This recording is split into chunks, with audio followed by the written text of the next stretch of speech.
Here we go.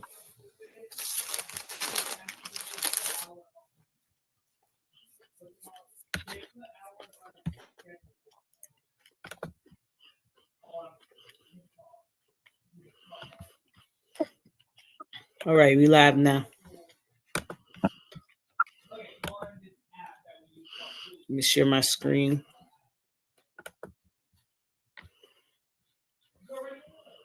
All right, peace, power, and love, profit, everybody. Welcome to Urban Economic Empowerment Show.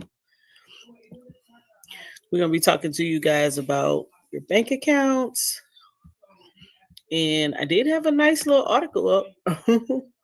Let's see if I can get it back. Oh God,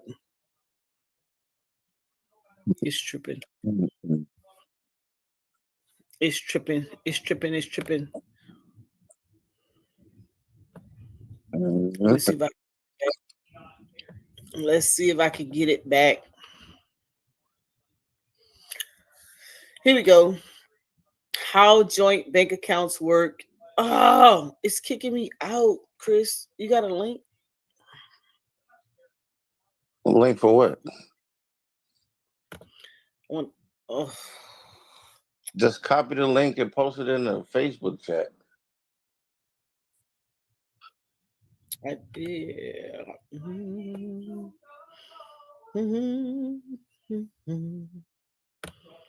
Now I was trying to have an article that I can read and then you can elaborate, you know? Yeah, but your internet not working. No, my internet is cool. It's just here we go. That's Yep, Investor P. investigate. Yeah, that one came up. Oh, it's kicking. Oh, it doesn't want us to get this content today. What Maybe I should come off a Zoom. what is it doing? It's kicking me out of all the articles. That's weird. Yep. You don't want me to share any of these articles. It kicked me off for all of them. Yep. What you got going on over there? I don't know. Try to in. Try going out and coming back in. All right, hold on. I'm gonna put you on the iPad. Let's see. I'm gonna do it from the iPad. Okay. Mm, Let's see.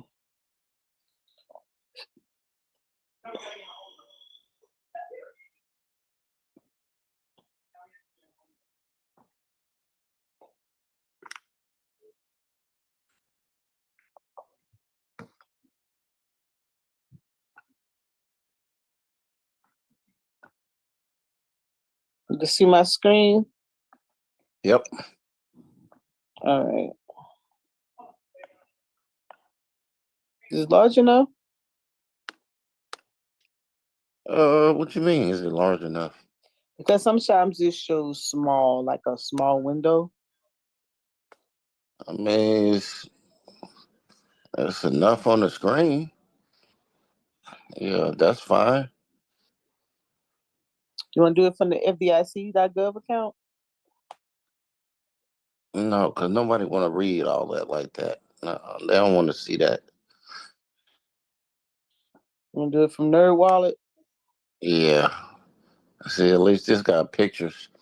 People read when they got pictures. All right. Joint bank accounts. How and when they work.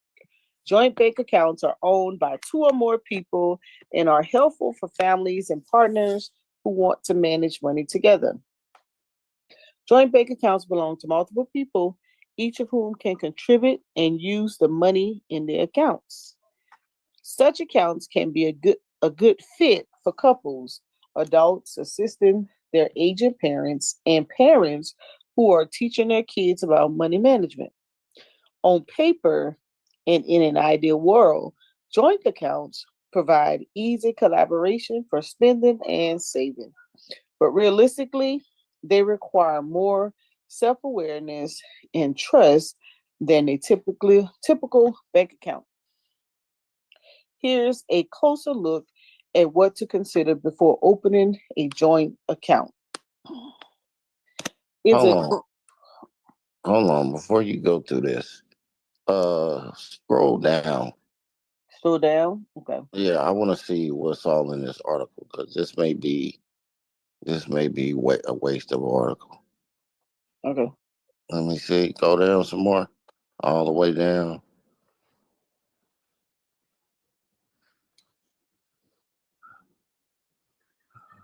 Some more. I know what you're looking for. This is not what you're looking for. Oh yeah, we don't want this. Then I mean, you can go through it to see what it says. You want this one. You want the one that talks about understanding survivorship on parties and rights, Yeah, tenants in or common. type This the or one you want. type in the different type of joint accounts. Yeah, you want this one. Yeah, Ones that people end up in probate court for. right. All right. Understanding the rights of survivorship for parties on jointly held bank accounts. Sometimes loosely called a poor man's will, joint bank accounts with rights of survivorship may play a significant role in the distribution of the assets of a descent. These accounts offer a convenient way of Hold on. individual That's not descent. That's decedent. descent. Okay, that's And it. let's My bad. define that. Let's define that Yeah. so Okay. people don't so people can know what it is. Descent. Define descent. All right. It says that descent is a legal term that refers to a person who has died, especially in the context of a matter involving wills, estates, and inheritance. An example is a descendant left a will naming her children as beneficiary. Assets belonging to the descendant must go through probate before being distributed. Descendant equals deceased person in legal estate planning language. Yes. These accounts offer a convenient way for individuals, often couples or family members, to manage their finances jointly and ensure a smooth transfer of funds upon death of one account holder. But it is important for a person who adds another individual to an account to understand the potential unforeseen consequences to his or her overall estate plan. And it is also important for administrators and beneficiaries of an estate to understand their rights to seek a recovery for assets held jointly with third parties where the testator did not intend transfer the joint account to the third party upon death of the testator. We have that issue right now. Hmm. It's a pain in the you know what, I can tell you that. Yeah, I bet. Um, Understanding the joint bank accounts. Joint bank accounts are financial accounts owned by two or more individuals who have equal access to funds within the account. There are several types of joint bank accounts, including joint tenants with rights of survivorship, tenants in common, and tenants by entirety. This article will focus on joint tenants with rights of survivorship accounts. Rights of survivorships explained. Under the Uniform Probate Code, which has been adopted at least in part in 18 states, including South Carolina, the rights of survivorship refers to the automatic transfer of ownership of a jointly held bank account to the surviving account holders upon the death of one account holder. This means that when one account holder passes away, the funds in the account are not subject to probate, but are instead transferred directly to the surviving holders, account holders. Right. So, for example, if Mo and her significant other have an account and one of them pass away,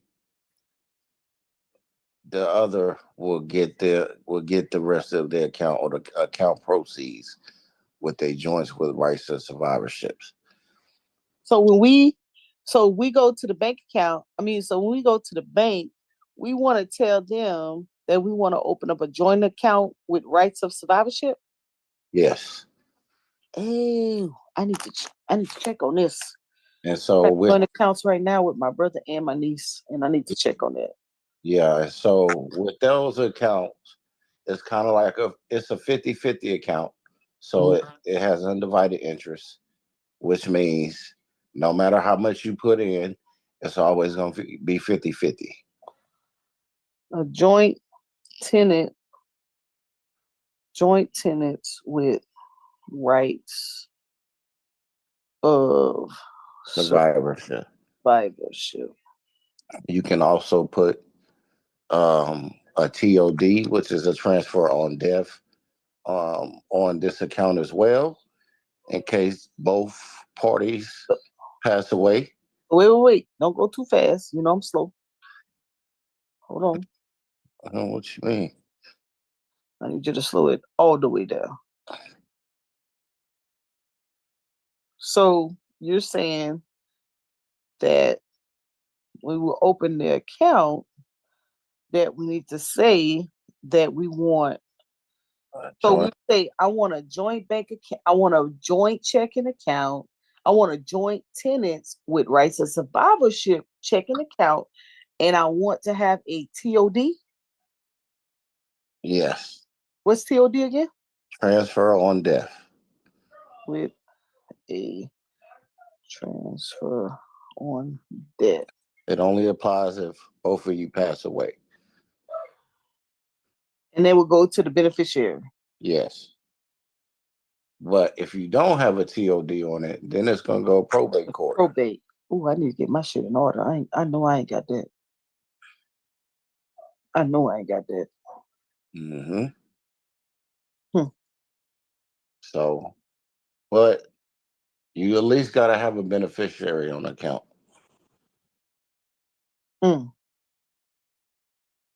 That way it can just go directly to them. Okay. Because after that, if you don't have it, then it's up for any claimant to get it. I can come out of nowhere and claim the account. Gotcha. All right. Okay. I'm tracking on that part. I wrote it down. All right. So did we get that this is a 50-50 account? Yes, I got that. No matter how much each person puts in it. I got it. You can put in 80,000 and your partner put in 20, and it still will be 50-50, regardless. I got it. Yeah. So now let's say I have a will, and if my will contradicts what my bank account says, which one trumps what? The latter? The will is gonna, well, it depends. It depends what you have in the will. So if my will says that any cash that I have in my bank accounts go to a different person, but I have a joint account, does that affect? It's not gonna go through because whatever you set your account up for, that's what it's gonna be. Got it. Okay, I got it. All right. Okay, teach me something. Because you can't set up a will and say that, well, my joint account is gonna go here, but when you set up the joint account, you have something different. That's not gonna change anything, because why would you do that in the first place? You got to go and change everything overall. Got it. So, all right. Okay. The Uniform probate code and joint bank accounts. The UPC provides guidelines regarding the rights and responsibilities associated with joint bank accounts. It recognizes the importance of hold up. Before we get to that, because we didn't talk about scroll down. Let me see if they go in that order. Scroll down some more, all the way down. Let's see, all the way down. Okay, yeah. So we need to talk about tenants in common and tenants by entireties too, before we go on to this next section. Okay, so I got to go find another article. Well, no, leave that there. You can go if you need to go and I guess show it on the screen. You can, but I can go through it. Go ahead. You can talk about it. They also have something called community property with rights of survivorship as well, but it's only for married couples, and it's only available in 3 states. So I think California, Texas, and Arizona. So if property is acquired during the marriage, it's going to be owned by both spouses with this account. So it's a combination of rights with survivorship and with community property. Regardless of whose name is on the property title and whatnot, it's going to be equally owned. And the same, like if one passed away, the survivor spouse will avoid probate because it's a rights with survivorship, and that 50% goes to the other spouse. So it automatically passes to them. But it doesn't allow for the assets to be passed to the heirs from a will. Wait, say that last part again. It doesn't allow for the assets to be passed to heirs from a will. This account. Okay. That goes into tenants by entirety. But like I said, that is a married couples only may open these accounts. Okay, that's tenants by entirety. Yes. Okay. Yeah. All right. So tenants in common. This is where you can have a 60-40, 70-30, 80-20, 90-10, and so on and so forth split of the accounts, where you can have a joint account with somebody. Could be a business partner, could be a friend, whatever. And so with this account, if one of the partners pass away, then it goes to their estate.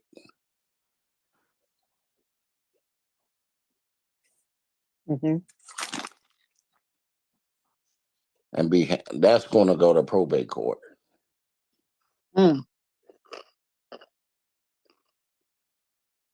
So the other partner will keep his percentage, but the other partner's percentage will go to probate court through his estate. And it's going to move to an individual account in that surviving person's name. Okay. So and you can have multiple people on all of these accounts. Right. So with these accounts, even if it's like 15 or 20 people, any owner can submit trading instructions, receive all the mail, manage the account, and request withdrawals from the account without the permission of other owners on this tenants and commons account. Right. Yeah.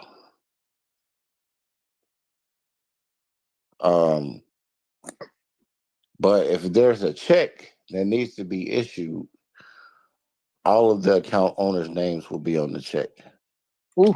They have to be on the check, regardless of who requested it. So this is not just a bank account.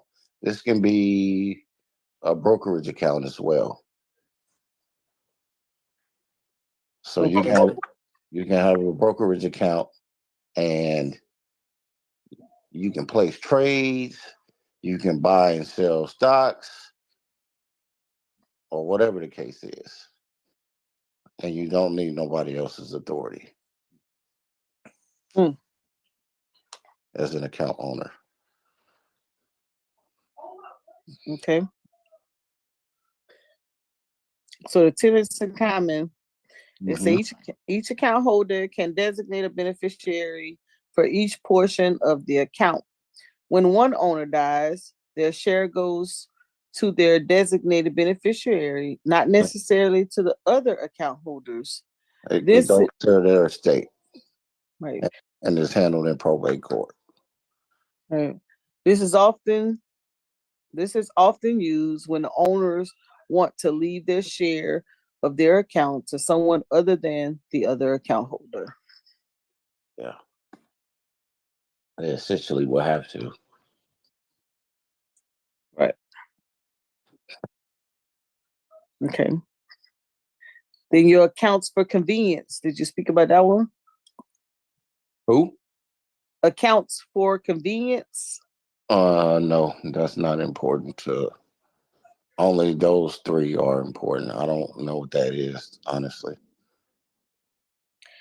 So, accounts for convenience are sometimes used to allow one person to manage another's finances.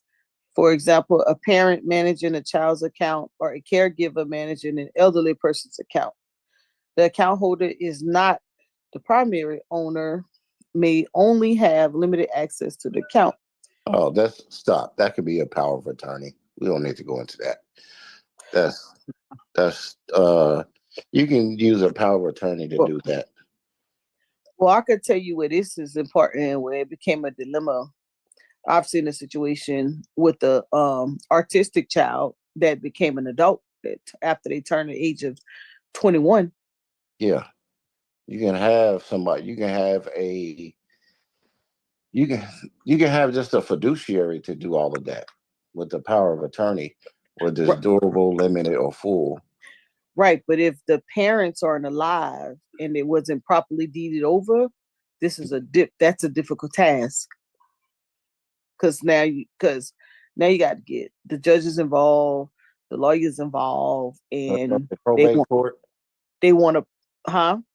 So you saying that this person, if the caregiver has passed away, if the parents have passed away, and the caregivers only have power of attorney, and that child turns an adult, is no longer a child, and the child turns an adult. Doesn't matter if they're an adult or not. And yes, it does. And the child turns up, and there's some funds that has to come to that child. We fighting that right now. We fighting that right now with lawyers. Are they're incapacitated? They can't do anything for themselves. Correct. So you can have a fiduciary handle that. Yeah, but you have to get the approval through a judge. Yeah, because they didn't file the proper paperwork. That's what I just said, Peanut. Yeah, that's probate court. Yeah, that's a fight. That's a task. That ain't no just an overnight thing. Well, no, yeah, of course not. Yeah, you're gonna have To paperwork, pay, yeah, we done documents, paid ass some money to lawyers to try to get this stuff. Um, handle. Yeah, that's the unfortunate part about not doing that. That's why you got to have but that done, especially with people in those positions, because but kind of messed up. well, that's the unfortunate part when life happens, when you don't, Yeah, when you're unaware, like going through these type of accounts, um, the different types of actual joint accounts, and then the parties involved and how it affects each party. So, for example, I have two scenarios. The first one was with my aunt. I told you about my aunt who who she goes in and out of dementia, but she can still handle her. She can't handle her affairs no more because she's in a nursing home now. But we yeah, thought the VA finally helped her, but hmm, her her retirement from the postal service and right. her personal stuff, we had hell trying to get. If the VA had, if she had not been a veteran, and us trying to get things taken care of for her, it was Uh-huh. difficult. And she had money, but no, none of us could step in because we didn't have access to anything. But because she was a vet, and we have our veteran services who she gave permission to when she was in her right mind at a point. Yeah, They allowed it, the days when she was doing well and she came in, she talked for herself. They allowed her to go ahead and allow my cousins to get on one of her accounts, but that took care. That's the first scenario. And then my cousin had to, they're in the process now trying to get conservatorship over her because she's an adult. That's the first scenario. But her money goes to the nursing home now because of her situation. And no one wanted to really dedicate that 24-hour care to her, and her daughter just didn't. Her daughter wasn't having it. And then the second scenario is I have a cousin. He's a repeater, and both his parents is dead, and my mom has him. And when my uncle was getting ready to transition, he gave power of attorney. They changed the social security paperwork, and she's on a bank account, but my cousin had a lingering settlement, and now they don't want to give up the settlement because he's an adult now. He's aged since, and so they won't use the power of attorney, nor will they use the custody paperwork. Now they want her to get um um what is it, Louisiana. Shit, we didn't been in court so much I'm forgetting the terminologies now. um yeah, oh, it has to be put in a special trust now. A special trust. And they're what? going to send Uh-huh. a debit card and send so much a month, and then all the expenses has to be accounted for, when in actuality, exactly what you said, if they thought that having guardianship or having fiduciary, because the Social Security allowed my mom as the caretaker and the guardian at the time to govern all his affairs, including financial. They thought that was the only thing. But once he became an adult, it flipped the script. So now anything anything outside of that, i.e., this settlement, she's having the hardest time. It's so bad that they've taken so much money from the settlement till he's almost down to, by the time he get it, hell, they could have just kept it. Right.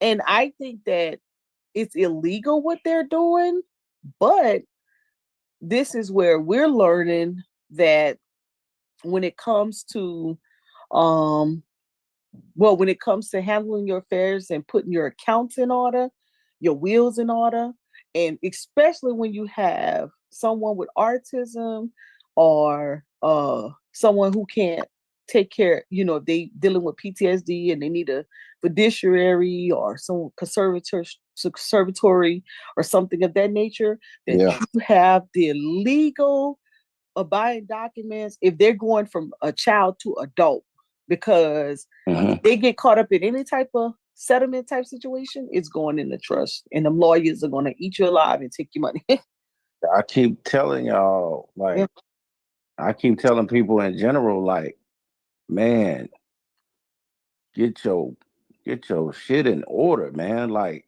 for real, like, dead ass. My my brother Rob, he just passed away like a week ago, Oh, sorry to hear that. and he didn't leave his kids with shit, and he was in the military. That's what I've heard that before. I'm just like, I don't under, I don't understand his angle. It may have been because of his ex-wife, who he had the children with. I don't know for sure, but I was really taken aback by this, because I'm just like, how the hell did you not have anything? As much as the military gives, how did you have nothing? Well, Nothing set up. well, No, let's unpack it. hold on. No Okay. life insurance policy, not even the bank account. Now, the bank account can easily be contested, and I'm sure, I don't even know if he has anything in it, but his mom was looking over his financial records. The last few years, he was making six figures. Um, he worked in the tech field, and for the life of me, I just don't get it. How he had no savings, no retirement, no life insurance, and I'm just like, this don't make sense, because this was the so-called frugal guy, and I'm not gonna say it on air what I really think, because I think he really felt this way, and he did now. So I'm not gonna say that on air, because I know how bad it got I'm between like, the two parents. So, but I will say this: this is some messed up ass shit. When you leave three kids who are middle aged and a couple teenagers, and you have nothing you gave them nothing basically, and your responsibility is really for those three. Your ex-wife got to do what she got to do as a parent on that end, and you're not here. Get y'all shit together, man. I'm telling you, if you drop dead tomorrow, what is your family or surviving spouse, what the hell do they have to do to be able to gather all your information and get shit right so they can take care of stuff on your behalf, because you're no longer here? If you're not taking care of your shit as a man, I'm telling you, you need to do that. This is more geared toward the men. I'm not concerned about women. Now, if you on your own as a woman, good luck to you. Take care of your chicken too.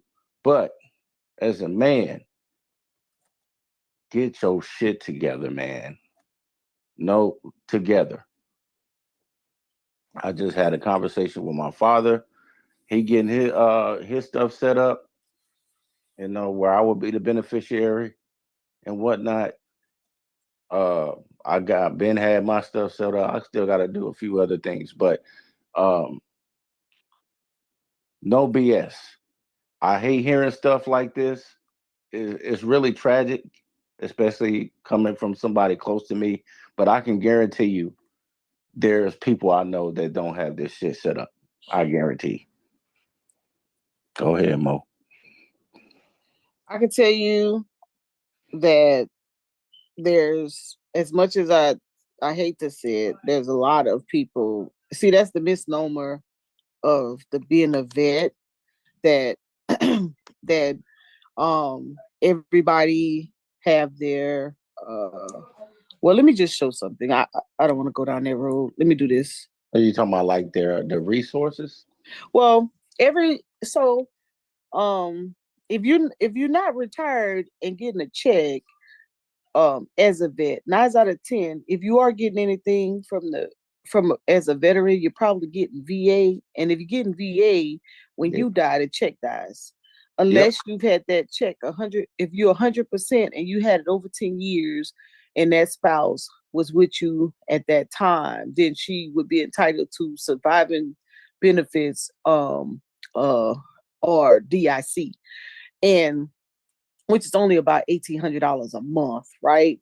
So that kind of goes with them. So the only other deal would be some type of insurance or anything you would have in your account, things of that nature, right? But and so handling burials and things like that, or any benefits that you need to know, we have a kit, a survivor's kit on the site that's very well put together, Mhm. that the VA has now. It comes in a booklet form, but I'm sure it could be downloaded. Let me see if I can find it on here. Well, while you look, Ms. Mo, can I tap in there? Yeah, go ahead. I'm gonna find it. Hey, what's up, guys? Hey, What's up, Bryce? Hey, not much. Hey, my condolences to you, brother. Appreciate it, So, man. I've been looking for you, man. hey, I've been busy, Chris. I ain't gonna even lie, man. I have got so much, and then I've been getting a lot of just confirmation contacts. I ain't gonna Yeah. even lie, man. I just got off the phone with Coach, Oh, and okay. I'm gonna leave it at that. You know, I don't want to get into what we were talking about, but yeah, I I got a need lot that going on. wisdom, man. I need that wisdom. No, well, but just you said that was your uncle. He was retired or No, prior. no, he was a close friend of mine, almost like a brother. But no, he wasn't retired. He was still working. But okay, was he? Well, I'm just referring to the whole military aspect. Was that prior service Yeah, or he did. veteran? Yeah, I think he did about 8 years. Okay, okay. So Miss Mo hit on something. She said it. So here's the thing: if you're not active duty, then I don't know how old his kids are, but really our rights is on the spouse, and it's not a whole lot that goes to the spouse. Yeah, But if he got some type of chapter 35 rights, the kids can tap into that. oh, And that's just educational rights of if he hmm was a certain level of disability or whatever I think it's 100%. I'm just not sure right now. hmm I'm not But sure percentage of I think he was getting close to that because he definitely was disabled in a way, yeah, but still functional. yeah. Yeah, so this let me just say if he was at a rate where he can get chapter 35, his kids would still benefit, but they're not gonna do anything, man. Especially after the kids get beyond college age, it's like, Yeah, man, they be like them grown folk, so Oh yeah. yeah, you know, not to take away from anything that you're putting down, because that is true, man. That we have to think through that and be like, okay, I need to put something in place right. beyond that. And then you say there's multiple spouses involved, that gets tricky. Well, no, it's just one spouse, and they What? just got divorced. I think last year, and Yeah, the kids is between 11 and 15. So, uh,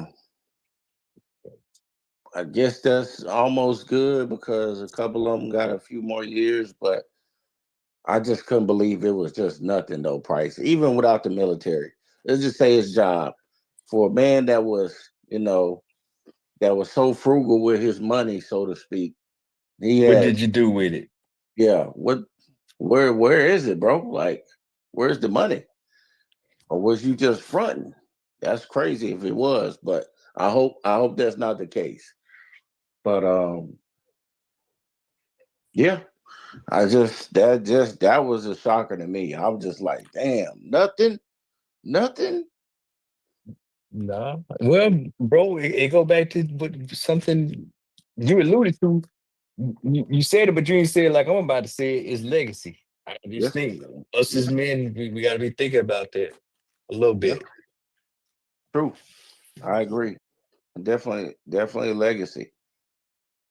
And I ain't even got no kids, but I got a younger sibling, I got, cousins that I can pass my stuff to if need be. That's, actually doing something with themselves. I got nephews and nieces, but I'm just like, damn, Rob, you ain't got nothing for your kids, man. Damn, your ex-wife, the kids, brother. You Right. you made three of them, whether you wanted to or not. You made three, and No then life insurance? no, that's what I'm saying. Nothing. No life insurance. Nothing. The job, not even on the job. No, because he did contract work mostly. He never stayed with a company consistently long enough. And I never understood that either. I thought that was weird too. This man was just it sounds complex because I never understood why he just never had a job where he just stayed on it. It was always contract work. Well, Always. at the end of the day, it's complex, but it's true, bro. We don't think about that type of stuff. And Right. I'm speaking in absolutes for a whole demographic, but Yeah. True Yeah. story. So that's why I said not even life insurance, Mo. I'm like, at minimum, you can get life insurance. Hell, even a savings account. You can at least have something. that's where you come in, bro, with that specialized knowledge and skill set that you got. Man, I swear if I ain't white or in a suit, uh You don't want to listen, huh? I won't listen. So Chris, we almost there, man. Folks gonna be listening. You're gonna have about almost, I'm gonna say 6 to 24 months to put the Oh yeah. blueprint out there. for I, sure.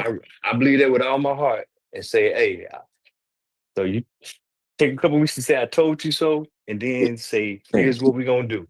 For sure. And even his ex-wife, uh I'm gonna be honest, she's screwed. She Uh who? she's screwed. She's fucked. Uh They not was because they not was just still together? no, they got divorced last year. They ain't been together in years. So uh Ooh. she just don't one, she don't make enough. I think she take care of her own bills and whatnot. But as far as, trying to have a retirement, I think she got life insurance, so that's good. How old are the kids? Huh? How old are the kids? One is 11, Well, one is I I could one tell you is this though. 13, and one is 15. If those are his kids, she Hmm. can get so scaredy for him. Yeah, that's about it though. But Yeah, I you know. know, that's $800. That's about $800 a child, 850 a child Yeah, per child yeah, To but 18. to the 18. yeah. So she got a few years of that that'll help. But she's smart. But um, If he remember, if he was 100%, they can go to college for free and get that $1,200 stipend. that's what I need to find out if he was 100% or not. She Yeah, has to go with the death certificate and her marriage license and her, her children's birth certificate and her divorce decree. So since she was married to him, they may entertain her. yeah. Yeah, And, yeah, hey, and if in Texas and everything lines up, there are also some concessions that Texas is gonna give up too, Yep. Chris, regardless of percentage. oh, okay. Oh yeah, Yeah, I it's know we like online. We'll I talk think about it's it in the less back than chat. 100, ain't Yeah, it? Isn't it less Yeah, than 100 in Texas? And like 60% or 70? all all it has to be if they just entered service in Texas, regardless of the amount of time that they serve. But we can talk about it in the back chat, bro. oh, okay. Yeah.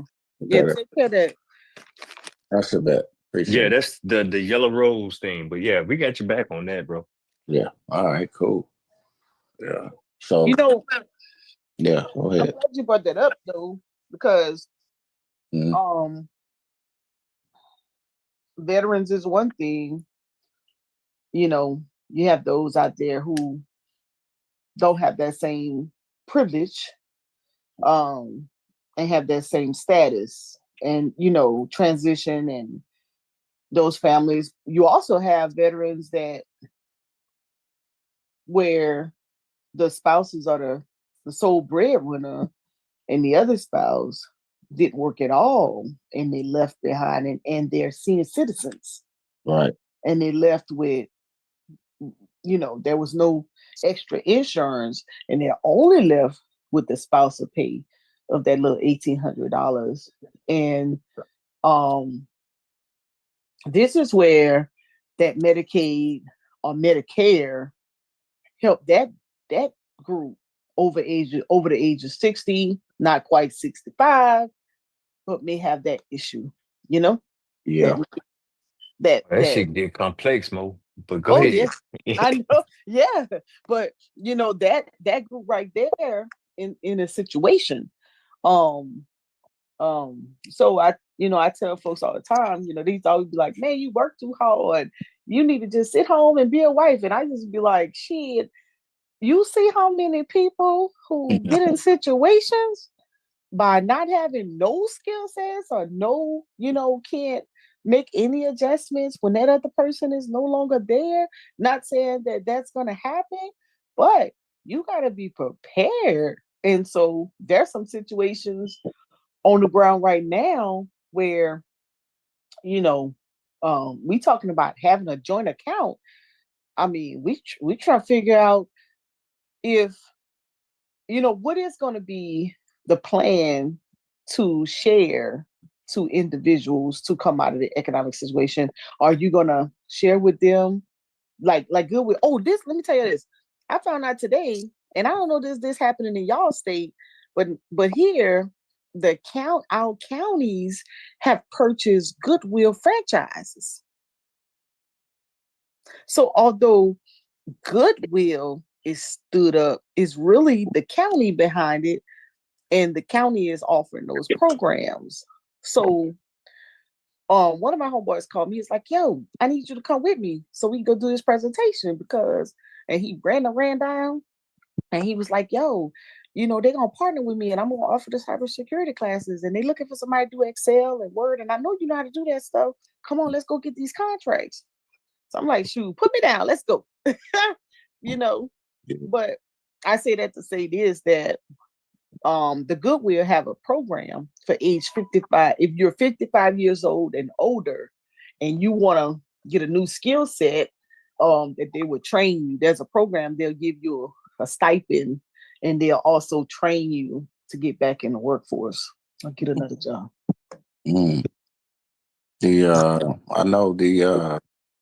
I know the workforce down here, workforce down here, they do all type of like free programs for people where you can learn different skills. Like I was taking a I think it was business analysis class where you can get certified like under a year.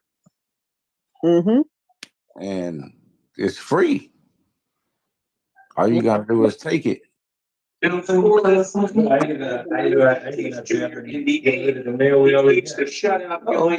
Brandon, what you doing? You over there with the Illuminati, Brandon?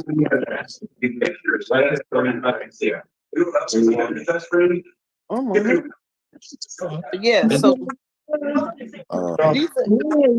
black there. Look, who that?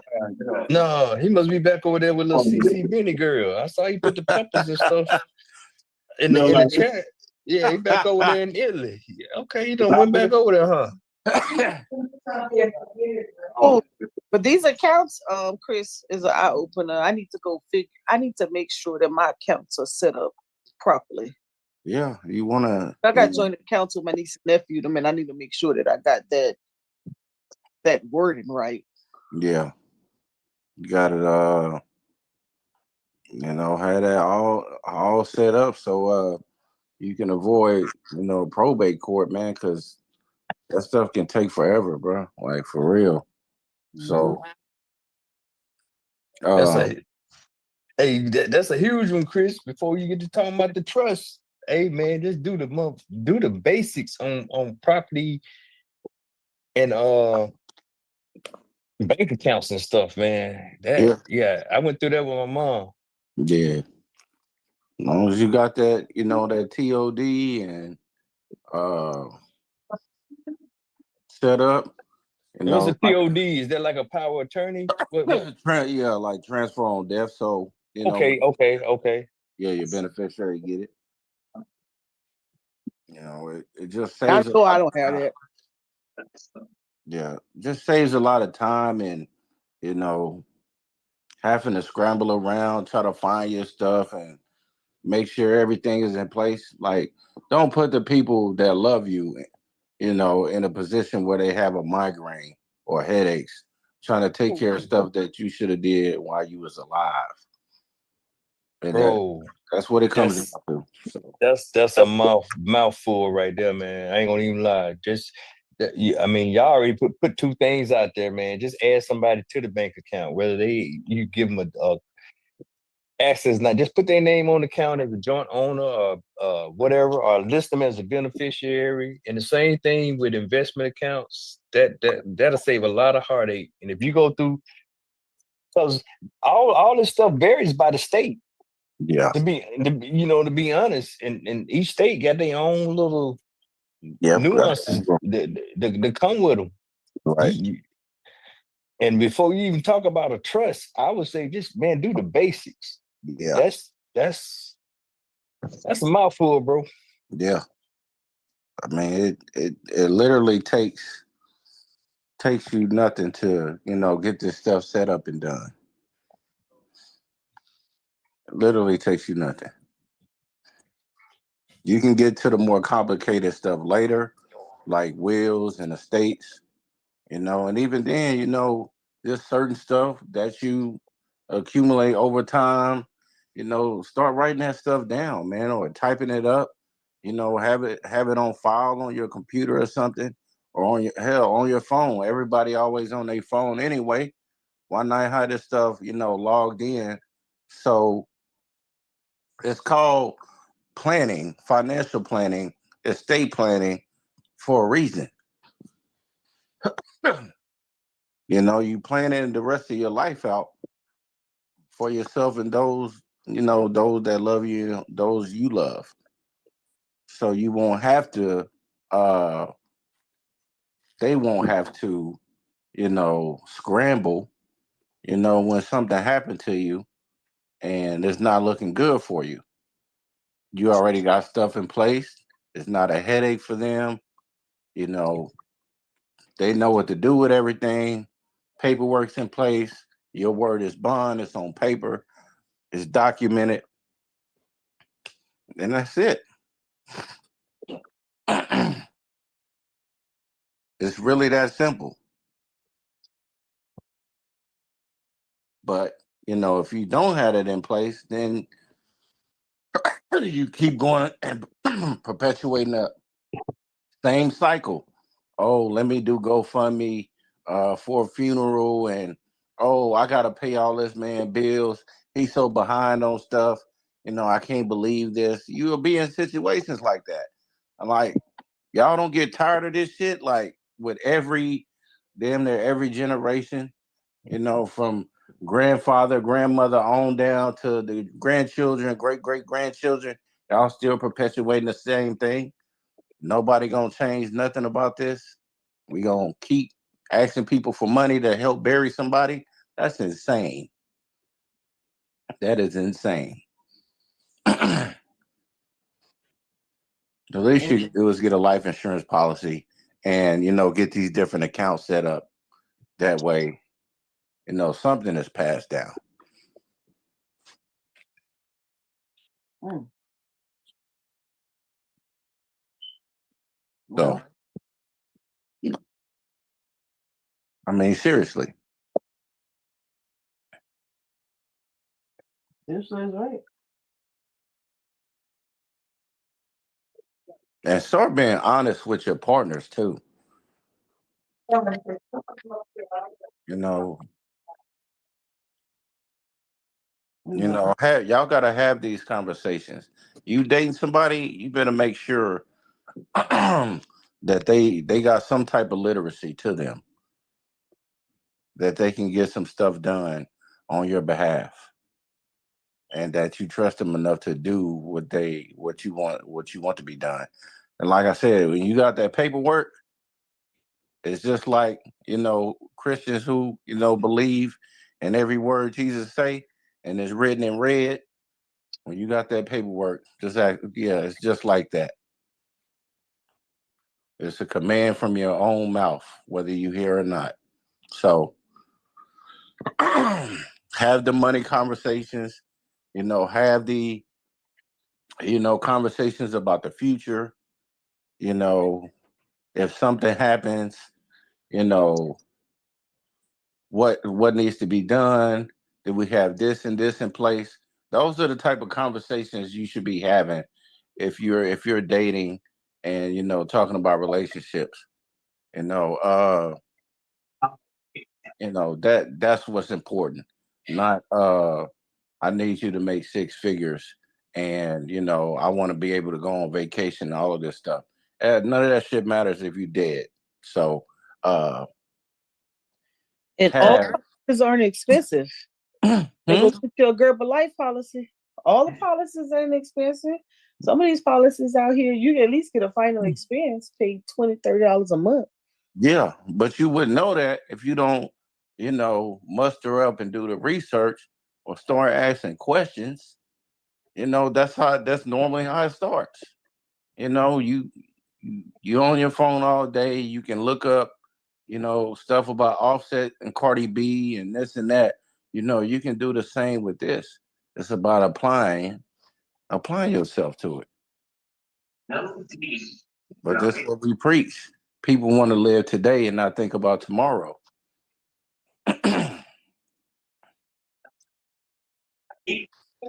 Yeah. And who knows what the future will bring. But and that's the reason to be more skeptical than anything. To plan.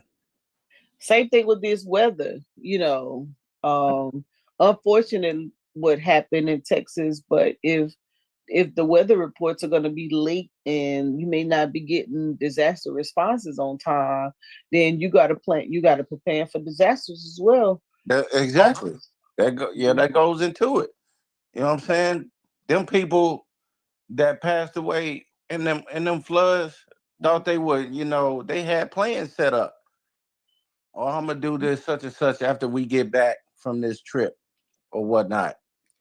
But it ain't turned out that way. So you don't never know what's gonna happen, which is why you should be planning. Which is why you should have stuff in place. Like, I don't understand like what we don't get about this. As unfortunate as it is, you don't get to pick when you go. And assuming that you're gonna be here is risky as hell, especially if you don't have a plan for the future anyway. So, you But know, even if you don't go, also the one part that another area we miss out on, even if you don't go, in-home health care, both of those are iPad charges. Even if you don't go, the in-home health care, right? If you don't have the proper insurance, then some of your insurance policies carry in-home health care funding for you to pay for private care. well, even that, Mo, Yeah. that costs money. Yeah. So But you gotta have money for that too. So, that's another reason to think about. We all gonna get old if we still alive. So either we gonna be able to be in good health until a certain time period till somebody else have to take care of us. You got a plan for that. mm-hmm. Like you said, in-home health care, if you can afford it or your insurance can take care of it. Add it to your some vehicle policies have an option. You can Like, add the vehicle policy. yeah, Be in a hospital, they'll give $100 to help for private care, yeah. things of that nature.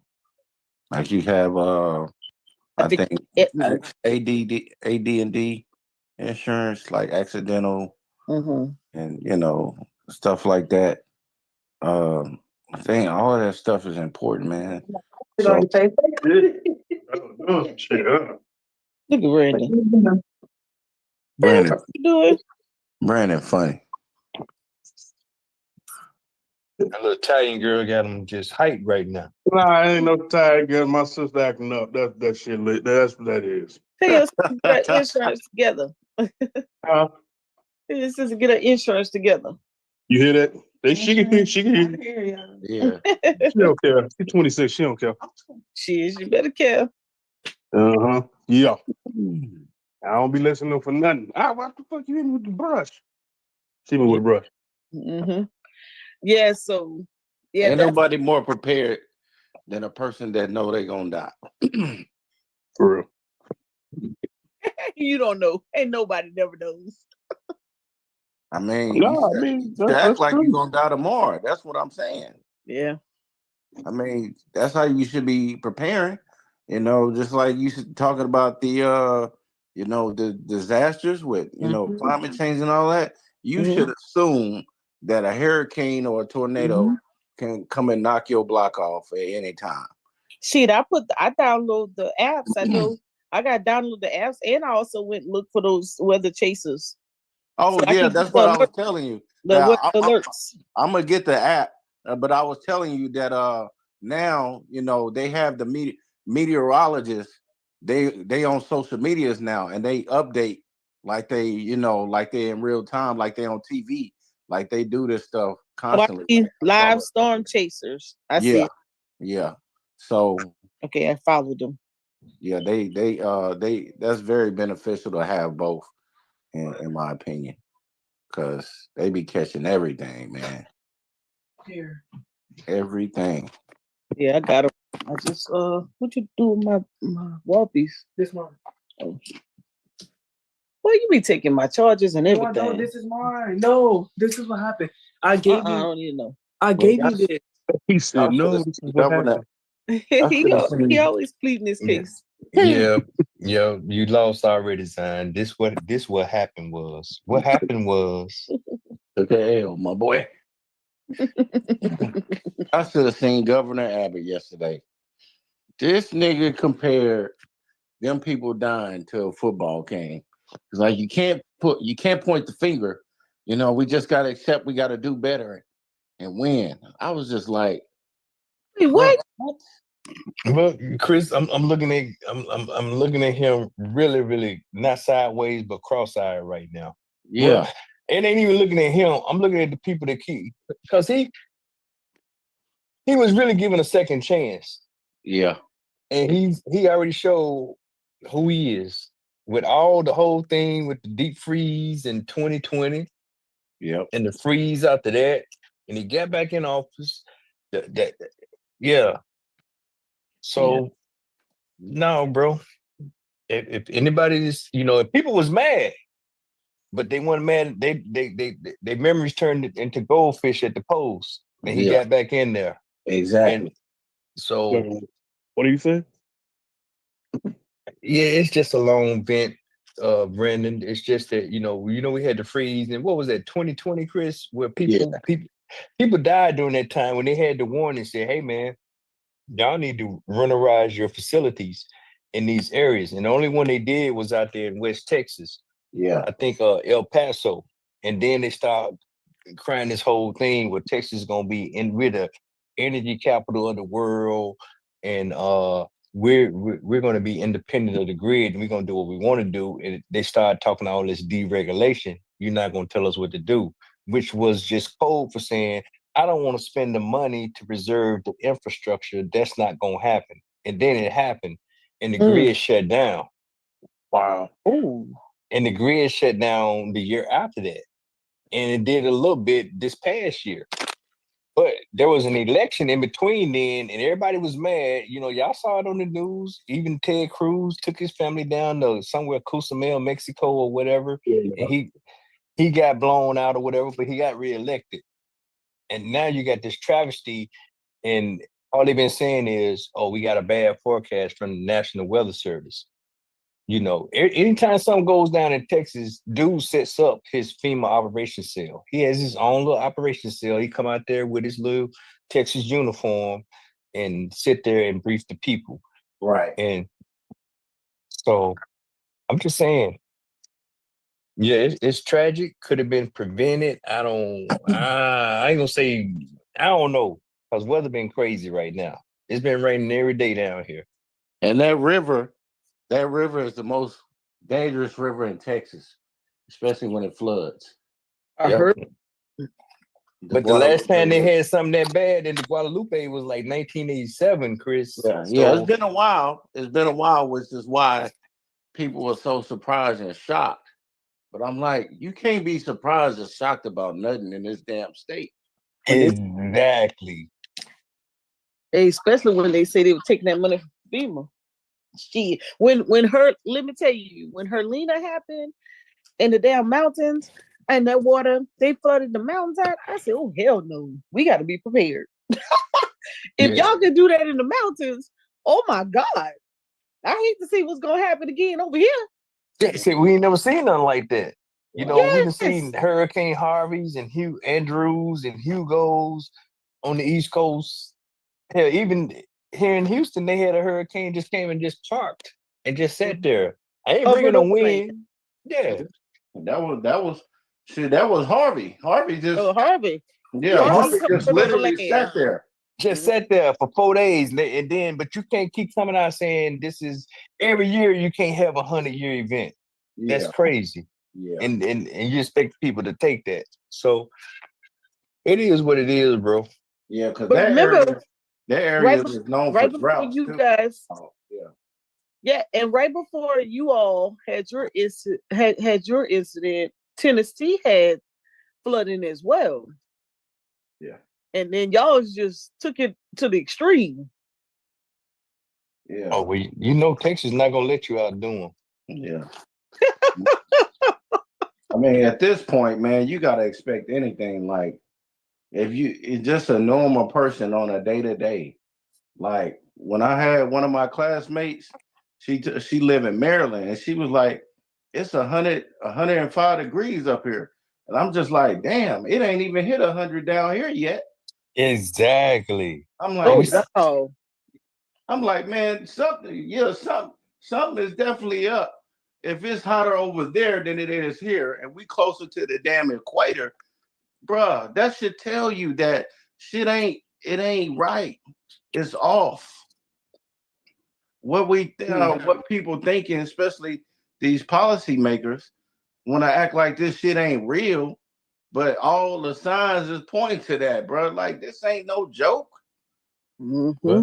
Well, we gotta quit buying stuff like, "Hey, this is a great time to be in ice cream business." That's the type of stuff that they say when you know you had this triple digit. I mean, and I think the whole country experienced triple digits last summer. Yeah. Oh yeah. That ain't normal. Oh yeah. Yeah, it ain't. It's not. You know, over here we were talking about, damn, we got another drought this year. It usually don't happen like that. You know. Yeah. Man, I even told some of my homies, I'm like, man, listen, might have to go ahead and collab and get a boat. Know what I'm saying? And my mama said, that's boat, exactly what my mama said. She said, I need to put mine and have it already inflated so I can get up, because that jump, they said that river rolls so fast. Yeah. Because damn, Texas is becoming like the Amazon in South America. Exactly. Damn jungle, because it rains so much here, bro. Like, and when it rains, it literally pours. Like in my neighborhood, in my area I stay in, man, it floods so fast over here. It could be raining for 3 hours, and it will start flooding. And like it's a gully, maybe 10, 15 minutes away going up a road. And that shit floods. That shit floods, and it will have that whole street flooded. Like you ain't getting through there unless you on a damn canoe or a boat. You ain't getting through that. When Harvey happened, oh my god, because it's kind of like a hill, and like the houses sit low, and the street is up a bit. So everything that's low is gonna get flooded. So it's just it's really, we got these just goofy people in office. Like I said, that what Reggie was saying yesterday was so right. Yep. We ain't gonna never have our own interests if we ain't got people, in office to do our bidding for our own interests. We So gotta stay focused. Yeah. all these areas that has droughts need to be paying attention to this. Yeah. Rain. That area that got flooded, that was one of those areas that shit they ain't seen rain in so damn long. Exactly. That's a two-year drought, Ms. Mo. I mean, Hey, for about the last 3 years, they say water levels is low. Water levels is low. So it don't take much to overwhelm the drainage in Central Texas. If it rain real hard for an hour, it's gonna be problems. wow. Yep. Wow. That's Georgia pretty better much. look. Huh? I said Georgia better look out. Well, the drought's been extreme though. I'm talking about where you see in the bottoms of lakes. Yeah. Yeah, that's lakes, what they said. It was dried up. but they ain't the issue no more.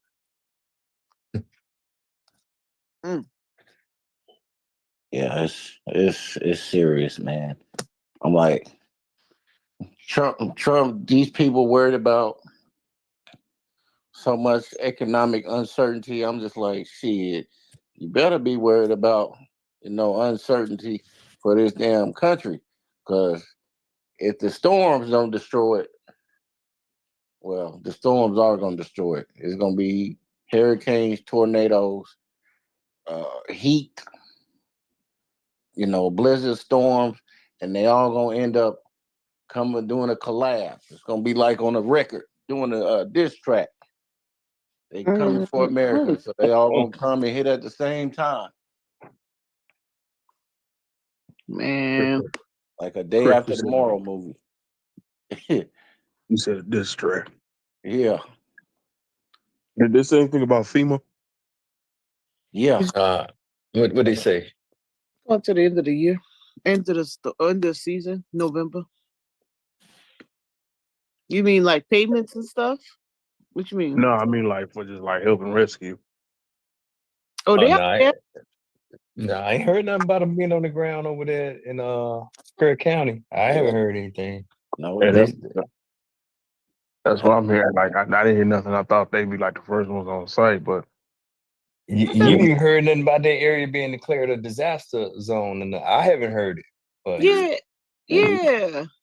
I ain't heard it, Ms. Mo. But I don't watch a whole lot of TV no more. I done kind of checked out on society. Yeah, they over there. Hold on, I just saw it. Okay. Hold up.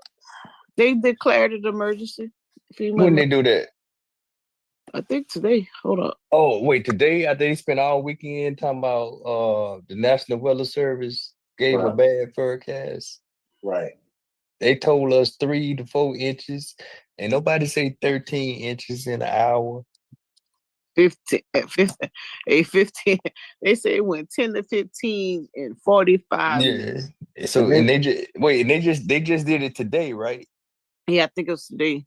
And it was in the middle of the night too. Yeah. Since 4:00 Saturday morning. Hold on. I thought he said earlier because I was doing something on FEMA. I ain't heard nothing about it, man. Let me see. I'm over here in my little box. Yeah. Last thing I heard, lady said that we're gonna do away with FEMA. That's what I heard. Yeah, I remember that too. Tell you, man, stop playing with that water, man. That water ain't no joke. obviously, Texas officials think it's a joke. So Let's see. Texans is crazy. They gonna keep playing. They gonna keep playing, and they gonna see them damn people showing up with Yeah. shotguns. Yeah, it's also And it's gonna be worse than January 6th. Mhm. These people gonna shoot. They ain't asking no questions. yeah, he approves major disaster declaration for FEMA, July 6th. Who did that? Trump. Okay, Oh, I Trump. missed that part. Makes federal funding available to affected individuals. Cary County, ain't it? Yeah, Kerr County, Kerrville, And they Guadalupe River. let me see, because they showed where. Let me see. FEMA activates in Texas following President Trump's disaster declaration. Hold up. They had them. They had some pictures somewhere. That's crazy. What's today? This time Today is last year, we got the hit by 9th. Hurricane Beryl. Let's see. Once we get some hurricanes during November, December, the last quarter of the year. Hey, that October, November.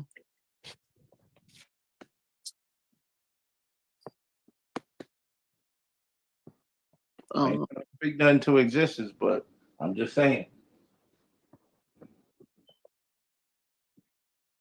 Is Caryville? Cary. Yeah, It came like a thief in the night. They said, yep, they're on the ground. yeah, a little bit above. Between San Antonio, Houston, and Austin. Yep. Mhm.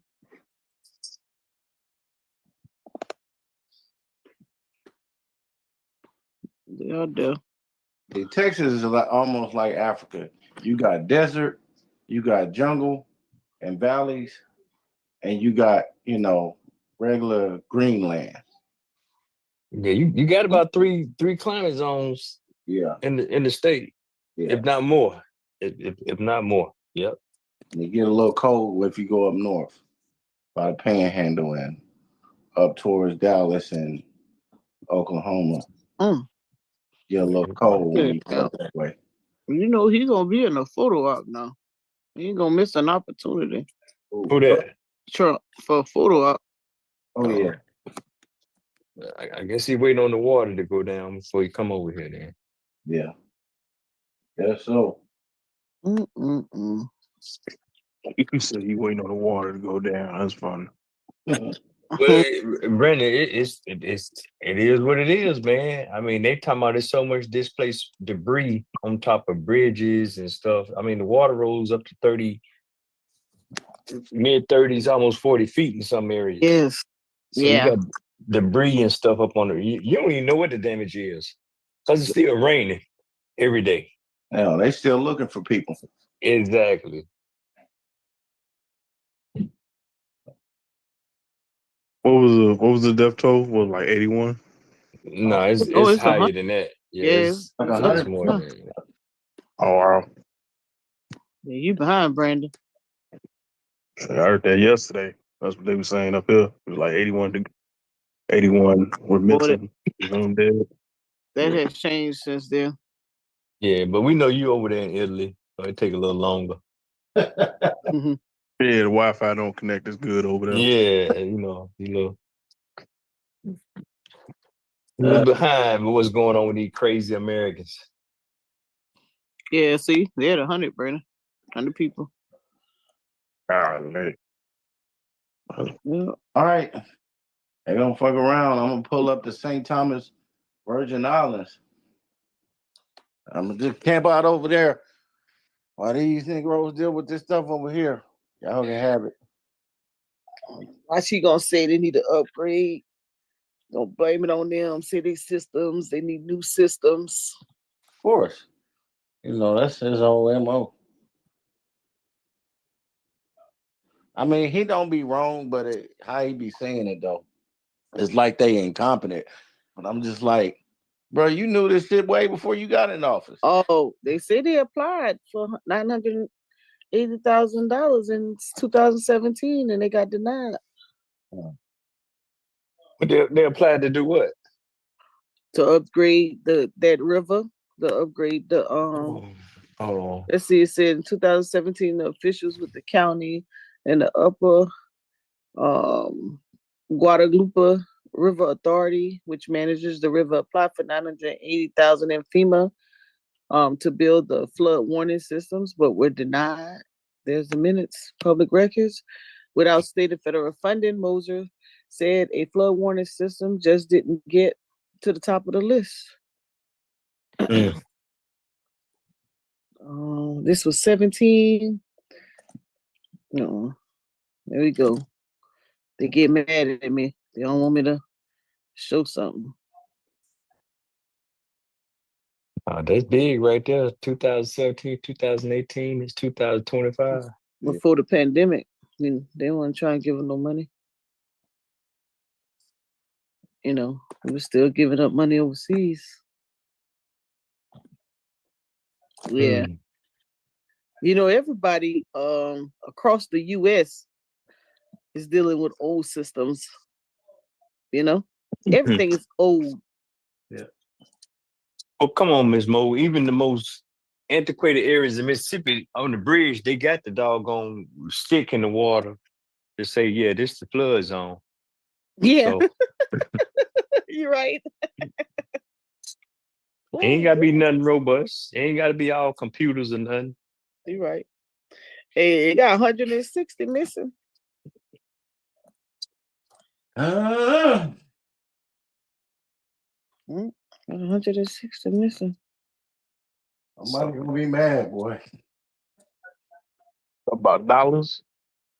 Oh, y'all had 120. Oh no, people. Yeah. That 60 adults and 36 children.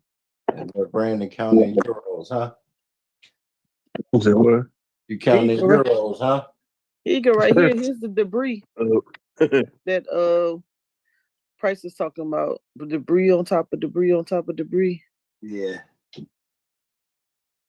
All right now.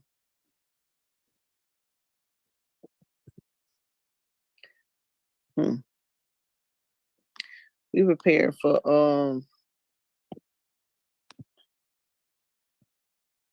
contract payments. Talking about they holding up the contract money. Not wanting to pay $100,000 contracts at a time. Get them people that money. Y'all want them to do work for free? I don't like it. Who got a disaster relief fund for themselves?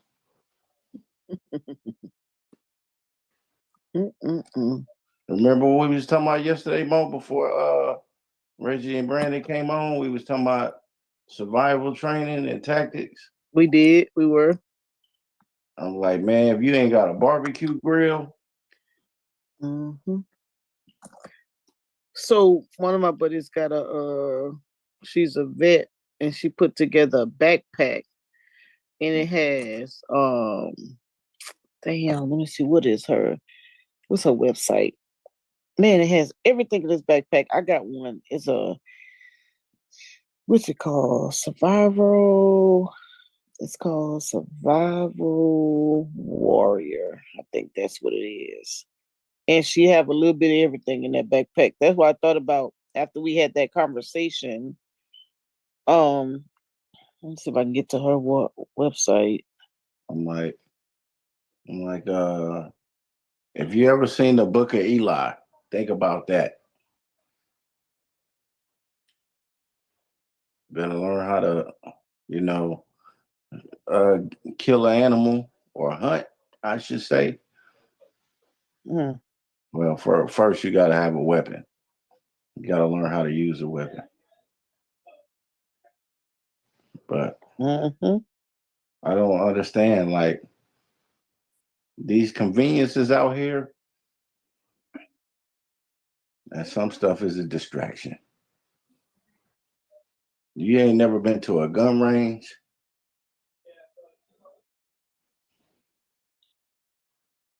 I ain't never been camping, but I know how to put up a tent. Yeah, and I put up a tent. It's in the Hey, army too. a shelter have price. Oh gosh. Those are just things that you just need to, just break out and practice sometimes. Yeah. Um, Even me and African Emporium, we was talking about he was telling me that he had got him some lithium batteries, and he was telling me where to get the get some and whatnot. Cause he know what's up, you know. Man, we was talking about where to get it, and I think it was Japanese market that he was buying some of this stuff from. oh yeah, I gotta call him again too to check on him. So I'm pretty sure they had the funeral already. yeah, man, his wife made full bird price. Too, that was a proud moment. Oh, really? I had no idea. Um, that's how bro was set up.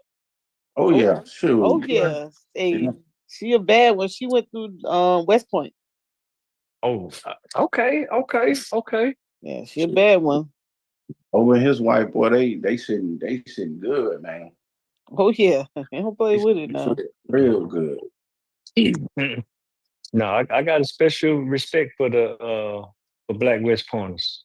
Yeah. They definitely unique individuals. Oh yeah. Over here being modest. All of the strong survive. Only the strong. Yeah, he very modest, honey. Let me tell you, I gave her a shout out. That's a proud moment. Black female, full bird. She's destined for general. Yeah. Yeah, I agree with that. That's crazy. One of my directors before I got out, she was over something at West Point, and now she just took a SB. Well, it's been a couple years now, but she took a SB over here at Fort Hood.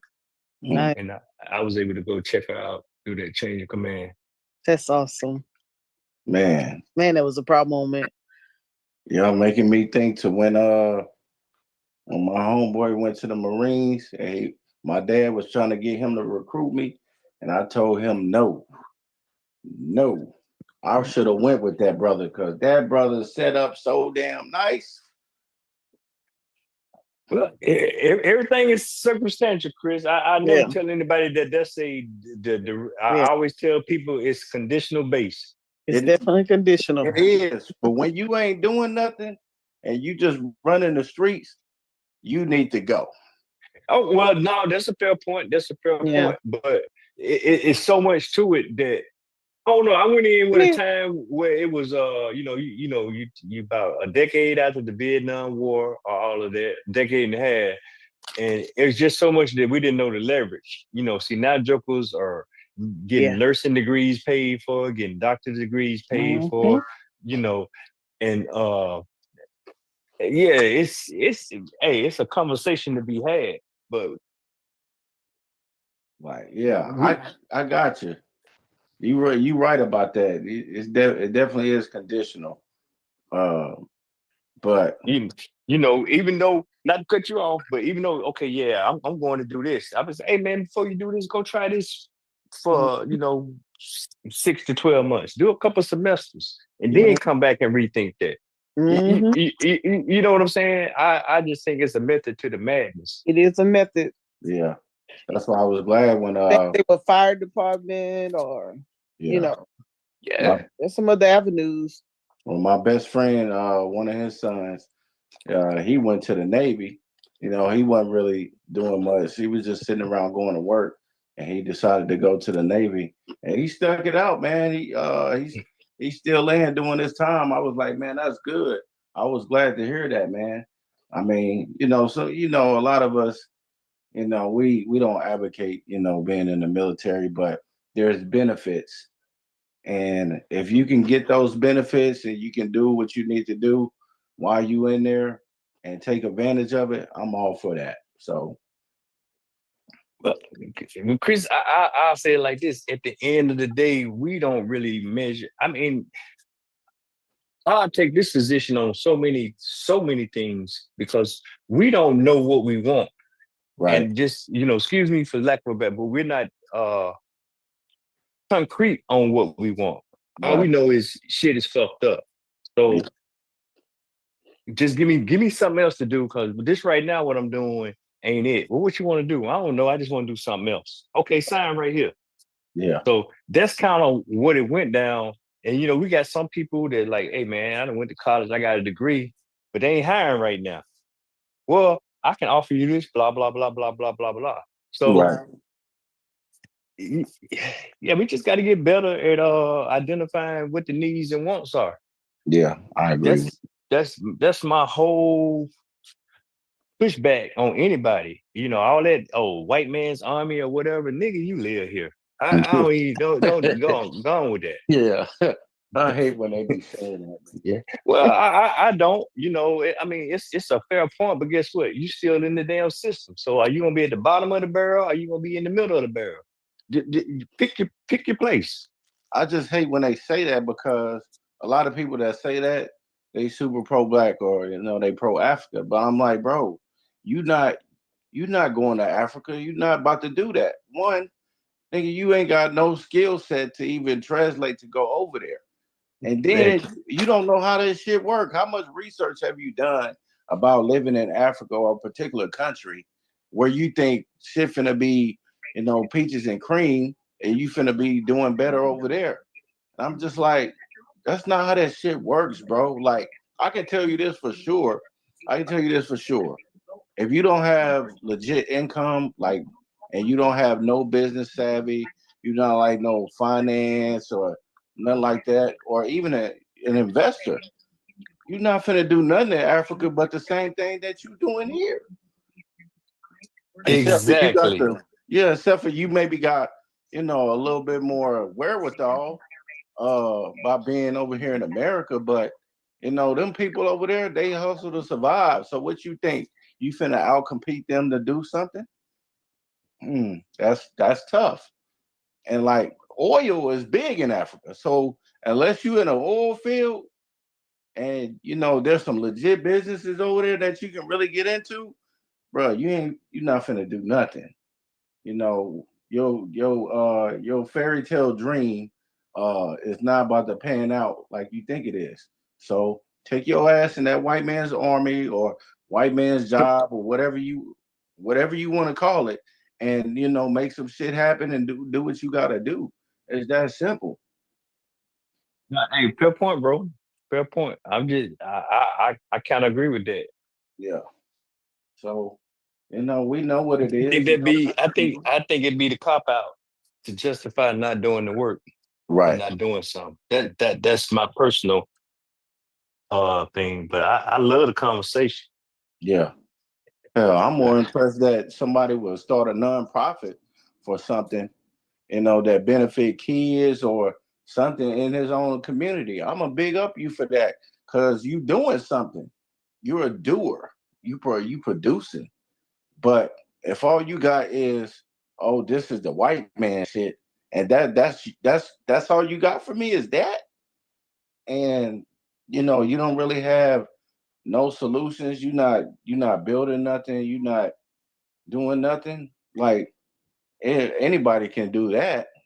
We can sit here and scream the white man system and white supremacy and this and that. Well, we had people doing that for decades and half a century already. So you got to come with something else. Some actual footwork. Show us something that you built. Show me a program. Show me some mentorship that you done, like some community work, whether it's volunteer or permanent. Hell, Chris, just propose a path forward. Right. Other than complaining about, that's fucked up or this, that. Yeah, I'm with you. Yeah. So hey, so what right look like? I'm with you. Yeah. So, and shoot, that's why I'm at. I'm like, shoot, we got enough of them on YouTube already, and Facebook and all these social media platforms. And we got all the debaters in the world, but we need more workers, more doers, producers, like a Price, like a Q Butter, like Mo, and so forth and so on. Because what they used to say, you talk good, but talk is cheap. Show me the work. Yeah. What they say, Mo? It breathes well. No, you're right, bro. So, Yes. You ain't never learned about that. You know what? Now more, unlike what's up, Dre? Dre snuck in here on y'all. Uh-oh, what he gonna bring us? What the good Reverend is he laying hands? You better quit going in and out the country before they don't let you back in, bro. Man, listen. How you doing, handsome? How you doing, Gerald? Man, listen, man. I'm just my brother I'm just saying here. I'm just saying here in one of my wives' homes, giving her son the wrong answer to his homework like I'm supposed to, and Oh my just eating his lunch in front of him. That's about it, man. Listening to y'all drop knowledge. I can't. Better got a Capri Sun in your hand, Man, a Malibu Splash. They know it. Because I was listening to what you said, you and Gerald, Chris, what you said. Yeah. When you said like nonprofit, what I do is I like to go to single mothers' homes and eat in front of their kids and say, listen, if you don't make the right decisions in your life, there's gonna be a man at your table eating in front of your kids. So you better get your stuff together. So you still on that Hard Knocks curriculum? Man, listen, man. I'm just doing the Lord's work, Gerald. Everybody needs a little blessing here and there. Somebody got to do it, Gerald. I can't wait till they grow up to just say, man, I just want to thank you. Man, listen, man. I'm just a humble servant, Gerald. I'm just a humble servant. And if it means I got to eat their Lunchables and drink their juice to make them a stronger man, I'm willing to make the sacrifice. But what's that new flavor? You say Malibu Splash. That's it. That's their Capri Sun. Malibu Splash. Yeah, I'm so disconnected. I don't even know what that is, man. What happened That's to Capri grape Suns, man. Brandon gets for. Yeah, that's Capri Sun. That's my favorite flavor. Yeah. Yeah. Hey. Dre, man, I am really tempted. I'm probably go out here and buy 10 of these, man, just to see what that's about. If that shit nasty, man, Man, it ain't nasty, bro. Man, I'm about to look it up. Nasty, what he said, Capri? What kind? Malibu Splash. Listen, if it's nasty, just mail it to me. I'll drink the rest of them for you. Hey, Malibu. Yeah. No, as soon as you say Malibu, I think about Barbie. No, this ain't Barbie. That shit is okay. It ain't Barbie, but I'm damn sure Ken in these houses. It ain't Barbie though. That shit better have some black chemistry with it, man. Like mixing some damn grape and some It's cherry. just basically, I think it's like a pineapple fusion mixed with like a mango type taste. That's why I call it Malibu Splash. You going to jail? Did you say that one more time, Dre? He going to jail. It's like a pineapple mix with like a mango twist. That's why they call it Malibu Splash. If you look at the, I see it right there. If you look at the cover of Capri Sun, it has like multiple fruit on it. It do. To give you that blend. You know what I'm saying? That's how you know we know the box. You know what I'm saying? Yeah, but you said Malibu Splash, so that ain't no Capri Sun. What is it? It's some spirits. No. Listen, Capri Sun used to make Malibu. I'm telling you, they might have discontinued the flavor, but Capri Sun made it. It was the only one I used to drink when I used to go to single mothers' homes. I'm telling you. Man, I ain't never drank no. Okay. I seen the grape. Maybe the most exotic flavor I ever saw was strawberry kiwi. Listen, they had Malibu Splash. No, I'm not. I don't even. I don't drink alcohol. I'm a man of God. I don't drink alcohol. Well, I'm gonna drink it because I see that Malibu Splash with that pineapple. It don't say Capri Sun at all. You looking up Ciroc. No, it's on the screen. Look, it's a Malibu Splash. Man, Mo over here capping. When we was in Cancun, he ain't drink no alcohol at all. I did. Nah, Tequila Sunrise. tequila sunrise. Tequila Hey, sunrise. hey Mo, look up High C Malibu Splash just in case. But I know Capri Sun used to have it as well when I was a kid. But I still drink it at these kids' house, so I know it's still out there. Mo had orange juice in They, it. Let me put my business out in the streets. What? but she just said orange juice with some cherry. What they Nah, call they that don't stuff? have it. So they might have discontinued it.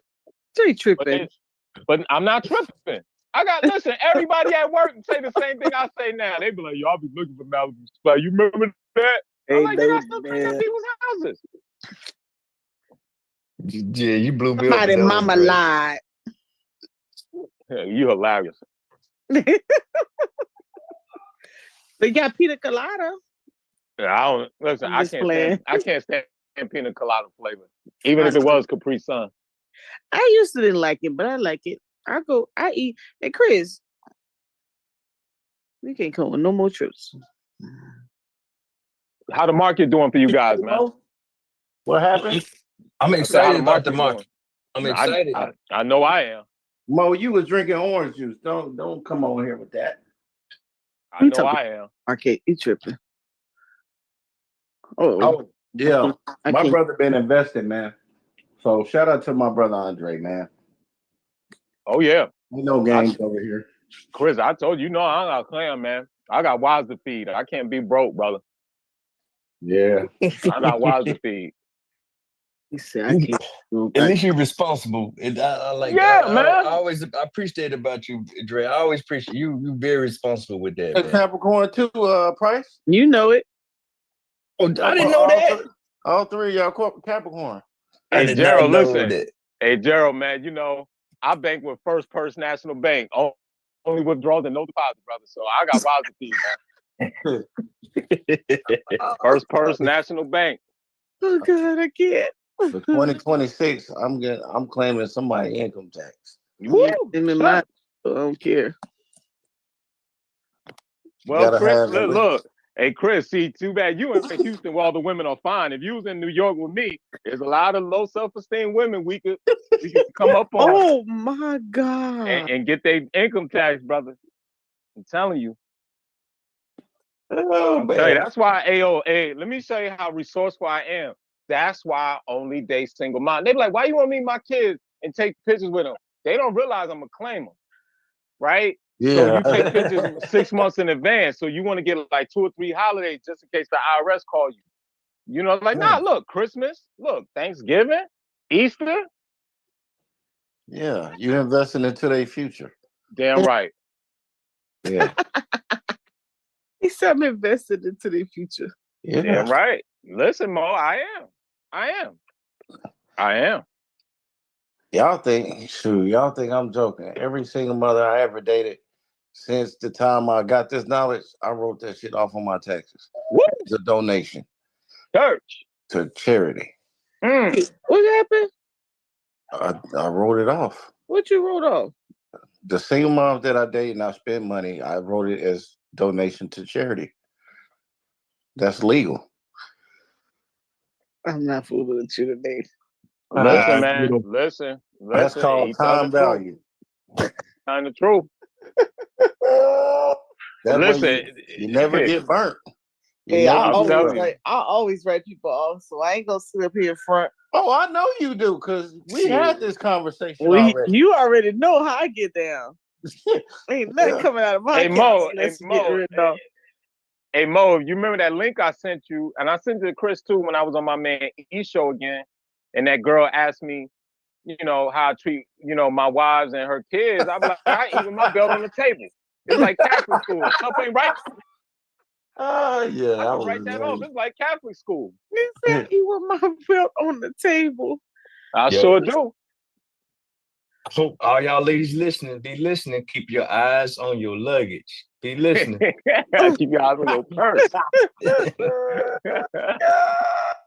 Because let me tell you something, Gerald. Hey, it's that's why I easy don't get transactions nobody. when And you why I don't get sleeping. nobody cash. Listen, Everybody get electronic transactions because I'm going to account for it. African Emporium always talked about time value. And time is something you can't get back. So Can't get back. Can't get back. So I'm turning that into an expense or donation, and I'm getting them back in my taxes. I think that's fair. Listen, you're right. You're right.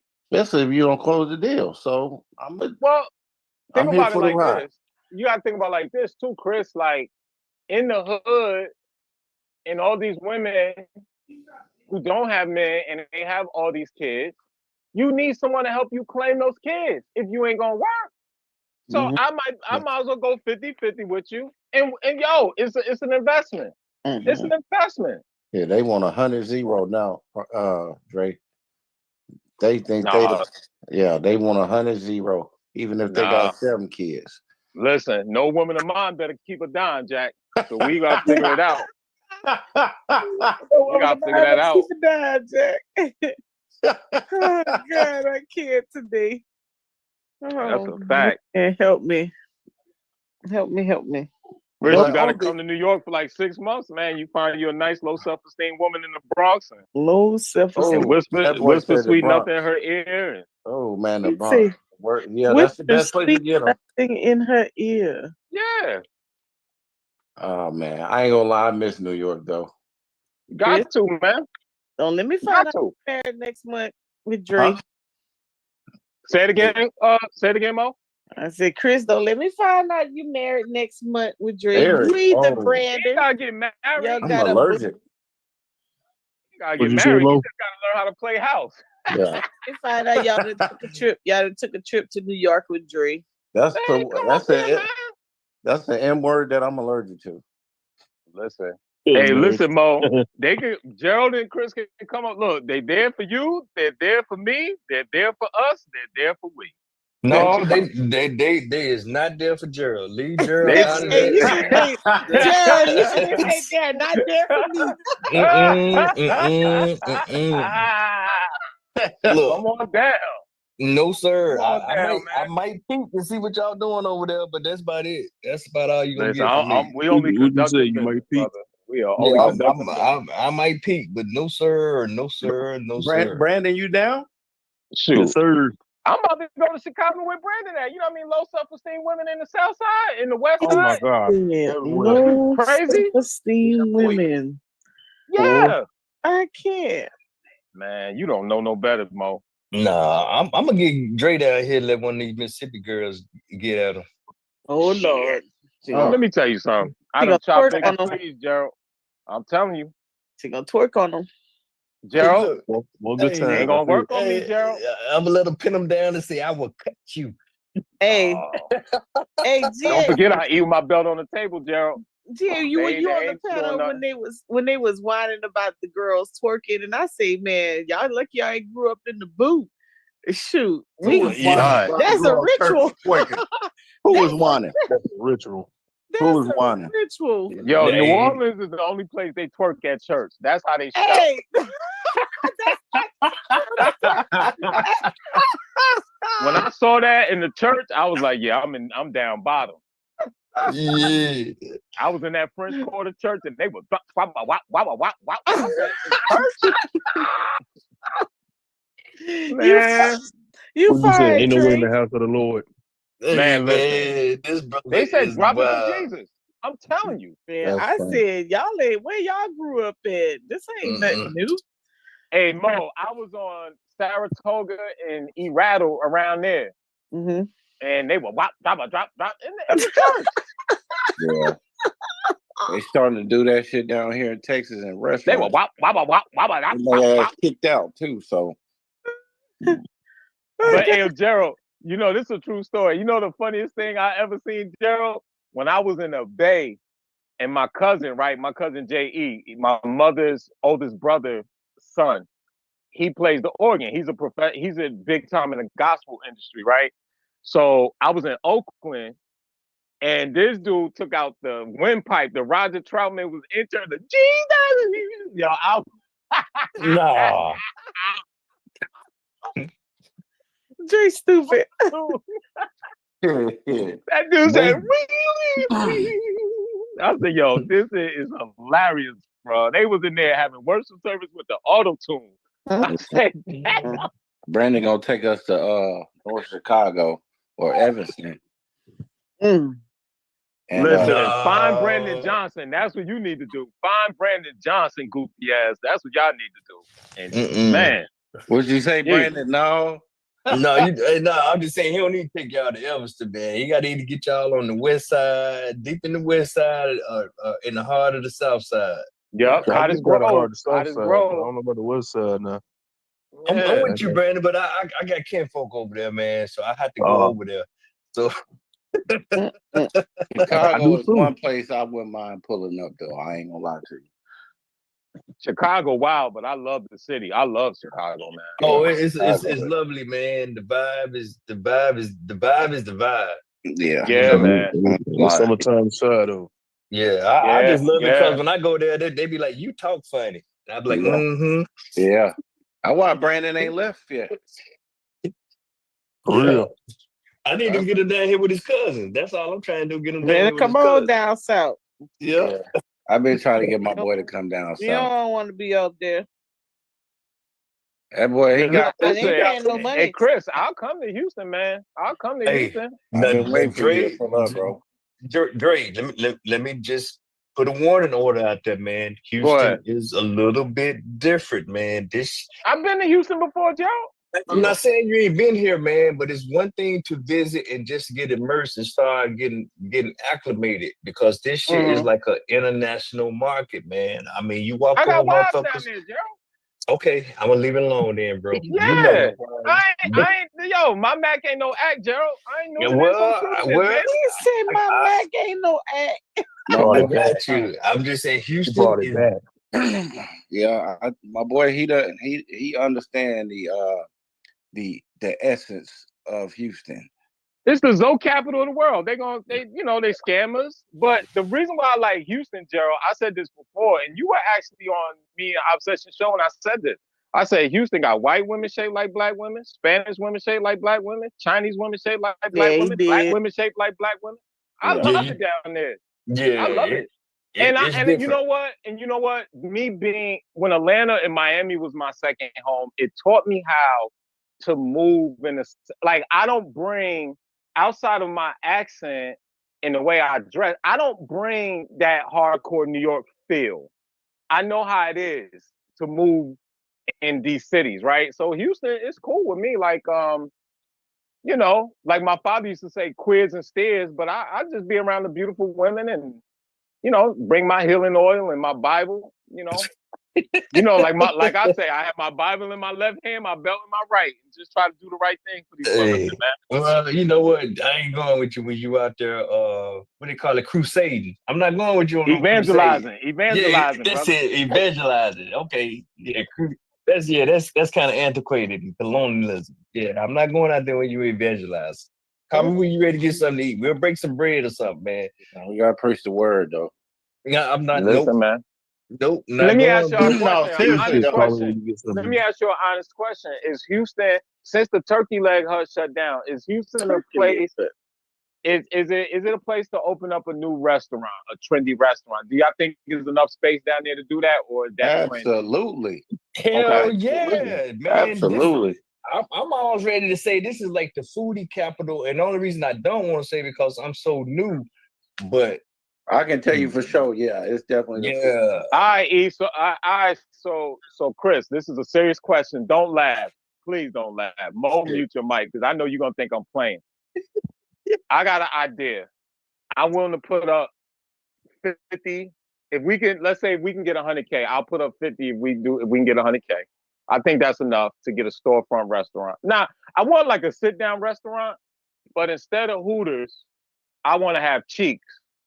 Are they ready for Cheeks? I can't take Dre, I I swear. was gonna laugh at this. No, think I'm playing, man. I'm dead no. Well, from what I'm hearing, Drace, they may already beat you to that idea, man. Oh, they have Cheeks already? Man, Hey. they doing this shit on some grown folks level down here, man. Imagine. I want it to be that because white girls got Hooters, black girls got Cheeks. I want it to be more like a family. Look, listen to this, listen to this, Gerald. Cheeks, come in and watch us spread our love. Isn't that beautiful? No, God. I am not bringing the food gonna have to be damn good. Like you gotta have. Imagine Mm-mm. That imagine shit. Be Live. I can't. Imagine Be Live with restaurant food. Yo, I'm telling you, man. Cheeks, man. No. Hey, man, great marketing idea, but you're gonna have to have a serious with a serious mix. But Hey. I'm not. I'm just coming for some takeout. The New York, he's the right New York person to do it. Because I know another dude from New York. He came down here and started a daiquiri spot, and he done already, done flipped like 3 locations. So boys know how to do it. Yo, Gerald, I really had that my idea for.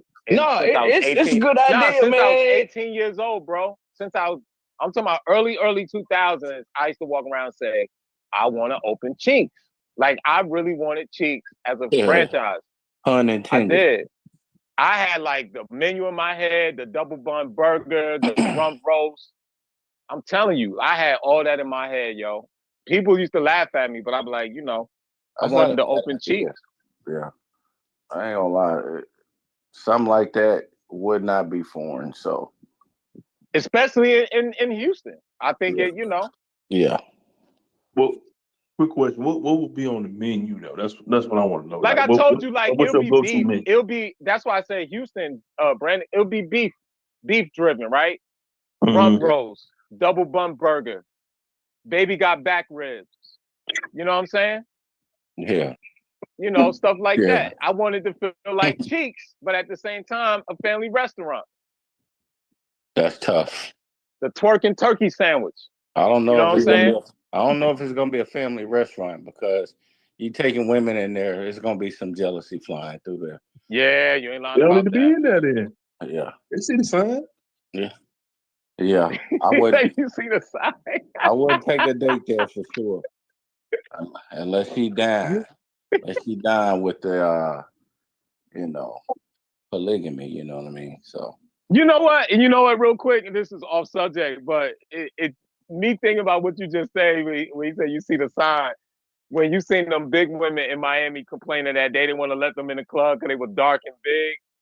And my man said yesterday, he said, yo, Dre, we should open a club called Scales. Pay how you pay. Oh my God. That's tough. And we should open up a club in Miami called Scale for the big women since they complaining. Hell, they got a restaurant for that shit too. Like you gotta weigh a certain much to eat there.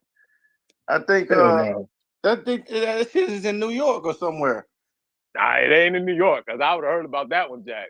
Because they make you get on a scale and see how much you weigh to be able to get into the restaurant. And they feed you all this unhealthy ass, stuff. Burgers with bacon grease on it, and I'm just like, damn, that's damn. Lord. I tell you this much, if we had $1 million, we only really need $1 million and get the crowd that Carnival Cruise just lost. Think about that. If we had the excess capital to say, all right, you know what, we'll be the ghetto cruise ship. I mean, you make some money. Turn that shit to Soul Plane for real. Word, literally. If you think about that, because Carnival, and I'm not mad at Carnival, service who you want to service, but when you think about that, when they tried to go in that direction, they knew what they were getting into. I guess it was a little bit too much for them. But to be honest with you, I mean, if you have the excess capital, you can make a ton of money because you know how they're going to do. Everybody's going to revolt against Carnival. And they be like, nah, we welcome you, black women. We welcome all of you. Bring your speaker, bring your drinks. I'm telling you, you will make so much money. Not a bad idea. You got chicken wings and drinks. It's going Facts. down. Yeah. And you can play rap on the boat. Oh yeah. The only thing we're gonna have the FOI security because it's gonna be some fights. So you're gonna have some. Yeah. The FOI, the Samoans, everybody got to be in there. Well, that shit gonna be on Shade Room. I'm telling you, World Star, Shade Room, Baller Alert. Yeah, they pulling. Yeah, all that's gonna be on live for real. Yep. The boys be having some good ideas though. If we had the capital, that would be something. That would be something. Yeah. I don't know how long it'll be lived, but I can tell you on a 2-year basis, you can make a gang of money. A Yeah. gang of it. That's the only boat or only cruise ship that's gonna ever be on the ocean where you hear, subwoofers from Yup. passing by.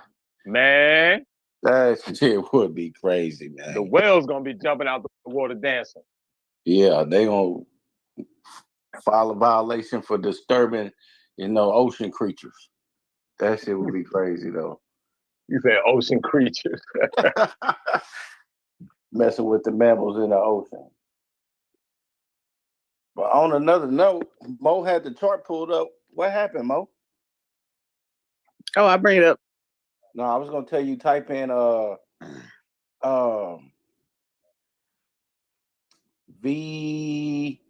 VTI. So you know how everybody, be wanting to buy the S&P 500 and it's over 600 some What dollars. is it? VTI. Type that in. VTI, like Victor Tingle Indy. Yes, Mo. Okay, the first one. Wait. Hold on. No, that ain't right. Wait. Take the eye off. Okay. No, it's supposed to be Vanguard Fund. Mo, hit off.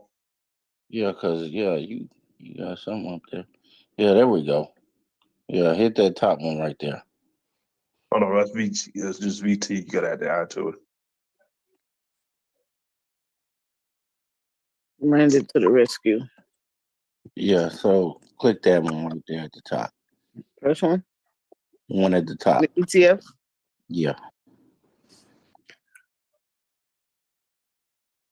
All right. Here we go. Now compare. It's still the S&P 500. It's just a Vanguard fund. Mm-hmm. Dividend yield about the same. Expense ratio is probably a little less than the S&P. And for those of you that don't know what the expense ratio is, basically they charge you expense ratio. It's like a fee for managing the fund, but the fee is low. So it's so low that compared to like a tactical asset allocation to where they do constant rebalancing every quarter to make sure that they beat the market. So when you got a low expense ratio, they're basically saving you money for managing the fund. But as you can see, it's very similar to the S&P 500, meaning it tracks the same stocks that are in the index, but it's cheaper. So if you go back and search again and type in VT, they have another one. All right, click that top one again. A little bit similar. Let's see how much it is. It's $129. So you may not can afford the S&P 500, which is about a little over $600, but you can afford this that tracks the same index. Just to throw that in. I wanted to say that while we was looking at the stock market and talking about what to invest in and whatnot. So this is why people need an advisor, financial advisor, a lot of the times because you don't know. So you think you won't be able to invest in something and get the same outcome because something is too high, but there are alternatives that track the same thing. Oh, we get that, right? Did you know about that, Mo? I had those, but I have some Vanguards. Okay. I'm gonna bring it up. I got Like Chris. Yeah. I was gonna say, did you check out the other one? Was it PL? Yeah, PLG. Wait, what is it? Oh, SPLG? Yeah. Yeah. Yeah, I finally got that one. Yeah, that one right there. Yeah, that's the one Brandon brought us to. Yep. And see, it's only Mm. what, $73? So these are, I think sometimes, people don't like investing in these type of funds because they don't move like they want, like single stocks move. Because single stocks are, they risky and they're more volatile than something more steady. So, but the thing about ETFs and different funds is that you have a lot of these companies in there and they could be a part of the same sector. So it's not going to always move up because you have different sectors in there that move in a negative correlation towards those other stocks or other sectors. So this is why you can, hire, like, well, I ain't gonna say hire, but you can, pay for a service like having somebody to manage a fund that you're invested in, like a tactical asset allocation or a strategic asset allocation, to where they're constantly rebalancing your portfolio to make sure that you stay above the fray. They have services like that to make sure you never really lose money, or let's say different economic time periods happen where you may want to cycle out some of the stocks that were doing well, but in this time period they're not doing well. So it's almost cyclical, almost. It's the one I got. I got VOT and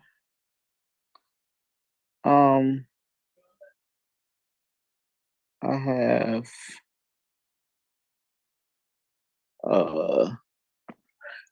VBK.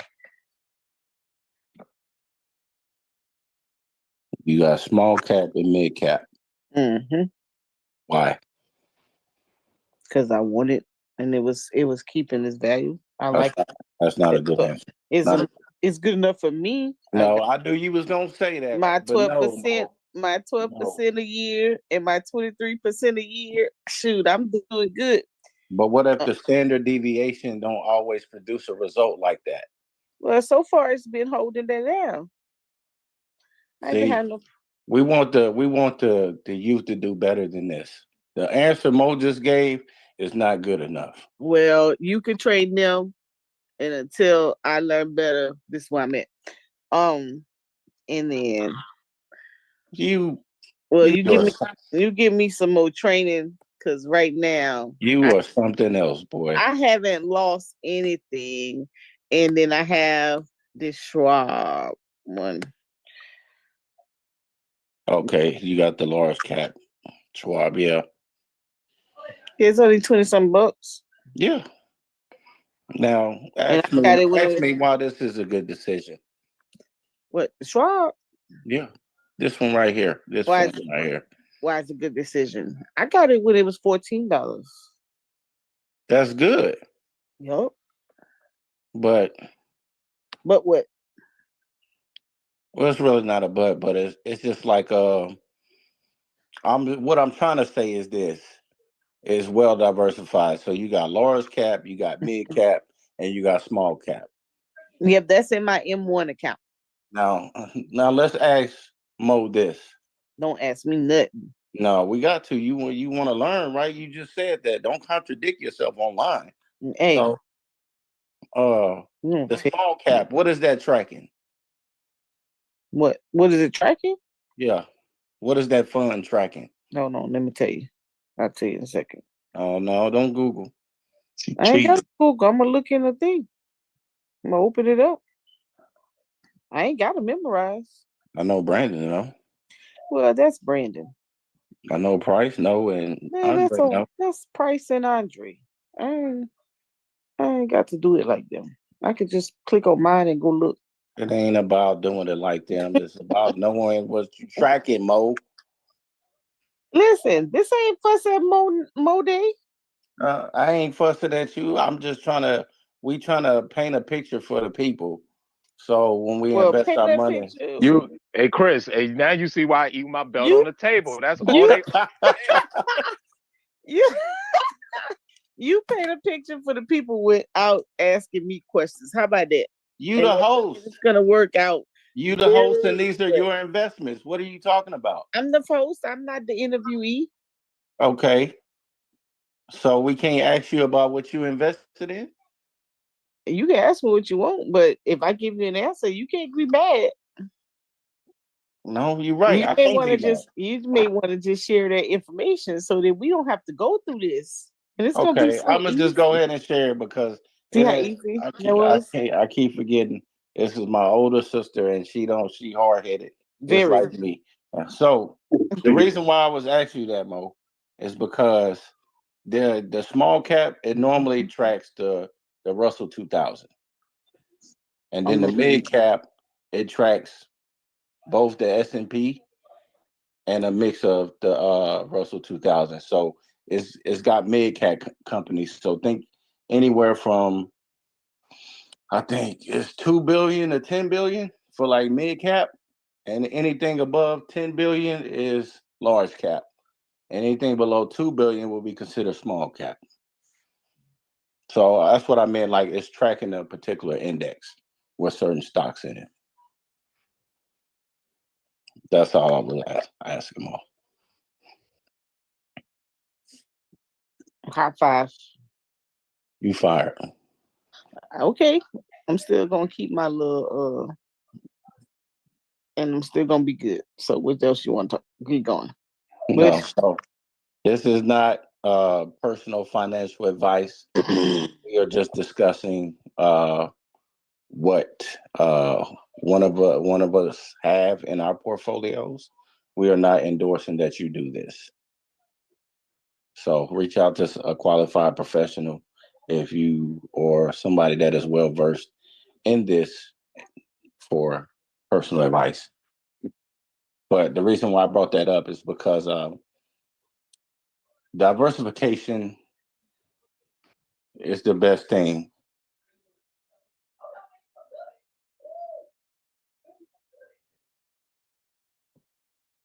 Let me see. Let me see. But if you're savvy, like Dre or Gerald or Brandon, hell, even Mo sometimes, you can invest into a single stock like Apple or Microsoft because you know your risk and reward and you fine with it. But if you don't know what you're doing, don't do that shit. Invest in a fund, whether it's an ETF or index fund, and just leave that shit alone. Just put money Yeah. in every month and let it stack. You know what I mean? Yep. And if you're going to invest into the Apples or the blue chips, wait till most of them do stock splits. I think, that's another thing that's safe, right? You want to get into when they do a stock split where the cost is more affordable and you can hoard shares, because then think about it, just 4 years ago, Apple did their stock split. I bought most of my Apple shares at $96. It is over $210. It floats between 209 and 211 as of recent. Hey, I was able to get more than 100 shares. And so when you understand, like I always say, back in the day, I used to say this when we first got together. If you buy a Chevy for $2,000, do you want to buy the same exact Chevy for $5,000? No.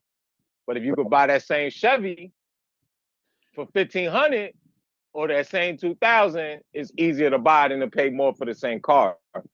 And that's how some of the stocks you have to look at. If you have the patience and the due diligence and the wherewithal, the bandwidth, the weight, you can make you a lot of money. You can make you a lot of money. Yep.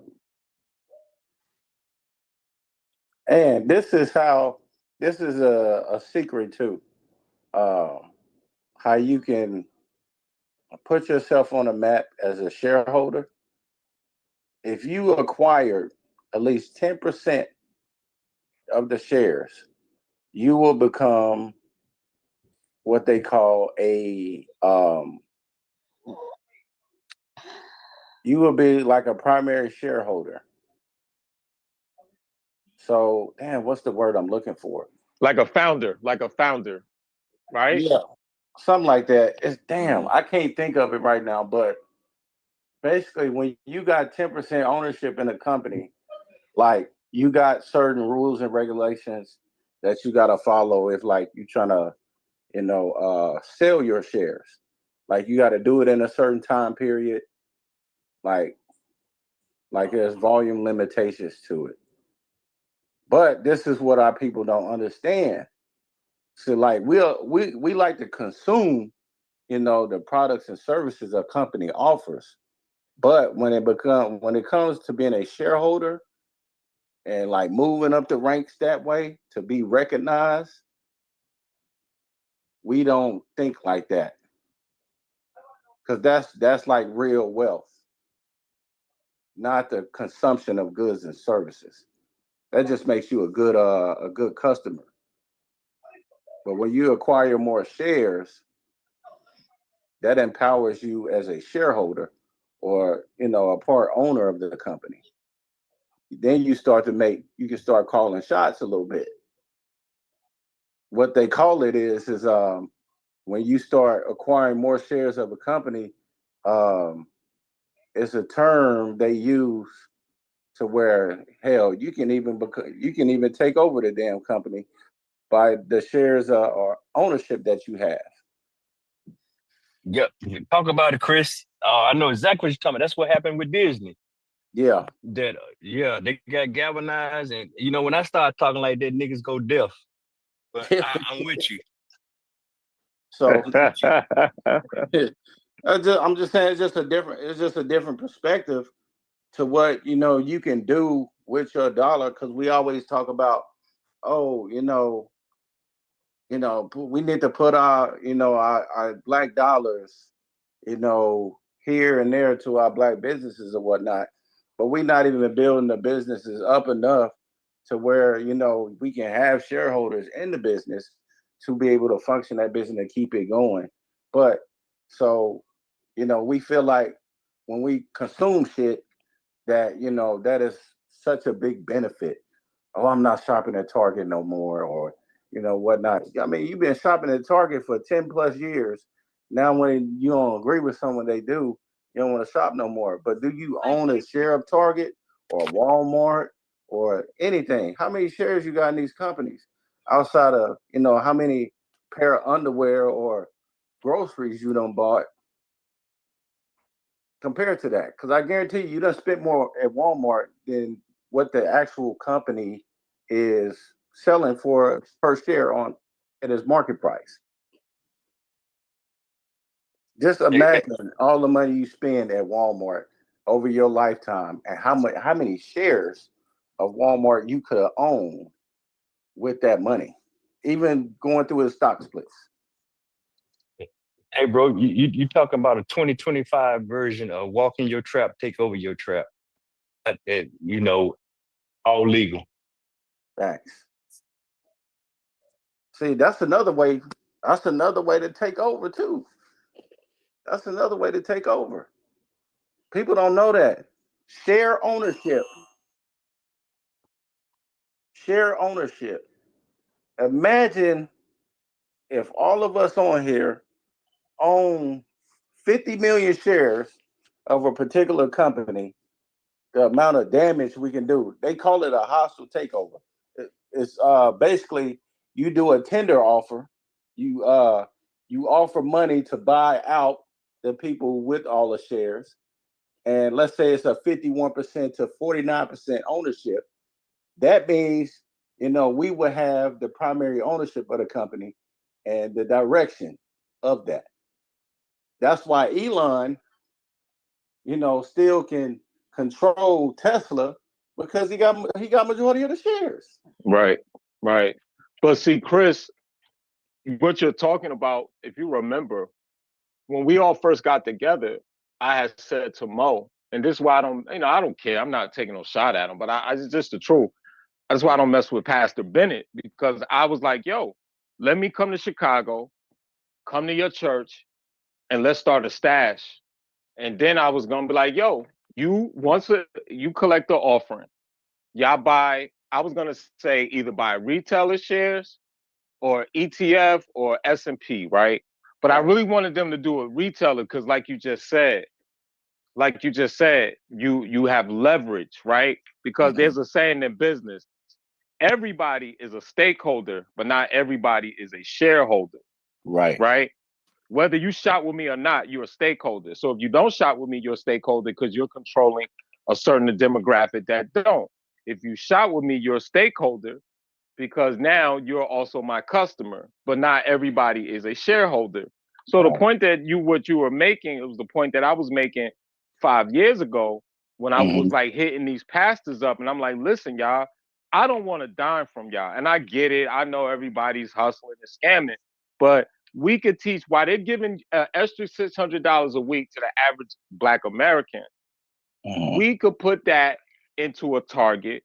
We could put that into a Tesla. We could put that. Think about Pastor Bennett or one of them suckers would have listened to me and would have bought Netflix when the average person had $600 a week, when Netflix was $224 at the time.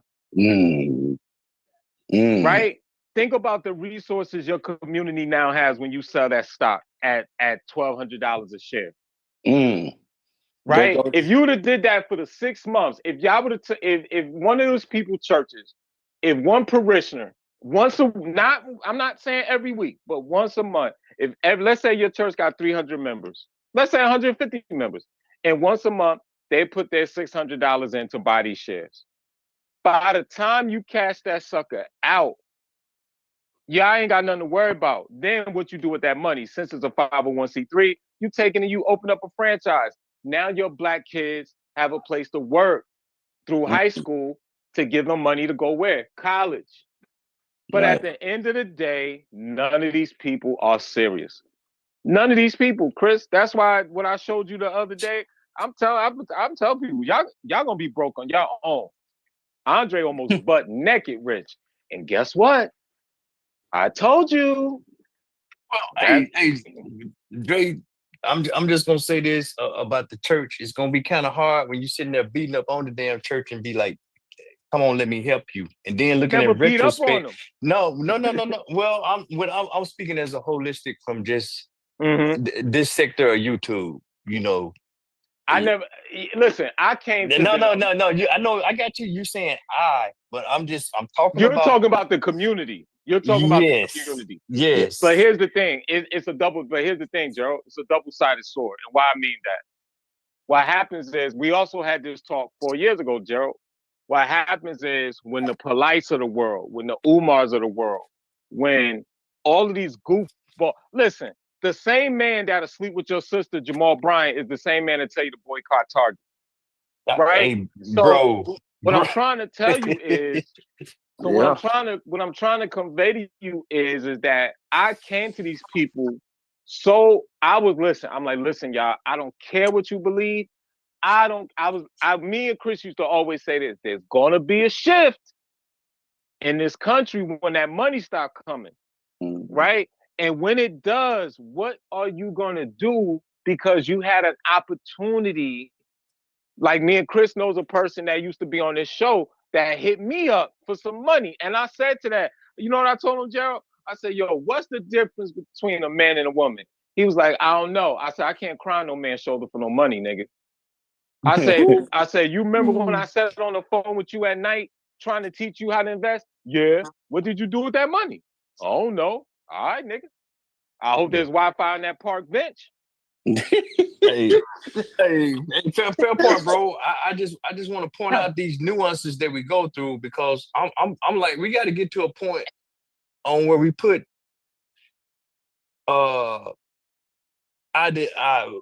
differentiations apart and get some common goals and say, yeah, this right. Price don't believe in God or Price believe in Right. God and I don't, but hear about that money and find a commonality and get some common goals and get with it. I just That's your mutual aid society too. Price. The problem is this. This is the truth. Ideology breeds identity. And when a person's self-worth is their ideology, they're not trying to hear you say, let's look past that and get together. But see, that shit Because I ain't tried tangible, it. Dre. I get everything that you just said, and I'm just saying, okay, when we gonna grow up and say, help not coming, Okay, I that's hate not to do this to tangible. you, Gerald, but you Do just it. said a major word. You said Go ahead. tangible. Yeah, God is intangible, Gerald.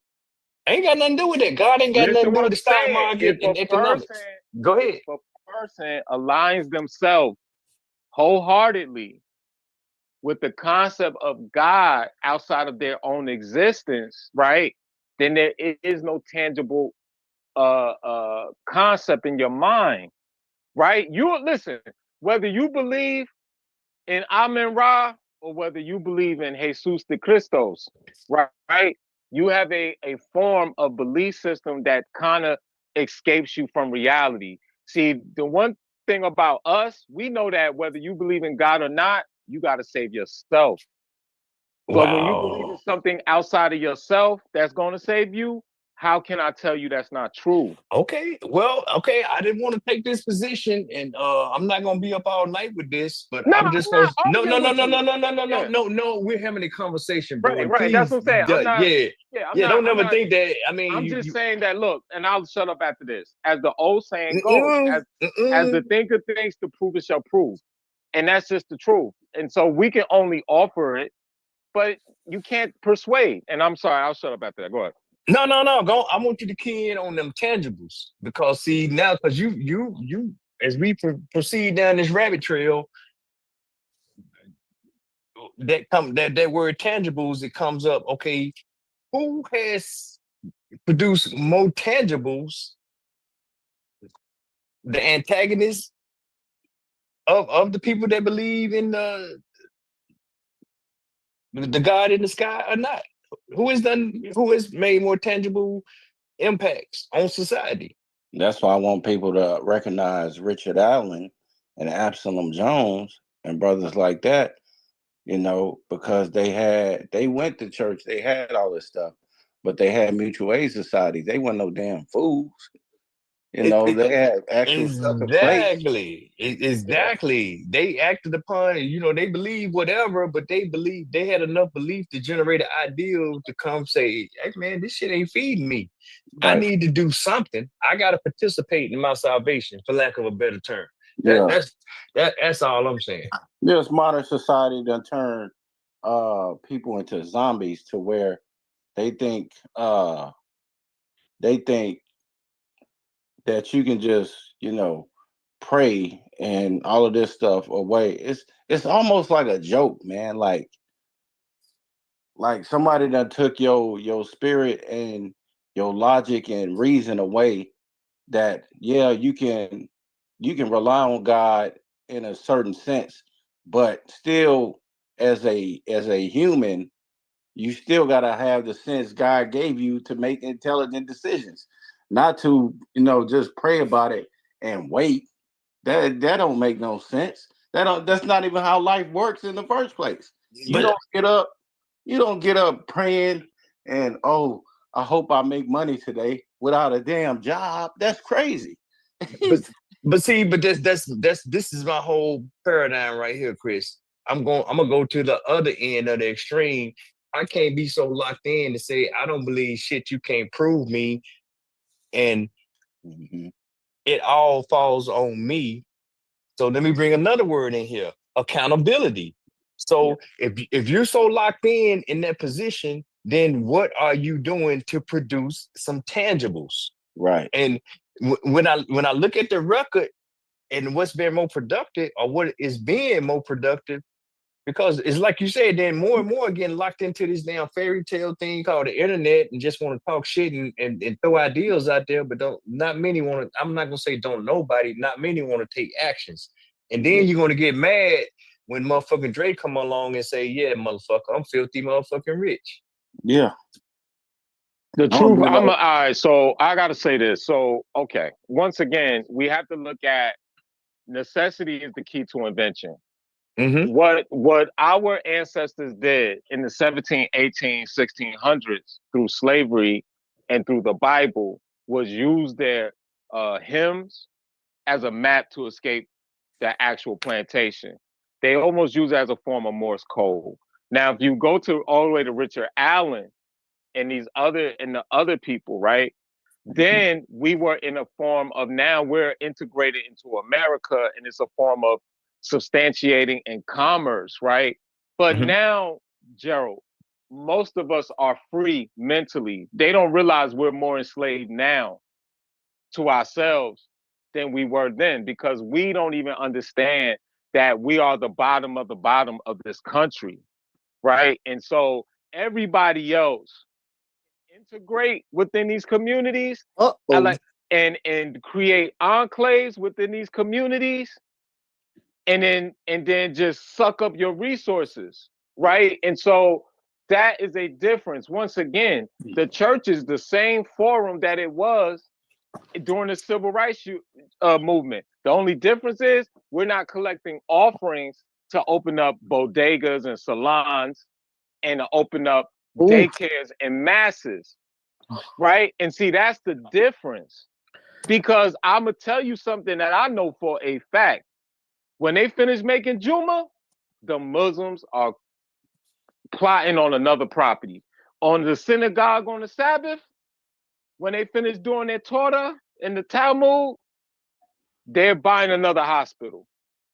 Because why?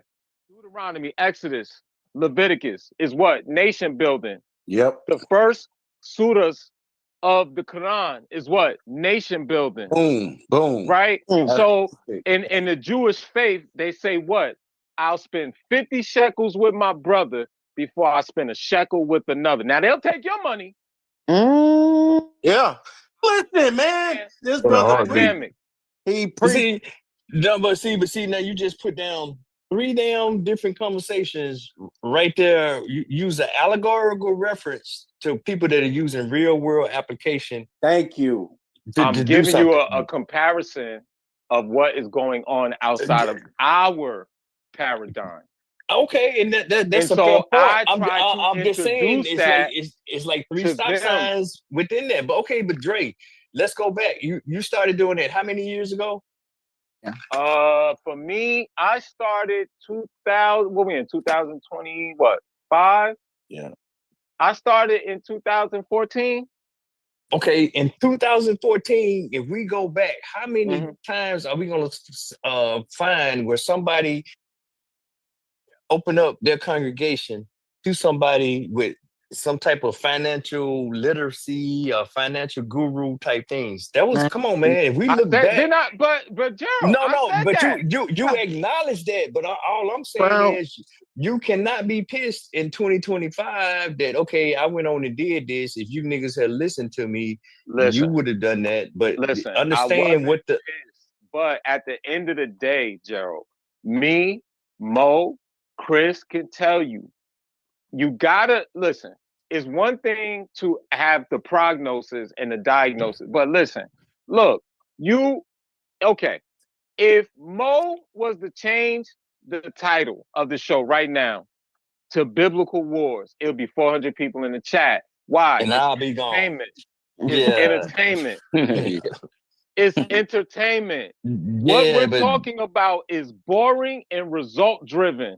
Usually, result driven conversations are very linear and they're not entertainment. fair point. And if I'm lying, I'm flying. Me and Mo used to literally go into Sarnetta channel, go into Garfield channel, and try to be like, yo, bro, we coming on afterwards. You gonna be, yeah, we coming. I know Alright. them niggas ain't coming. I already know. See, that's my point. We talking microcosm to macrocosm. They're a small subset of the bigger issue, right? Because I don't go to a church saying I don't believe in this goofy shit. I was once a Christian. I was a Bible quoting, scripture quoting, washing the blood of the Lamb Christian. I would not ever go into somebody's church and be like, I don't believe in this goofy shit. Blah, blah, blah. No, No, bro, I'm not asking you to defend your theology or anything. no, what I'm saying just, is I don't come from a combative nature. I'm just saying that I don't come from a combative nature. I'm coming saying, listen, y'all, you believe in Jesus? I get it. How are we going to feed your families? That's all I'm coming from. Well, I'm with you on that, bro, because I guarantee you, if I was to start a YouTube channel tomorrow and just start talking shit to say you motherfuckers ain't doing shit, Well, they there. No it'll one, blow up. listen, no one It'll wants blow to, up. no one It'll wants blow. It'll blow it up would, overnight. it would. That's the point, though. Once again, the fantasy is a whole lot easier than Andre. You got to get off your fat stinking ass and find a way to get some money. The fantasy is a whole lot easier than that, Gerald. That's all I'm saying. Well, guess what? This reality is about to get real here in about let me say Listen. 3 to 6 weeks. It's about to get real here. That's why I keep Listen. telling y'all It's that. about to get real. That's why I keep telling y'all that this God thing is a joke now. It's really a joke. And I'm not saying that to be facetious. I'm saying that in reality. Because I can just do some shit and just go and repent anytime I want to, and I'm good. That's how we can look at it, right? But when it comes to actually building something, like the brother said, if you look at the Torah and then you look at the Quran. Yeah. They was building in the Old Testament. If you want to use that, he put it out there perfectly. They were actually nation building where you had to do real work. Now I don't need to do that. I just need to pray to Jesus, and that's okay. I'm fine. Jesus is gonna lead me to the truth, and he's the way. That's how you confuse the people with shit like that. But here, this would be my pushback to that, Chris, because we'll have 2 generations just here in our little age range here on the panel. We'll have about 2 generations that not everybody was a Muslim. They were mostly Christians, and just me being from the South, coming up in the Bible Belt, and yeah, them people came from humble beginnings, and they built communities. They started communities under Christianity. They're so antagonized today. Regardless of what they believe in, or white Jesus, or however you want to cloak that shit, they produce some goddamn tangibles. And I agree with that. I believe you're mixing the faith with the actual look. And if you study lineages, right? If you come from a slave, if your plantation was a locksmith, even the slaves, once slavery was over, usually dealt with locksmith. If your plantation owner was a mason or some type of agriculturally advanced, right? Our father's father took up the same thing. I think the church was also a byproduct of that, meaning, well, we got the religion from our plantation, and I'm not taking no shot. I'm just giving you the equivalency. No, we got the religion. We got the religion while we were there, but we also know that we got to till the field. Because what did they do every day, whether they liked it or not? They tilled the field. We literally built America, from the railroads to the masonry to the architecture to the agriculture. Right. This is why most of our HBCUs is A&T and A&M. Right. Agriculture and technology. Right. Or mathematics, right? Because that's what we had to do. Mechanical and technical. That's what the M&T are. I got you. Mechanical and technical. Yeah. So the bottom line is we were doing that regardless. And that the church was think about it, during what was the college organization that Martin Luther King used to run with? Morehouse? No, it was the organization. NAACP? No, it's another one. I'll figure it out. I'll look it up when I. The SLC, the Southern. Exactly, the leadership right? Yeah. Think about them, right? If you look at them, they use the churches as what? Meeting grounds for civil rights movements. Because why? At that moment, man and woman in the nuclear family were at the church. It was a place for us to devise our plot, devise our plan, and devise our movement, i.e., modern day times, the mosque and the synagogue. what it still is to them, right? For Mhm. now, the church for us is a coping mechanism, right? And so that's all I'm saying. It's a non-combative thing. You know, once again, I was a Bible toting, scripture quoting, washing the blood of the Lamb Christian. So I get it. I understand the concept. Even to this day, since I know the Bible backwards and forwards, I'll kind of finagle it to get into a woman's pants. But listen, that's besides the point. What I'm saying is that there's a certain amount there was a necessity at that moment when man and woman were producing results out of these organizations in Yes. via the church. So, for example, was the Nation of Islam a cult, or was it a nation building thing out of Chicago and Detroit at the time? To me, it was nation building, because what it was, they had fish stores, they had bakeries, they controlled their own production for the amount of time that they were strong, But right? it had its own flaws as well. It And had its listen, it right, had its flaws. right. And you won't get up, but I'm go not ahead. taking up for that. But what I'm saying is it was a form of nation building when you can provide schools, newspapers, bakeries, fish markets for your own group of people through the Services. auspice of a God. Yeah, bro. I That's mean, that's the commonality. you don't get a whole lot of pushback on me on that. I was just trying to really shape that to say, hey, this shit can't be totally one-sided. To say, I tried to tell these Negroes, but some people took a chance on Negroes and people got fleeced. We're not. I'm not even saying that That's that's all besides the the point. answers. You know what I'm saying? I'm not saying that that's the complete answers.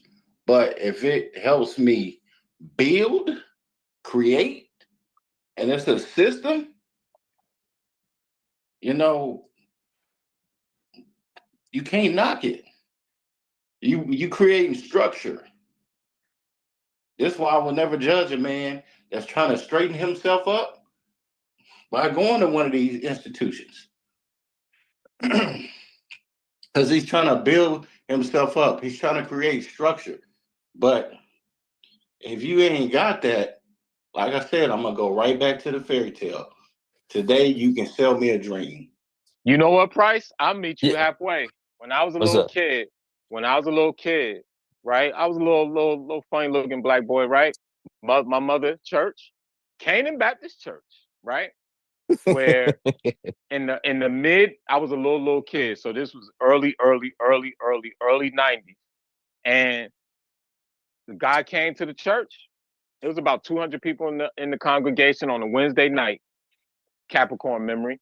And they said, we want to open up a McDonald's. We'll start with one. The goal is to get three. They raised, now mind you, this is early 90s. They raised $80,000. They raised $80,000. You know what that man did with that money, right? I don't know what he did with it. I hope he didn't. He's just like you said. Just like you said he did. But you know what that put in my mind was that, yo, the idea was perfect. The person that presented it wasn't. Right. Now, here's the thing. The point that I'm making is I used to be on this show, the same exact show, ranting about Polite, ranting about Umar Johnson, ranting about all these scammers, because I said, instead of y'all giving money to these suckers, invest your own money into yourself. I remember me and Mo used to go at it about, I would never charge anyone to teach about stocks because I feel like the money I'm charging you is the money you could actually invest into the market. You know what I'm saying? Like one of my good friends, I've been in his ear for 2 years, Christ, and he finally caught on. And to see how much money this man has accumulated in 1 year, it's like, and every 5 seconds he's telling me like, yo, you seen this price? I said, Tyson, I'm the one that showed you. Yeah, I know. I just.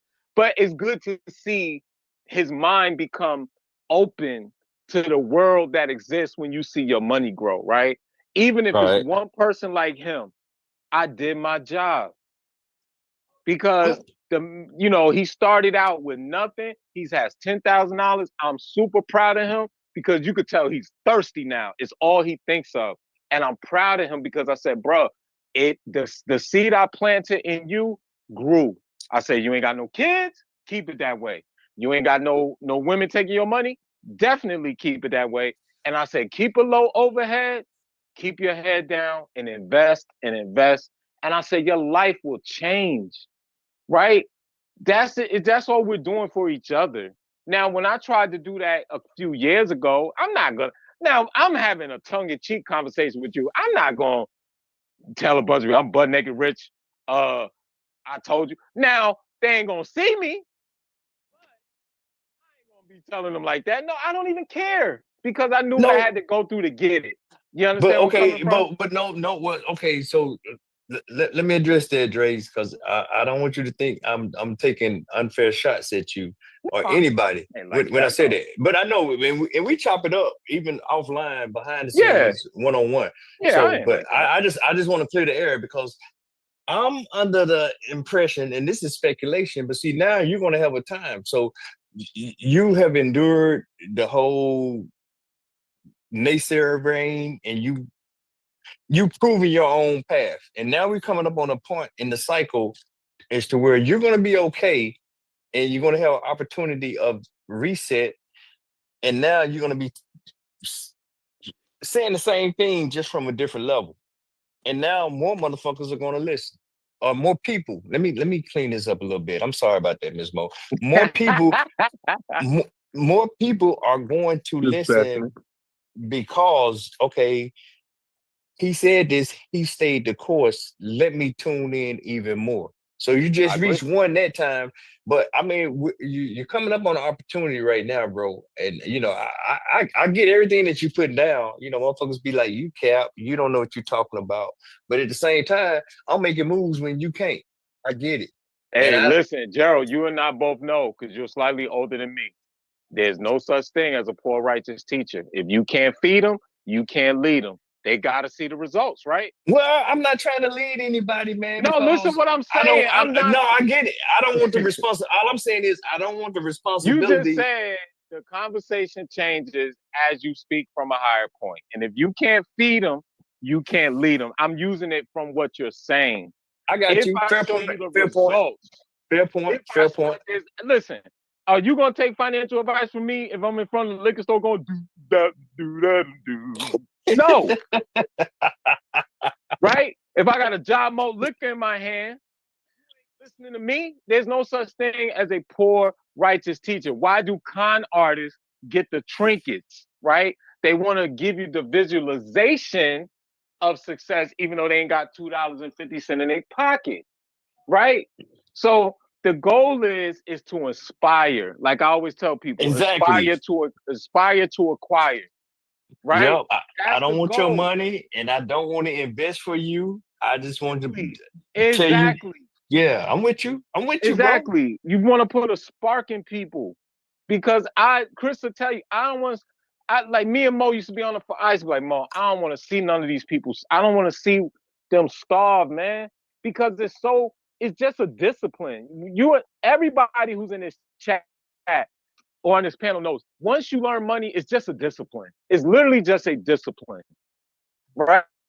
You're literally disciplining yourself. You're teaching yourself slow gratification versus instant gratification. You're teaching yourself a methodology, right? And you're looking, like they say, millionaires think years in advance, billionaires think decades in advance, right? You're just becoming a more, like you say, you're speaking from a higher point. The goal is to inspire, though. But I also know that everybody won't make it. And I'm fine with that as well. Well, they won't, bro. And I'm gonna say this, and then I'm really just gonna leave it alone because I really think the time to shine is on the horizon. But I had so many mentors always told me about this, that you can't get locked in on so much on a successful ideal, for the simple fact everybody's not gonna buy it, and they just summed it up like you can't want it for them. Absolutely. You know, so when I hear y'all appeal, well, I don't want to say y'all like that, but when I hear your appeals or when I hear your passion, that, I mean, all you can do is, man, put it out there and let the naysayers be the naysayers. And then you can come back and be like me, petty, and talk shit at an opportune time. like I told you niggas, but Listen, it, man, you and I both know once you get to a certain point, you're not even gonna do that because if you anything like me, you just want to see who's gonna win. And you know, me, I just want to be with my wives, man, watching Good Time reruns. I'm telling you, I really don't want. You know, it's beautiful to see what Mo has learned, what I have learned, what Chris have learned, what you have learned. Even you know who inspire us the most because you see his growth. It's Sonny Boy. Think about how he always Down, comes in Sonny. like, "Yo, I learned this from y'all. I I done da da bought da a da." house, done bought a car. Yeah, you know, understand where I'm coming from? You No, talking about light years difference. And that is the true reward to know that somebody else maybe took one thing from you, you took one thing from them. And yo, like I always say, I just want to be builders of men. I want to make men good, strong men make stronger men, right? Stronger nations make stronger nations. And that's it. Like, that's really it for me. That's on my end, though. You know, only speaking for self. You know, I got you, bro. I got you. I didn't want us to. no, I'm just making my statement because I'm not gonna lie and say I don't hold some type of content to certain people that I came to and say, listen, y'all, let's just while the getting is good, and I get it. Scammers, listen, all over YouTube, right? They come and they go and they go and they come. But a wise man once told me, you can't scam an honest man because an honest man knows there's no elevator to money. There's only the stairs. You know what Fair I'm point. saying? Fair So, point. I Yeah. mean, That's listen, a I good don't mean one to right preach. I don't mean to preach, but you know, my cash app is not. I ain't got I no. ain't messing I with you, ain't got bro. it. I Yeah, ain't got it. it's good to mix it up with you, though. It really is. But yeah, I'm done with it. Like I Yeah, say, I mean, listen, to each of their own, and hopefully that whoever watches this show, it sparks them. I It mean, sparks them. it should. I mean, you ain't like Price been saying all day, low key. You know, in a minute, you ain't finna have a choice. You ain't lying about that, Jack. You ain't got no choice, none, unless you going to them farm fields. Hey, Unless you go and pick some cotton. I mean, pick some corn. yeah, Strawberries. I'm looking at some companies' balance sheet, and I'm telling you, workers out there for these companies, you're getting laid off. I'm telling you that right now. Mm-mm-mm. but look, everybody's gonna have their opportunity because you do have the ones that come in and say, yeah, if it go to this point. So Yeah, I'm gonna see where everybody's stomach at when it go to that point. Ooh. You gotta have that mentality. I'm telling you right now. You got to have that mentality. And don't think state resources gonna bail you out. Well, we already see Yeah, they that's already not gonna be pulling an back. option. They Exactly. already That's not pulling gonna back. Well, I'm They letting pulling them back, know. I'm saying. So Hey, look, and not only are they pulling back on resources, they pulling back on education in the damn grade schools. So you better be ready to educate your own kids. you should be doing that anyway. That's the whole fucking point. I'm talking about. I'm kind of with. An institution should not be teaching your kids better than you. But if you gotta put your kids in school because you have to go to work, then that's good. That's a whole other ball game. That's And still the your way job inflation as a works parent. today, two parties don't have to work. That is still your job at the end of the day. My dad wouldn't let me fail at all. I don't give a damn about no teacher and no classroom. If my son in here not doing what he's supposed to do, call me. That nigga came up to school. He had to check me a couple times. Get your head out your ass. Do your fucking work. Get it done. Nigga, that's how parents is so supposed to be, especially with the men. But you were Don't at school. failure. But you were at school. It doesn't matter. It But doesn't matter. yeah, The I got job it. as a parent is 24/7. But Else, stop having I'm not these talking motherfuckers. about the kid. No. I'm not talking about the kid acting out. I'm talking about the fact that I'm talking about period. if there's no resource and there's no school, and you're already relying on the public school because you need to engage in the workforce, then Hey, what? Stop being a single parent. Stop having kids that you can't take care of. Well, either way it go, whether it's a 2-party home or not, y'all still both gonna have to be in the workforce these days. Well, Ms. Moore, I'm counting with Chris right there. Your kids should still get most of their gleaning from you. And no, well, That's I mean, that's not the no, point I'm making though. That's not the but that's what he was saying, though, sis. I think that's what I heard him say. it's not the point I'm making. Yeah, you heard me say that. Listen, a teacher is nothing but a stranger to babysit your kid for 8 hours. Now, if you can't do that in your own home, I don't know what else to tell you, man. Ain't nobody gonna teach your kids better than you. I'm not making the point of educating the child. I'm making a point of if there is no public school and you have to and you and him or you and her have to be at home or make way for your child because of you have to go into the workforce to make way for your household, then those provisions need to be started being made now because they're pulling the resources from the school. Because those provisions will have to start being made. Okay. So the community or the village, you gotta start making provisions now. Hey, I'm gonna tell you what my daddy told me, and I still live by these words today. Did you see the videos? Did y'all see the video I put in the chat with one of our representatives? Ain't worried about them videos. This is about man to man, man to child. Accountability, responsibility. My dad explained those two things clearly.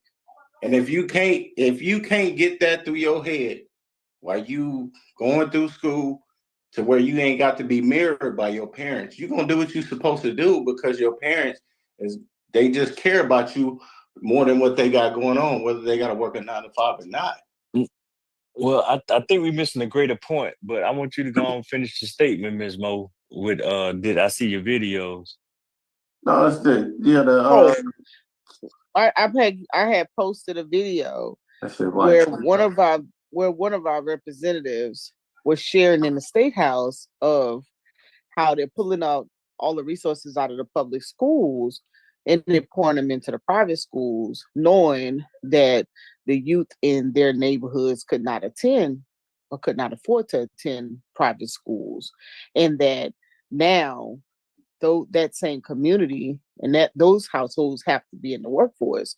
And so now you're putting them at a dilemma in how they have rented out house, galvanized together to rent out houses for certified teachers to come in their area and kind of like an Airbnb type style to keep their public schools afloat so that these folks can have a place for those kids to go so they can go in the workforce and take care of their households. So what I'm saying is that I understand your point. However, that's not going to be the case. And so many people are not going, it's one or two things. You're going to galvanize, and the community is going to come together, and there's going to be a village concept, and somebody's going to take the lead and make sure these kids are cared for while others go out and bring in the bacon, or everybody gonna stay home and try to figure it out. I don't know what village you talking about. I ain't no village. Yeah, I don't think it's no village. They're gonna have to be one. No, it may not be one now, but it's gonna have to be. Well, hold on, wait, because I am very on the fence with this whole education thing. I had opinion with this about 3 decades now on just the failures and the condition that goes on there. But I'm not gonna back off on just because I send my child to school that the school is supposed to do everything. No, I'm not. No. Go ahead. No, go ahead. Go ahead and get it out, sis. No, I was gonna say I'm. That's not the point or the piece that I'm. Okay, highlight the point so I can respond accordingly. It's I went to public school, so make it plain. It's plain just to the me. point of It's just that block of time, right? That the kid is in in the custody of an entity, while that those parents are able to go into the workforce, right? I'm not even speaking on whether the child is being educated or not being educated. I'm just speaking on that block of time Yeah, I'm gonna say this again. or whatnot. Have kids then. And Okay. I don't agree with that, but No, well, we getting past talking points right now. But go ahead, bro, Chris, because I still ain't. I want to respond with my point, but I Go want to ahead. hear what you got to say. No, you go ahead. You go ahead. No, she's talking about time slots. You ain't got no choice. When you become a parent, you gotta find a way when there's none. So if they gonna do this whole thing, you know, you gonna have to figure it out. You may have to work another job to, you know, get some a nanny or something. Like you gonna that's a part of financial planning too. It's called child expense. When having this kid and having this child, or when deciding to have a child, a kid, all this should have been a conversation before even having a kid. In my opinion, There you go. You have to be financially fit. You have to be to the tune of illiterate. To, let's say, hypothetically, you know, you find out that the school's not treating your kid right, you might want to homeschool them, teach them your way. All these things have to be in play. But guess what, Brandon? It's not. We didn't became so dependent on that extra help from a school teacher and different school teachers and having public school to where, you know, we can take care of what we need to take care of while we at work. And we putting all the responsibility on those teachers to make sure our children act right while we're not around. But they don't even act right when they're around anyway. This real cute. I'm gonna let Price get his talking point out. But this real cute. There's a real cute conversation right now, and y'all's responses. These grades ain't cute. Literacy ain't I wish that it was a dual responsibility of having kids, because you all wouldn't have that same response. Because y'all know you wouldn't. Okay, you blaspheming now. Let's hear you wouldn't. Y'all are real cute with these responses, though. But you know what, though? When these women do make way out of no way, I don't want to hear y'all little they too independent, you know, and they doing this, they taking care of that. I don't want to hear that. Because they probably made the choice. I don't want to hear it. But anyways, the provisions are being made. I was just sharing the fact that adjustments have to start being made. You made my point, though. An intricate piece of it. You just made my point, y'all. I hope y'all was listening to what I said earlier. She just made my see y'all on some old cold gender banging shit, man. So I don't know gender banging. I'm about to fall. All I'm saying is, if you're a single parent, you're gonna have to find a way to make a way. That's all I'm saying. I'm not gender. That's just I'm not doing the single thing. I'm not doing the single or the two party.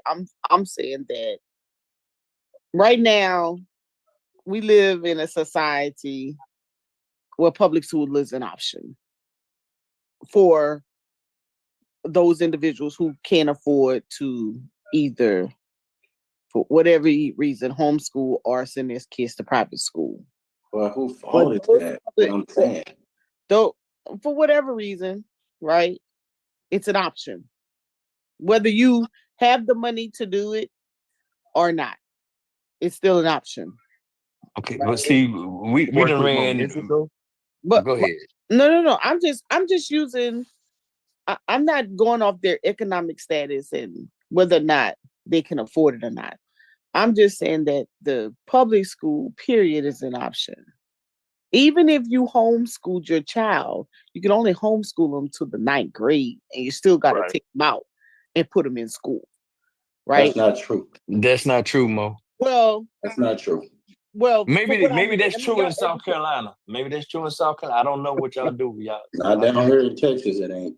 Yeah, that's not true. They can do K through 12 here in Texas. where we had I haven't seen. Yeah, it's to middle school here. In ninth grade, they put them in public school. But see, but we getting so far off the damn road. We done ran about several Okay, stop well you go signs. ahead. Go ahead. No, Go ahead. we done ran several stop signs. Done got Do off your the damn exit. Now we on the damn fire break in the middle of motherfucking nowhere. Well- That's where we are right now. And all I want to say is, let's just think back 2 generations, your parents and your grandparents. The education achievement of your grandparents, which is going to be probably, if you're the age of me's, anywhere from 3rd to 9th grade, Correct. if they lucky. Right. And your parents are probably going to be some of the first to graduate college in their families. During the time, if you look at your great-grandparents and your great-great-grandparents, that they come from a generation of illiterate people. Yes, and the field. And during their lifespan, because of educational endeavors, that I think it went from a 60%, we achieved a 60% literacy rate over a span of like less than half a century. So I'm saying all this to say that we're taking shit out of perspective with my nuanced talking points of today, and really not keeping up with what education is supposed to be. Regardless of well, go ahead. No, I was gonna say. So you're saying it don't matter if they take the resources out of school, make do with what you have. Oh, I'm just saying our folks did that. You know, all this thing about the whole time schedule, the parents ain't got enough time, but there was a time, you know, my father grew up the son of a sharecropper. That dude had to do farm work before he caught the bus to go to school. Right. So what are we talking about?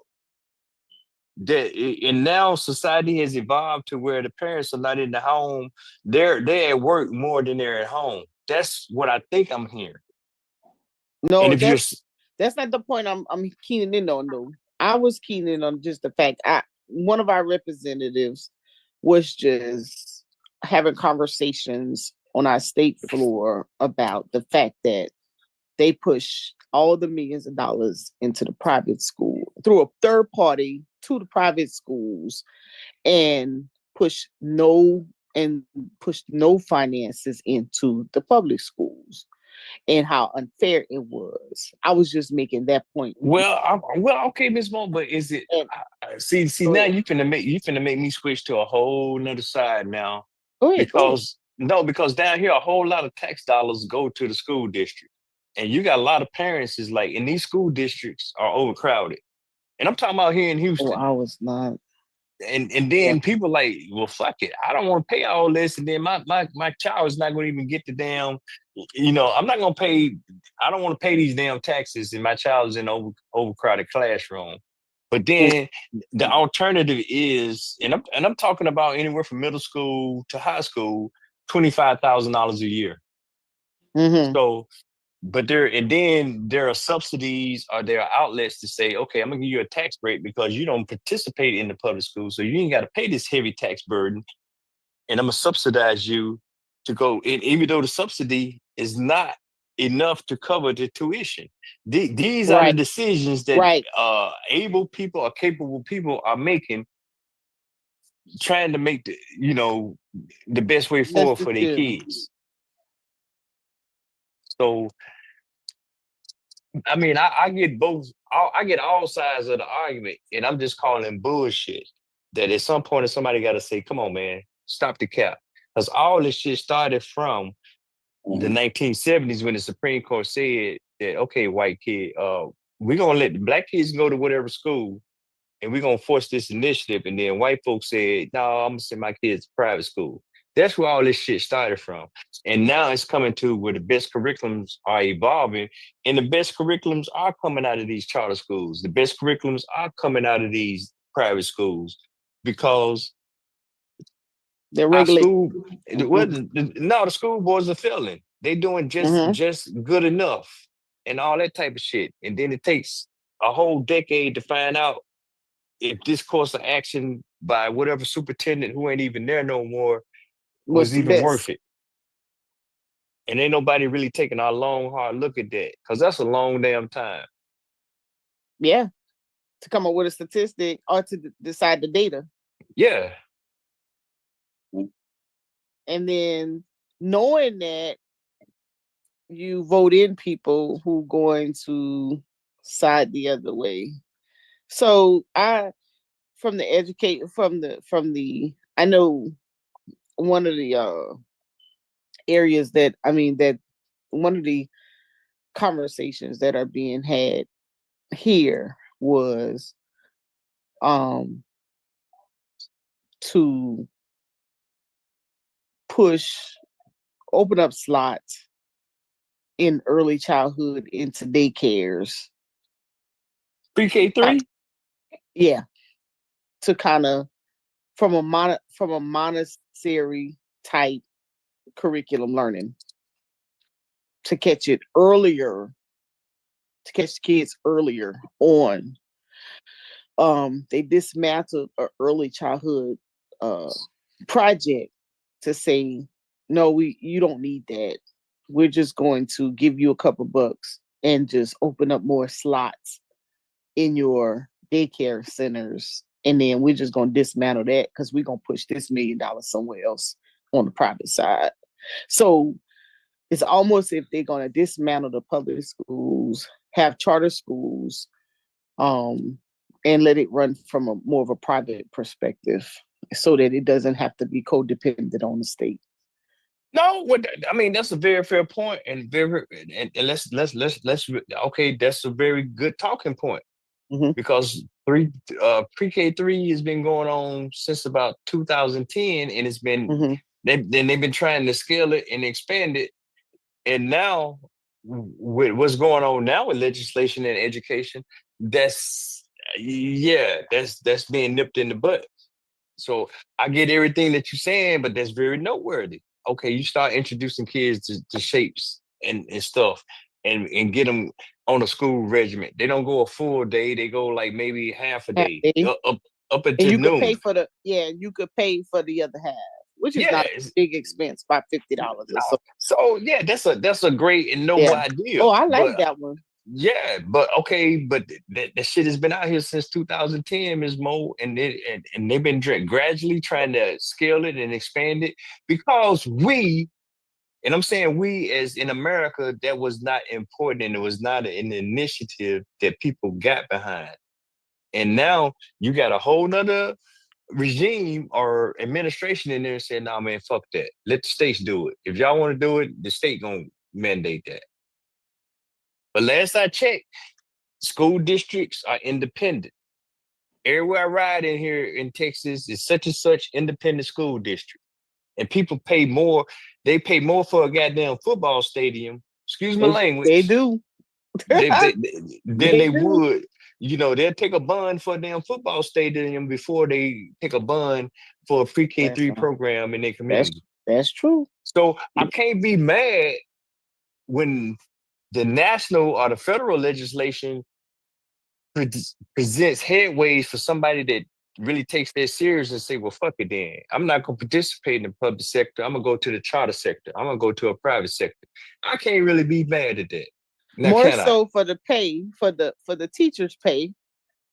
Oh, I mean, that's a whole nother thing, man. Here in Texas, man, about 2 years ago, the damn governor denied the teachers. They was on the brink of going on strike here. And he said, no, y'all didn't get no motherfucking raise. Get your ass back to work. That's what he told them. But all across Texas, they took out bonds to build multi-million-dollar football stadiums for high school students. So what are we really talking about? Let's it's a comprehensive problem. And you so we can't just pick and choose little sectors of impact. And I don't want to boil it down to just a single parent. Because here in Texas, you got kids that are they taking care of themselves graduating. Yeah, because the parents are in the workforce. Well, and you put a successful parent. Well, it's not only that. Their parents are incapacitated. You got students here where parents are just bipolar. Oh, folks, you know, they living in cars and all type of shit.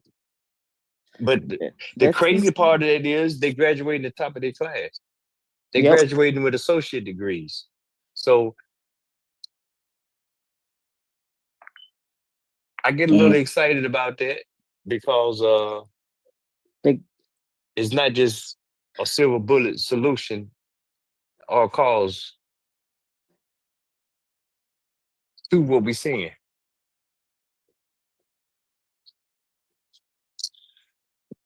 It's a And motherfuckers graduate and they ain't got no jobs, no opportunities. Now what?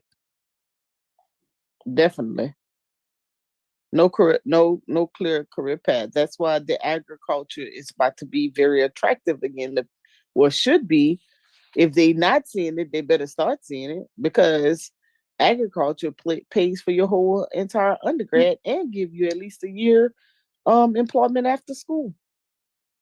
He gone. I was just wondering if I need to send him to Dre's Beefcake and what do you say, Beefcake and Cheeks? Oh my God. I'm just saying. Yeah. Now, automatic employment. There's some programs is automatic employment. When we went in February, when we took those kids down to visit Georgia University, the agriculture environmental department, and he was speaking on, it was like, we're glad you guys bringing these students, because sometimes when students think of our department, they'll think one dimension and they don't realize that our department has a lot to offer.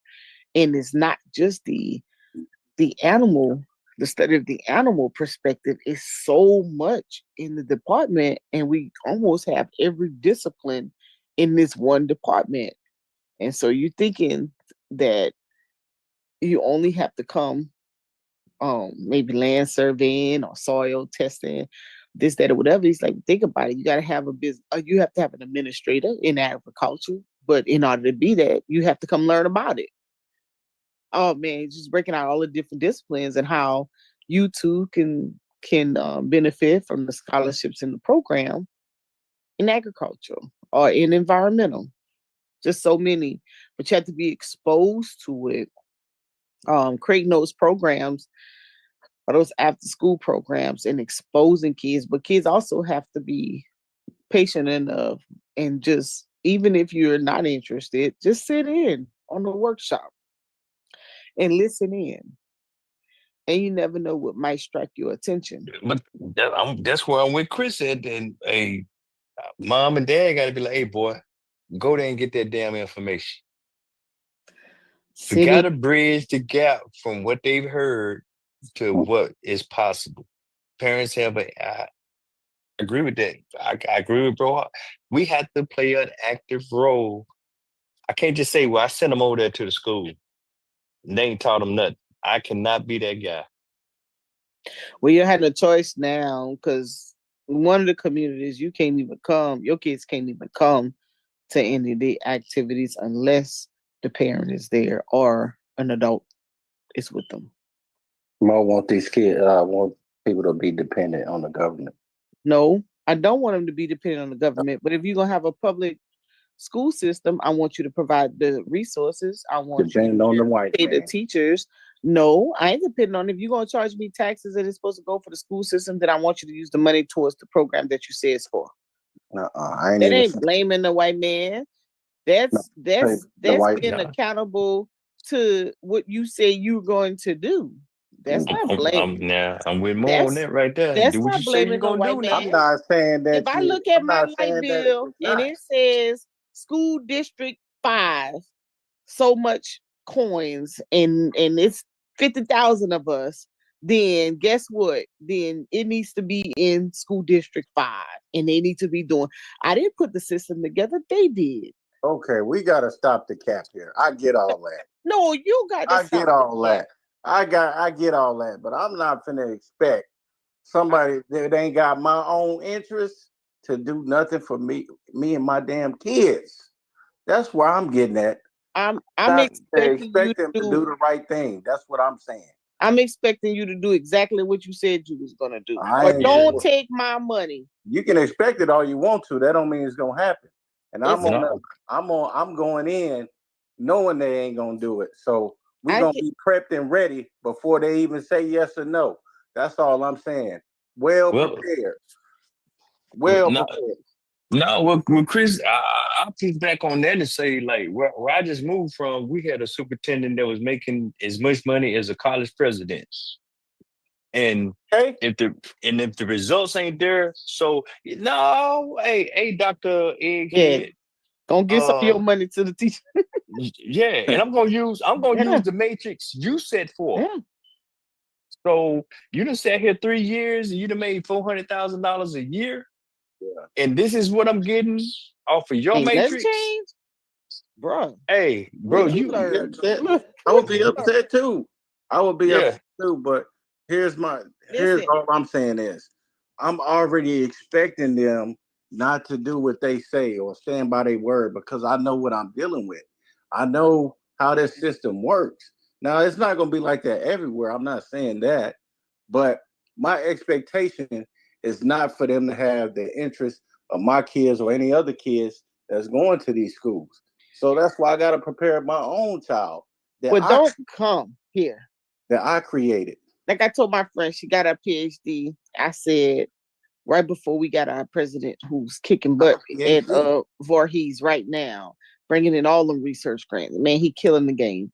And I said, before he got there, I had said, man, why the school just don't go after research, get the department heads or the professors to start writing grants for the department, and they can get the students in the department to work on internships and now our work studies. And then now that opens up more work study for the students on campus, and then they can get a percentage for their salary as a man. I said then the kids can have money in their pocket, they can be learning more, and boom, it attracts more students to the school. And she put in there, are we gonna get paid? I said, nigga, you ain't even approved the program yet. Land the grant first. Talking about if you gonna get paid. How many programs or how many students have you successfully graduated and they land a career or some job and they pouring back into school? Don't talk to me about payments if you ain't if you ain't got no results. Don't talk to me about no payments. Oh, lamb, da da da da. But I'm saying though, if you actually create a way for the student, this is easy. If you are a professor with a PhD, it means you have tenure, which means you have to publish, right? And you're in the school and you have access to students. That means you already have an audience. It should be easy for you to land this. Write these students in. How much more can you attract more students, compensate these students, keep these students engaged, and make them more skillful so that they can be more attractive to these career fields? You haven't proven anything yet, and you over here trying to get a raise. Get a raise to what? You ain't doing that. So I'm on the ownership of all of it, but I'm well, it's comprehensive, Mo. I'm not going to even I'm gonna be quiet on what you just said because that shit gets deep. Either you good at research, or you good at developing talent, or you good at something else. But I mean, it's multi-pronged when you get to talking about higher institutions of higher learning. Hey man, I ain't even planning to be here that long, so I'm not. But yeah, I hear your frustration. Because look, when I was in school, right, we used to come to Columbia every Tuesday and Thursday for 4 hours. And the small businesses, the school had partnered with the small businesses here in Columbia. And so because we would run out of slots on campus, we would come to Columbia, work with those small businesses, and that's how we would fulfill our work studies. So we would actually gain the job skill, right, at the small businesses, as well as being able to fulfill that work study slot as well. Same thing when my niece had went to apply for Newberry, they had Chick-fil-A and some other restaurant on campus. And so it was like, well, if we run out of work study, don't worry about it because we have some more slots where we have these restaurants on campus and we'll let the student work in the restaurant and fulfill work study that way. So like there's ways to be successful. There's ways to engage the students. There's so much out there that's beneficial to the education center. But I also know that, a lot of our whether it's on the grade level, undergrad, postgraduate, whatever. A lot of them don't know because they haven't been privileged to other school systems that are actually doing that.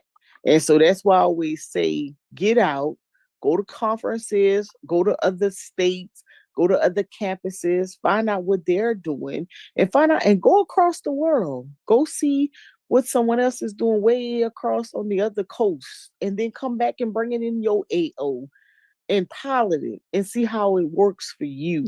You know, there's always ways to do more and to do better.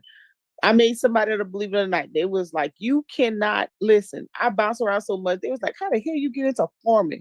Because somebody dared me that I could not create a deliver. He created an action item and say I couldn't get someone, I couldn't make these people successful. And I was like, you don't even know who you talking to. I'd already did my research. So I just did the connection, boom, boom, boom. And just so happened this bill got signed and all that money fell in place for those farmers. I say, shit, divine intervention. Here we go. Let's go. And I ain't even religious like that. Bam, fell right there in my lap. Watched a couple videos, made the connection. Boom, there it is. Who you playing with? Because you have not, because you ask not. All you have to do, some of this stuff, some stuff is right there, but most people don't want to do the work. Most people don't want to make the connection. Most people don't want to read. Most people, like I just told y'all, my buddy called me. He was like, yo, the counties are buying the Goodwill franchises, and the counties are not putting their name on it, and they're keeping the name Goodwill. And then they're partnering with small businesses who can do workforce development. So can you come with me to this meeting? Because I know you know this stuff. So I'm trying to hook you up while I get the hook up. But let's do it then. Let's go out, because I've been trying to tell these folks, like, hey, let's create hubs. Let's not call on the government agency to come do the technical assistance. We can do it. We're skilled at it. We know what they're looking for. Let's make it happen so that when they apply, boom, we're going to get all this funding. Yeah, we're going to get their money, and we're going to sell this stuff, and we're going to make money. And then we're going to call on y'all who know how to invest, and then we're going to teach them how to be their own lender by putting their money in certain investment vehicles so that they can be, create wealth. Sounds promising. Oh, it is. It don't sound. I'm telling you. And I'm going to show it to you too. You just watch me work. Hey, calm down. I ain't your average hood rat. I'm a successful one. Why are you calling yourself a hood rat? I don't care what I call myself. I'm still going to be great. You hear this, Brandon? And Price? Price, I'm listening, man. I'm finna get out of here on that note. I'm good chopping it up with y'all. Yeah, for sure, man. Price on the mission. Ever since they've been on the environmental mission, they on another moon right now. I'm so proud of them. We got work to do. That's and that's why I say I shouldn't have been here that long. So, I know. What you know? Oh, I know. Trust me. I'm on the semi teams. hey, Brandon, just hit us up when you get back in the country, man. Country? Yeah, I saw them tomatoes. Tomatoes he was growing over there in Italy. Oh, you seen Brandon Gordon? Man. Oh, I'm about to put Brandon on. Yeah. Holla back, man. Maybe by the next time when you come back and you go back over there, I'll have some stuff that, you can automate your garden, and maybe you can just regulate it from the States. Ooh. Man, that's a hard price. What you doing over there? No, that's that mission. We on a mission, bro. We on a mission with the boys in blue. Yeah. Maybe you can be a sponsor for our international. You can make us go international, man. Hey Brandon, that stuff I was showing you yesterday. Yeah, they like the engineers to all that stuff I just showed you. That's why you sent me the pictures. So the stuff I showed you, I'm priced them on a whole nother level of that from a science side. But the reason I asked you to send me those pictures and that video, did you watch that video? No, I didn't watch it yet, but I did screenshot it so I can watch it.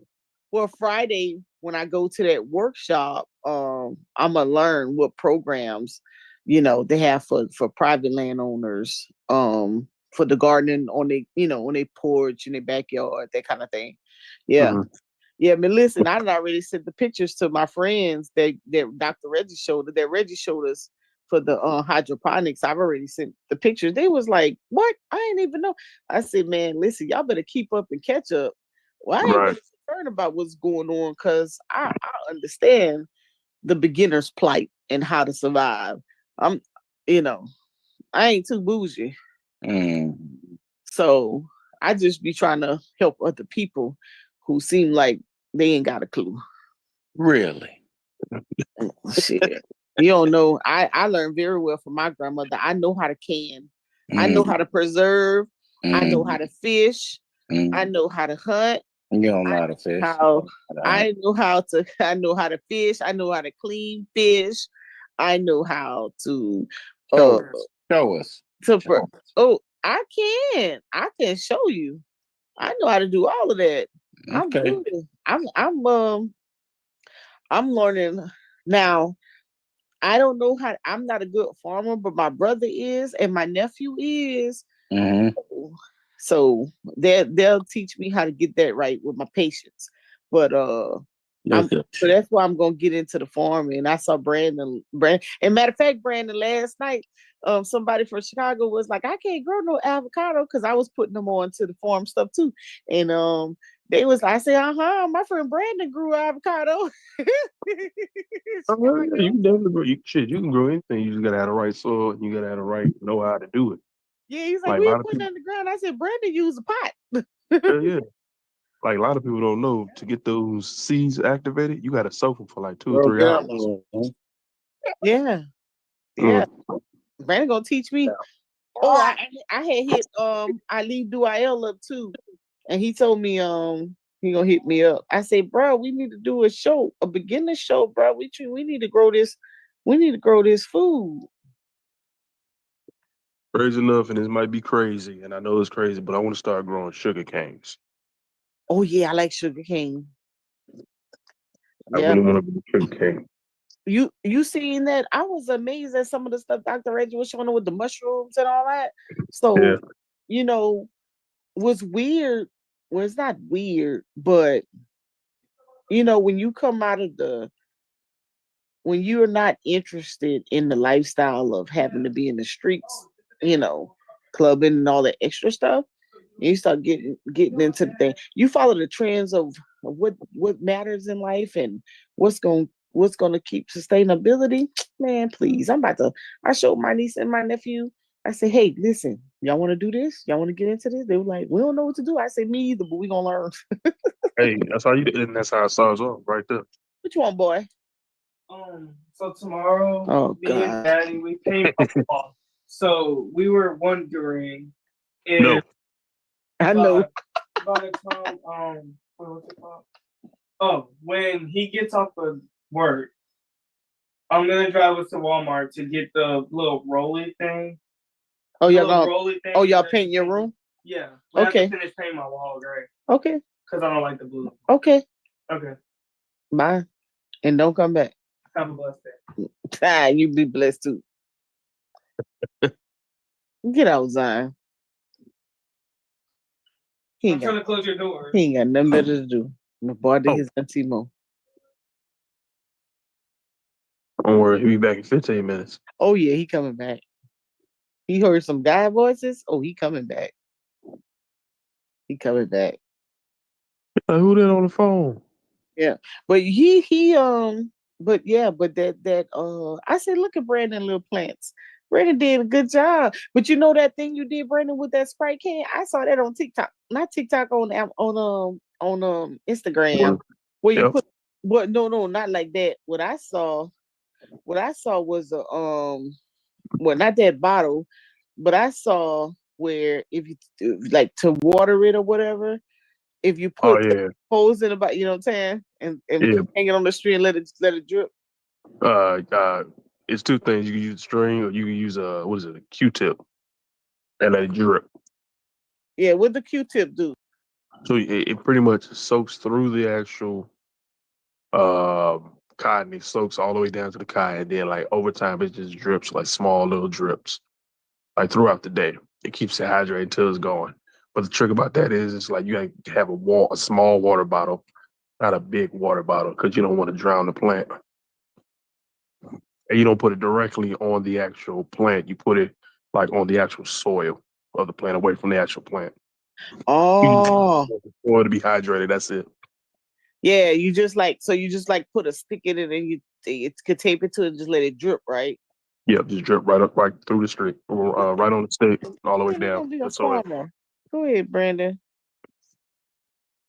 I don't know about no. I'm a farmer, you know. I'm gonna grow some other things. You know. Let me stop.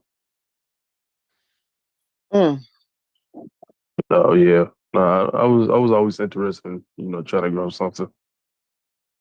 Yeah, I mean, I'm gonna yeah, I'm gonna start too. I'm gonna start. When we can get there, I'm gonna start.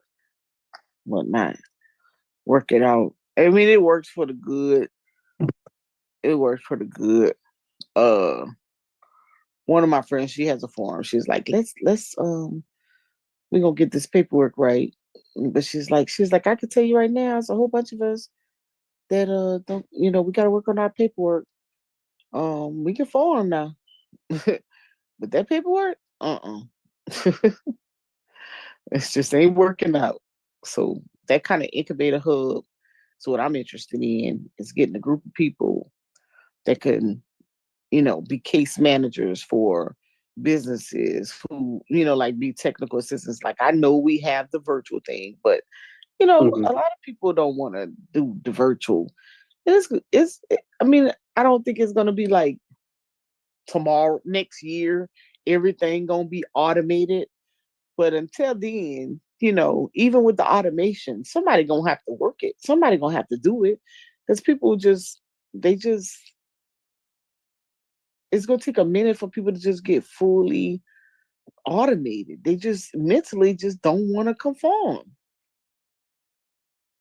Again, pretty much what you guys said tonight. Everybody's pretty much. I think Chris been saying everybody's stuck on government taking care of them.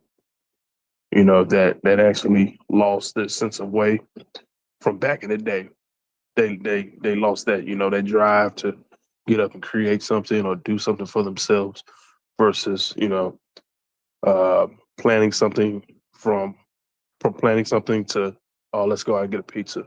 You A gotta lot of go people don't. A lot of people don't want to make make the stuff crust. from. Yeah, yeah. A lot of people don't want to make stuff from scratch. Yeah. Yeah, you're gonna have to. But this is more your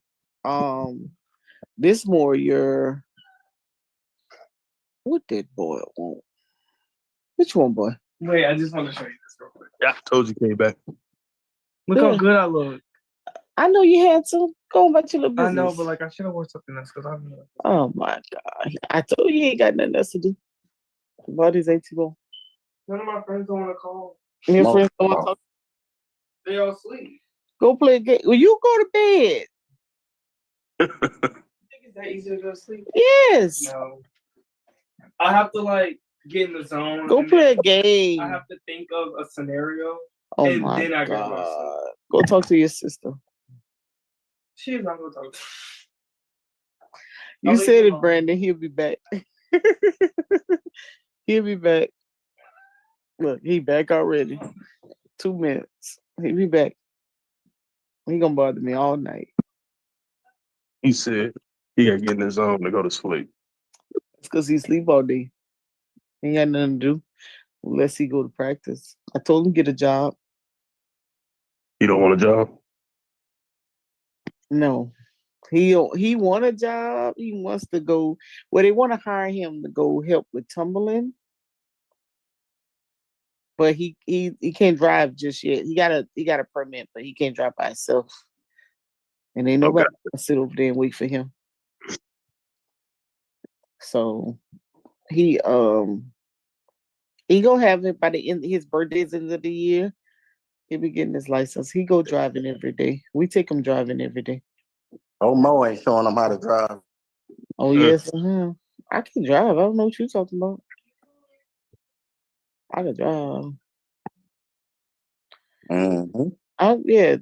Listen, I teach them to be self-sufficient.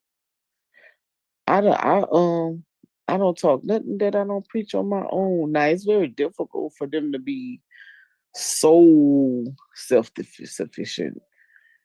So I have to kind of, watch over them a little bit, but for the most part, I try to teach them to be, hands-on with themselves and teach them how to ask questions to the internet before they come asking questions to me.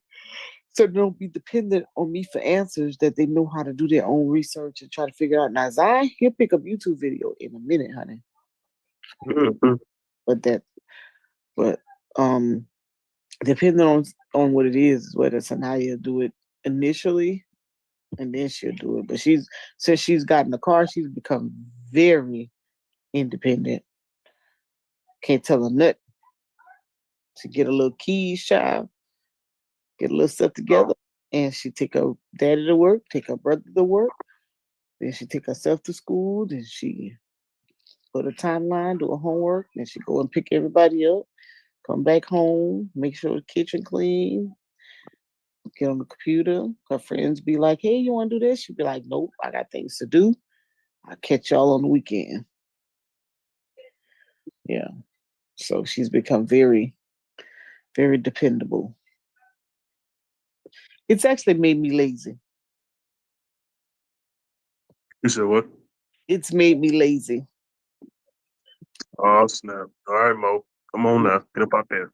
That's why I had to start working out. I said, ooh, this ain't working out for me. I'm not forced to do something, so now I got to go figure something out. So I come home. I'll be back by 2:00. I go to the gym at 2:00. Then I'll be back by like 3:30, and then I'm like, la, la, la, la. What do I do next? And I'll be having stuff I could do. I just don't do it.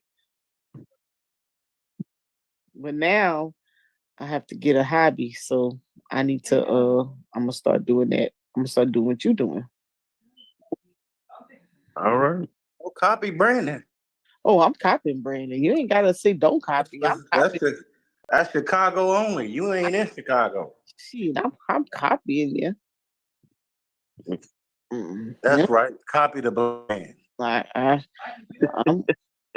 don't care. Black, yellow, green, or purple. I'm copying. I'm gonna learn how to cook. Go to grow me some food. I'm not about to be caught slipping. I gotta get ahead of this. I already feel like I'm slightly behind. I gotta get ahead of this a little bit. Cause I'm watching. I see how they moving. Oh, now they want to copy you, Brandon. Now they want to copy you. I copy Brandon all the time. When you was in Italy, they didn't want to copy you. Oh, I ain't going no damn Italy. I don't need no Italian man. Shit. Why not? You get your little Italian Social Security check. It's crazy as hell. I had to beat his ass. Them little dominant men. No, thank you. I'm good. You heard what you just said, Brandon? Dominant men. Yes. Nah, hell no. They're not. So you think you the dominant one? You crazy as hell. Hell no. That whole country. You the dominant one? I'm sorry.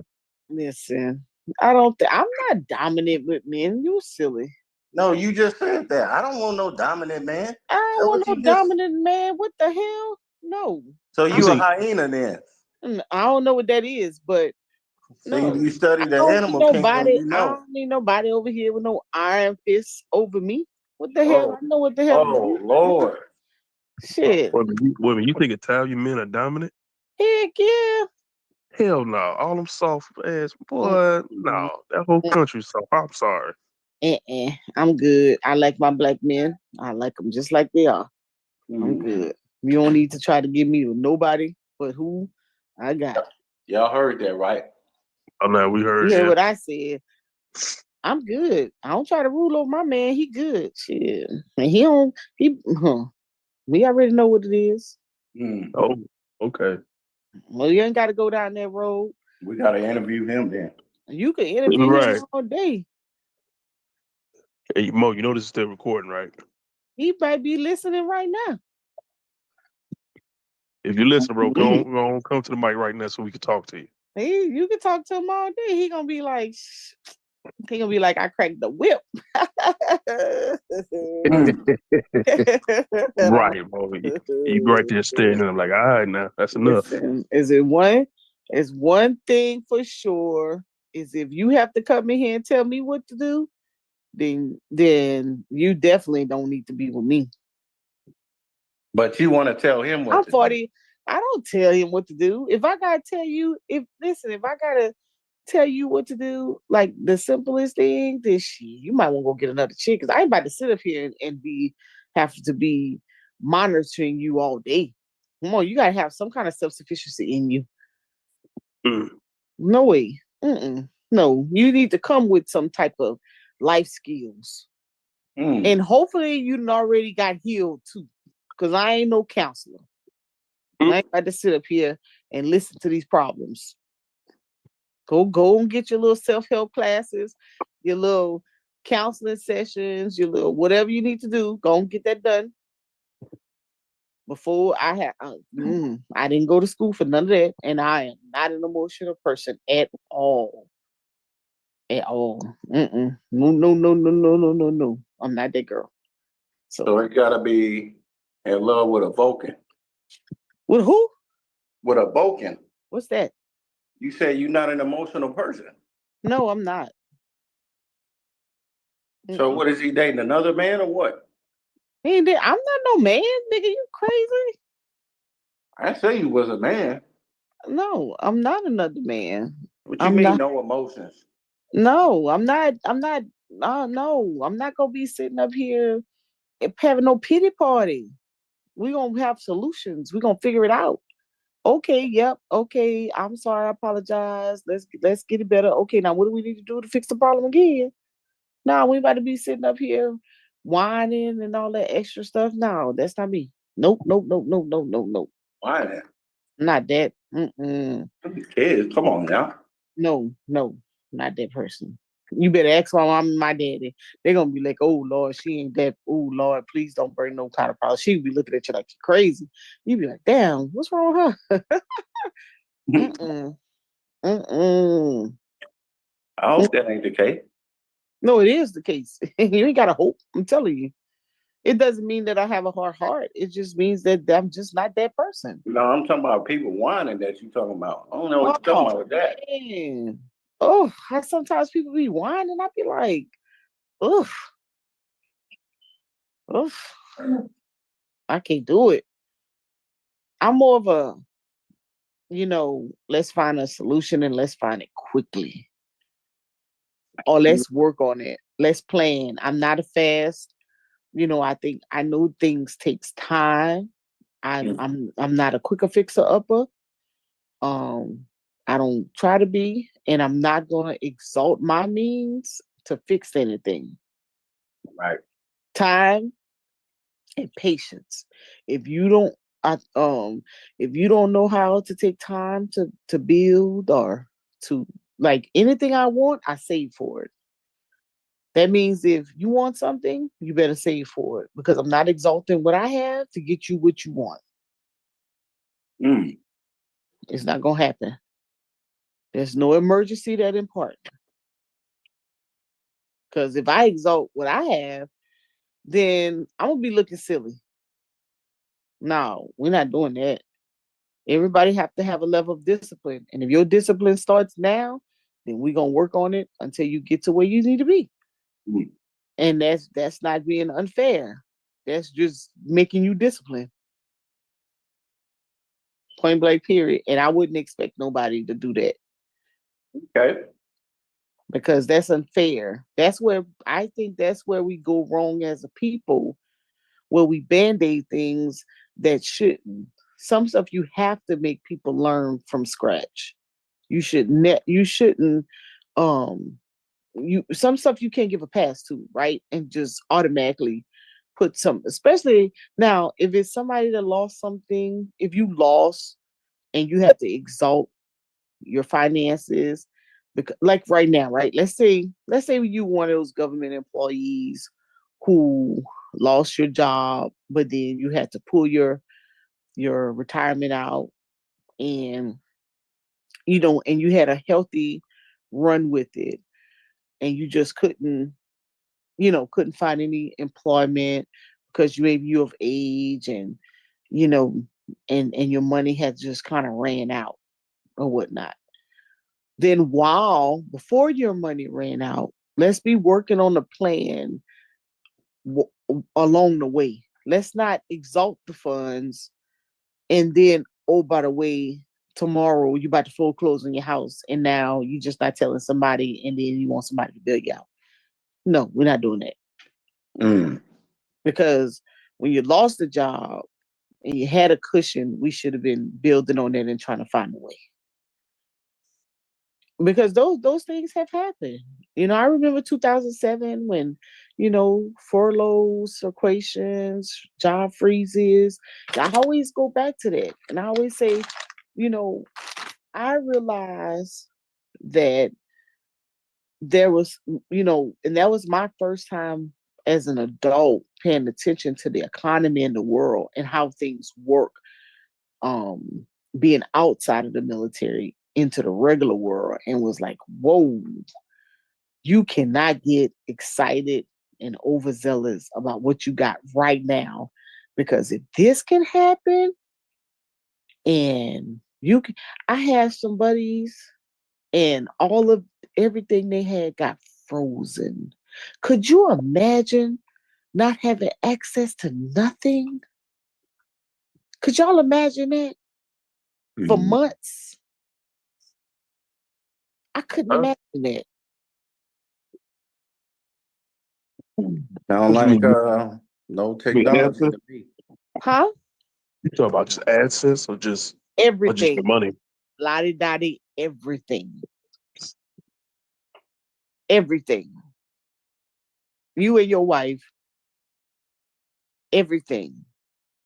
No access. What would you do? I'm going to my mama's house. Ain't nothing else. I'm going to my mama's house. I'm gonna have to do everything from cash. You know what I'm saying? That's a wrap.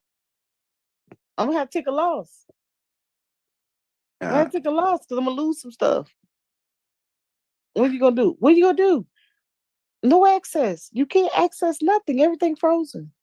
For months. You said go to your mama house? Oh, I'm going to my mama's house. I'm out. I ain't even thinking twice. I just need enough gas money.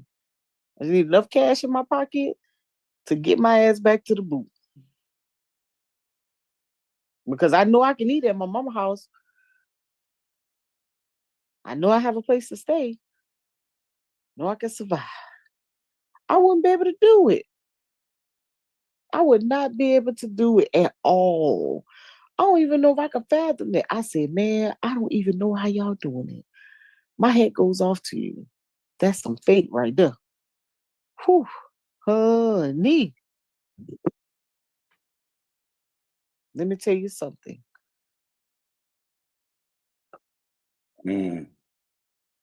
So, and this is outside of the world. So when I think about, losses or losing something, if they take any of our benefits or what losses, I'll be thinking ahead. I'd be like, okay, if I don't have this, what can I do for that? If I can't have this, like I wanted to sell my house this year. I said I was gonna either sell my house, I was gonna let my brother sell my house, I was gonna go get another house. But then when this stuff started unfolding, I said, oh hell no. If anything, I can still survive in this house because it's not expensive at all. Ain't no way I'm about to put myself in no situation, and I'm not putting my friend in no situation and have to get, double my expenses just trying to be cute. Mm-mm. No, sir. Not gonna happen. Mm-mm. Mm-mm. Me and a friend retired at the same time. She traded in her starter home for a larger home. Her mortgage was 2,200. Mine stayed 180. I mean 680. And she struggled her first couple years. She had to get a job. And I remember they was like, "You ain't gonna upgrade, girl. You ain't gonna this." I'm like, "Y'all niggas is crazy. I ain't upgrading nothing. I ain't shit. I ain't trying to be cute for nobody." Shoot. And sure enough, when she had to get that job, I say, "See?" She's like, "Hey, what you doing?" "Oh, I bet I ain't gotta get no job. Not like that. I can stick and move and do all kind of stuff because I just do little part-time work. I ain't gotta do that." And I always think about that thing. Huh? Yeah.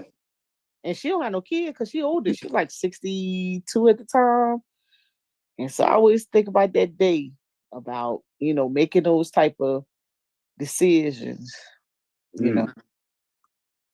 whatnot. You make those kind of decisions and how it affects you financially. You talk about what the world is doing and what they're doing economically, but you got to be on your toes of what type of career fields are going to be available. And are you going to be so naive to say, I'm not going to switch my career field? I'm like, yeah, your ass gonna be on the farm field. You're gonna be over there picking strawberries and blueberries because if your career fields goes automation, if your career fields get taken to robots or AI or whatever, then if you don't know, if you're not gonna change your skill set or upscale, then you're gonna have to go. You have to do something. What are you gonna do? Mm-hmm. Can't do nothing. You can't live in a hut. Know what you gonna do? After sleeping with the owls and spiders. Man, That's You said cool. spiders. Yeah. Build you a tent. man. I have some young cousins, males, and they be like, I say, man, if y'all don't go find y'all a girlfriend, if you can't get you a place and you can't sit by yourself, you better go befriend. All these young ladies right here, y'all better go befriend somebody. Why? You better go befriend somebody. Why? Well, where else you gonna stay? Oh, these are older cousins? Yeah. Late 30s, early 40s. You talking about them finding a girlfriend to live with? Better go find a girlfriend because your parents ain't living no more. See, we got a family house, and my little uncle has gone to the nursing home. And so we like, yo, y'all gotta go find y'all somewhere to stay because they about to put this up for rent. Y'all can't stay here for no more. My uncle was taking care of that. Hold on, what is they doing? Chilling. Chilling. Doing what? Chilling. No.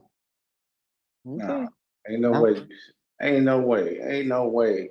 Chilling. My cousin is just chilling at 30, 40 years old. No way. You'd be surprised. Okay. You would be surprised, man. You'd be surprised with the young folks, man, and what they got on their it's almost like what y'all got on your mind. You said 30 and 40? Late 30s, early 40s. They are age. You said they all right? They are age, Brandon. Yeah, I can't chill though. I'm like, I can't see myself doing that. That's why. Right. Right. Nah. Right. I told y'all about the little 21-year-old, about to be 20-year-old y'all was trying to help.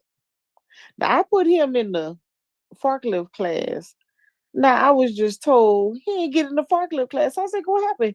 He talking about the forklift class was full. I said, no, I know I should have finished filling the application out for him or whatnot. What you avoiding? I said, if you don't get in that forklift class, I'm gonna sign your ass up for the military. He was Like, all right, forklift class it is. Yeah. I said, bruh, you gonna have to do something. You can't keep saying nobody don't want to help you when we trying to help you. And you keep avoiding. Like nobody's trying to hurt you.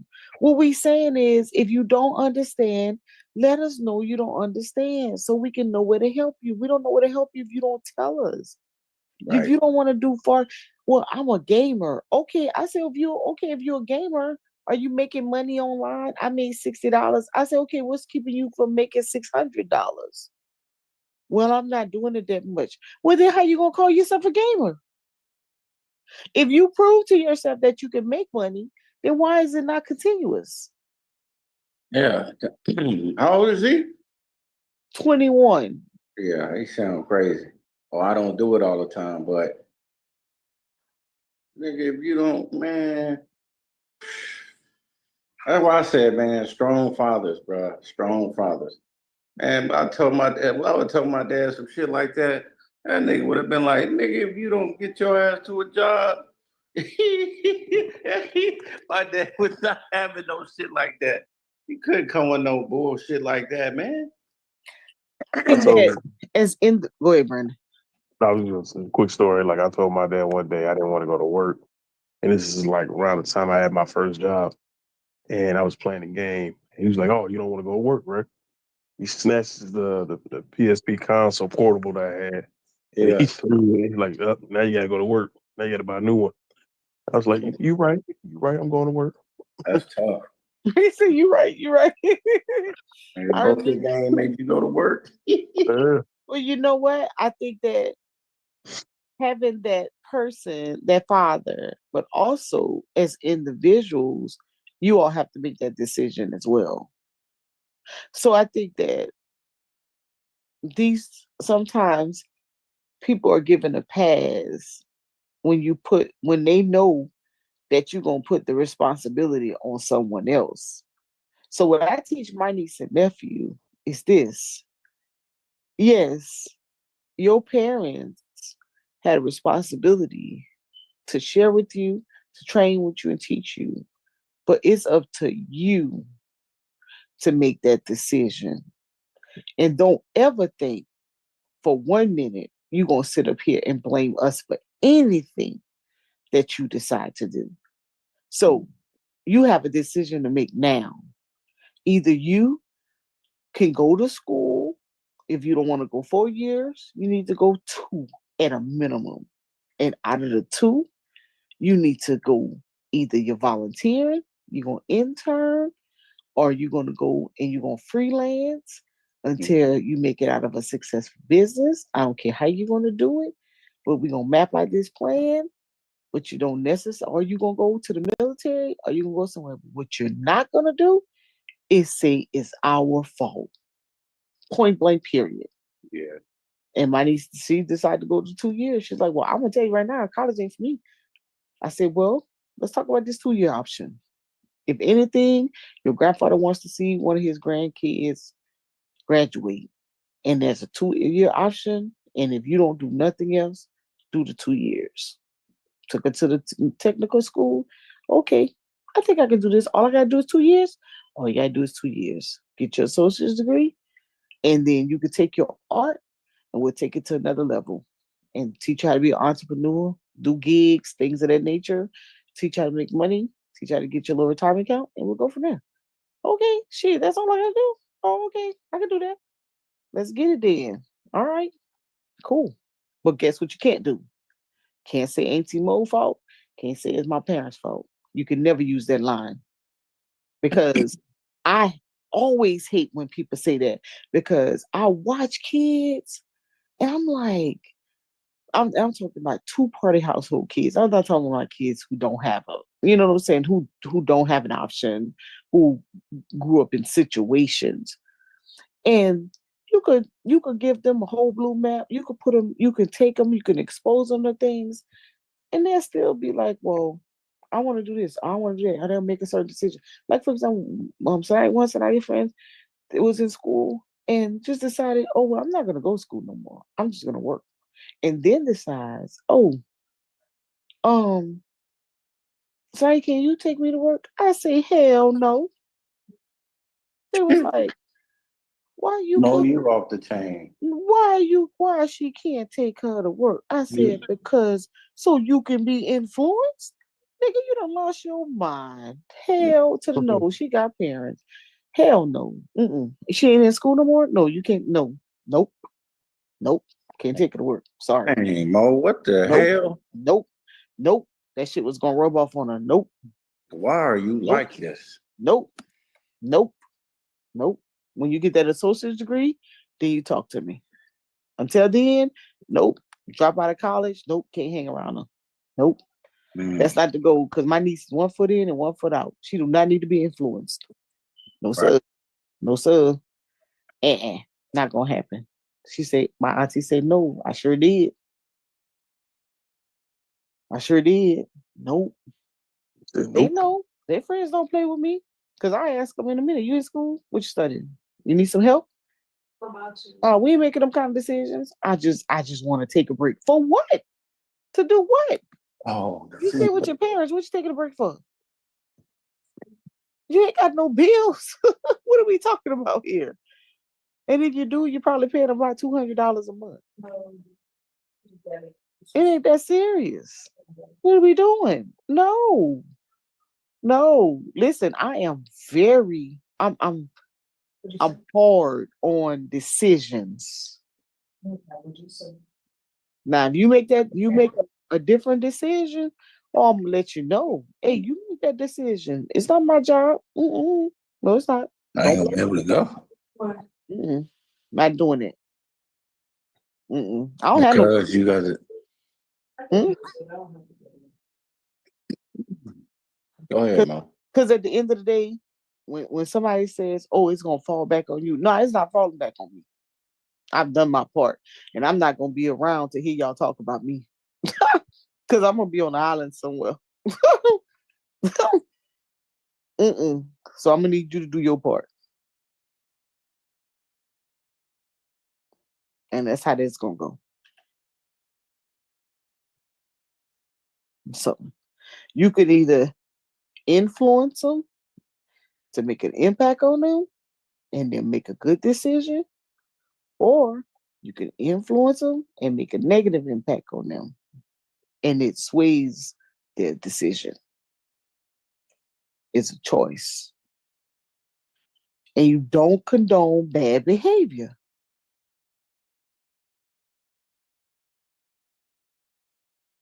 And you don't change your mind. Even when you have a little bit of even when you want to, even when you want to be like, man, maybe I should. Don't ever do that. Because then they're gonna have you. But I'm grateful and I'm thankful that I got very respectful teen niece and nephew, because it could be a whole nother, I could have a whole nother scenario considering the situation.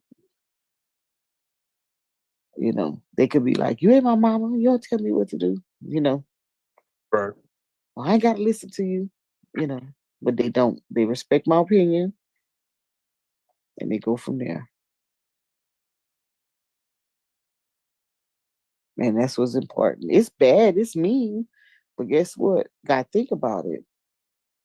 If that person is making a decision to quit school, then what else? What other decisions that person is making? And then not only is you making a decision to quit, you making a decision. You decide that, oh, I'm gonna ask my friend. Oh, she like me. Maybe she'll take you. No, tell your parents to take you. They don't want to let you quit school.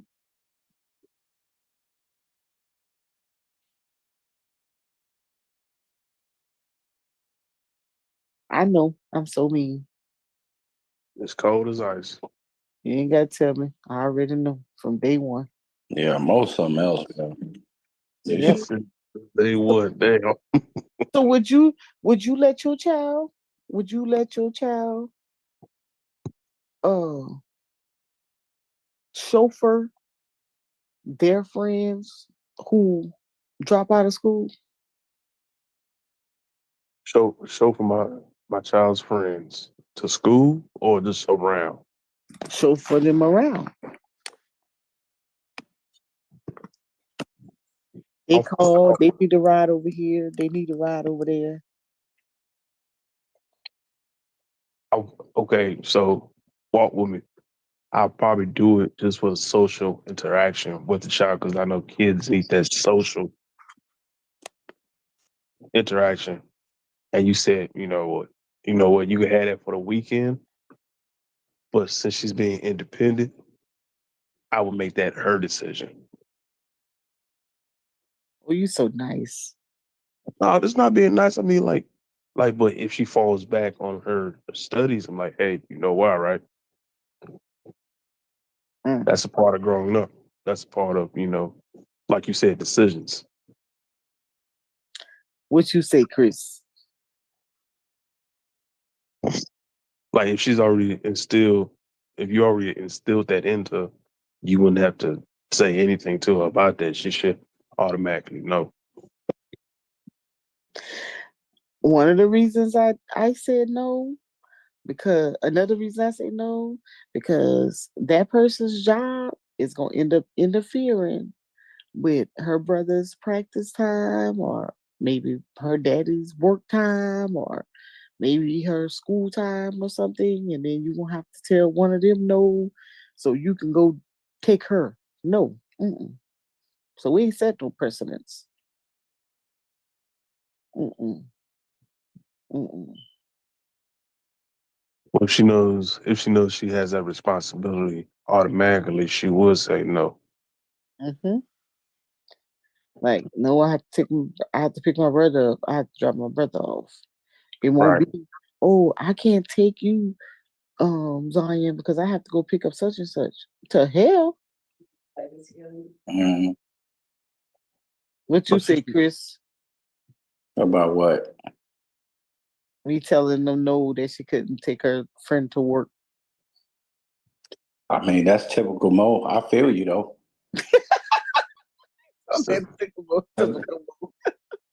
No, I'm saying, what would you do? Hell no. Because they're gonna get used to that stuff. Every time you need a ride, they're gonna be calling you. I'm just like, man, I don't want to do that. I think you can be nice here and there, but if people start to do it multiple times, they just always gonna depend on you. And you need to let it be known, no, you can't do that. Because if so, you're gonna be to their every beck and call, and you're gonna feel bad for not helping them because you done helped them before, and then like you're gonna guilt trip yourself. Oh, if it was me, they would help me out. You're gonna trick yourself into doing it anyway. So why not nip it in the bud early? You know what I'm saying? So, but then they don't want to get no gas money. They're gonna be like, you know what? I give you $50 a week if you give me a ride. Yep, and then you're gonna start neglecting your responsibilities. Yeah, to support them for that $50. It's just gonna pull you off track one way or another. You just gonna end up being obligated to somebody when it should have never been that. Yeah, I didn't want to pick up the bad habit for the dropout piece. Definitely. Yeah. I was a friend? Yeah. Yeah. Because I didn't agree with the dropout. Hold on, what you mean? Dropped out of college. Oh. Tech school. Oh. Okay. So the friend wanted a ride somewhere. You told her no. Wanted a ride to work. And you told her she can't take her. Yes. Why you didn't want her to take her? Because I didn't want her to influence her to drop out. And then she just get a job and then don't want to work. Have you met this friend before? Yeah, I met her. Oh, well, you got insight then. So you made a good call. I made the call because my niece, I know she's 1 foot in and 1 foot out. Oh, yeah. She's Okay. not like the strong college participant, but she agreed to go and she's been participating. And so since it was only a 2-year deal, I want to get her through.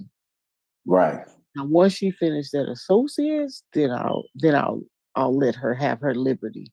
Okay. But until then, I need to see her through that. And so I don't want her influence, because let me tell you what happened with her sister. When her mom got her sister, she said, "Should I get her the car?" And I was like, "Well, I would wait till the second semester of her senior year. I wouldn't get it the first semester of her senior year because she's not that responsible. She's wilding out. I mean, before she got the car, she was class president. She was on the cheer squad. You know, Right. student just doing great. Man, she got the car anyway. She joined this I call it an off-brand sorority. That girl didn't even enroll in school her senior year. She was at home. She was skipping. She was dating this guy, and then he decided, he was like, "Wait a minute, we've been skipping school." He was like, "I want to graduate." He was like, "I think you need to stop smoking and drinking. We need to go back to school." And she decided, it was right before, you know how you get the last day you can enroll type of deal. Yeah. So he was like, "If you don't stop doing that, I'm not gonna date you no more, but I'm going back to school." So she decided she didn't want to. He went back to school. She didn't go back. Second semester came, she didn't go back. All she needed was 10 hours to graduate. And I told her mom, I said, "I told you not to get her that car until the second semester." Now she don't want to go back. And to this day, so the next following year, we tried to get her back in school again. She only needed 10 hours to graduate. She didn't go. And then her mom ended up transitioning January 2023. And she kicked her stuff in the butt, because now you're struggling. Now you have to move all the way to Texas with your dad. You didn't get your degree. Your mom is gone or whatever, and you blame the world. No, so I knew. So I'm like, okay, I got my niece the car, although I got her car earlier or whatnot, but I got her the car and continue to say, "Hey, you got to do the right thing. You got to take your brother to school and back. You know, do your chores, go to school, come back. You won't have to get a job. You could just sell paparazzi, sell your art or whatever, and you'll be good to go." So if she finished her stuff, then I said, "If you finish your school, then I'll let you stay in my house. I'll move out. It'll be cheap enough for you to live, and we'll go from there." That's the agreement. And so I just fear that if I allow her to start maneuvering around with her friends this, that, and that way, that she's gonna get influenced to do the wrong thing, and she's not gonna finish. Right. I get that. And my niece is a virgin, and she's not dating. All good. Preserve her chastity. Because we all know out here it ain't safe. Yep. You know, them go out here. Conversations start being had. Everybody 19,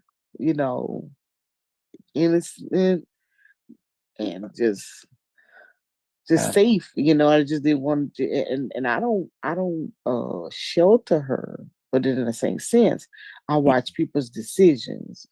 Now she has one friend, she's in school at another school at Winthrop, and she comes on the weekends, and I let her come over and she hangs out with her. I let her hang out with her sometimes. But all her other friends, they all got jobs and they all in college or whatever. Nobody not goes to school. But as soon as she says somebody don't go to school, I'd be like, "Nah, you can't have them." Yeah.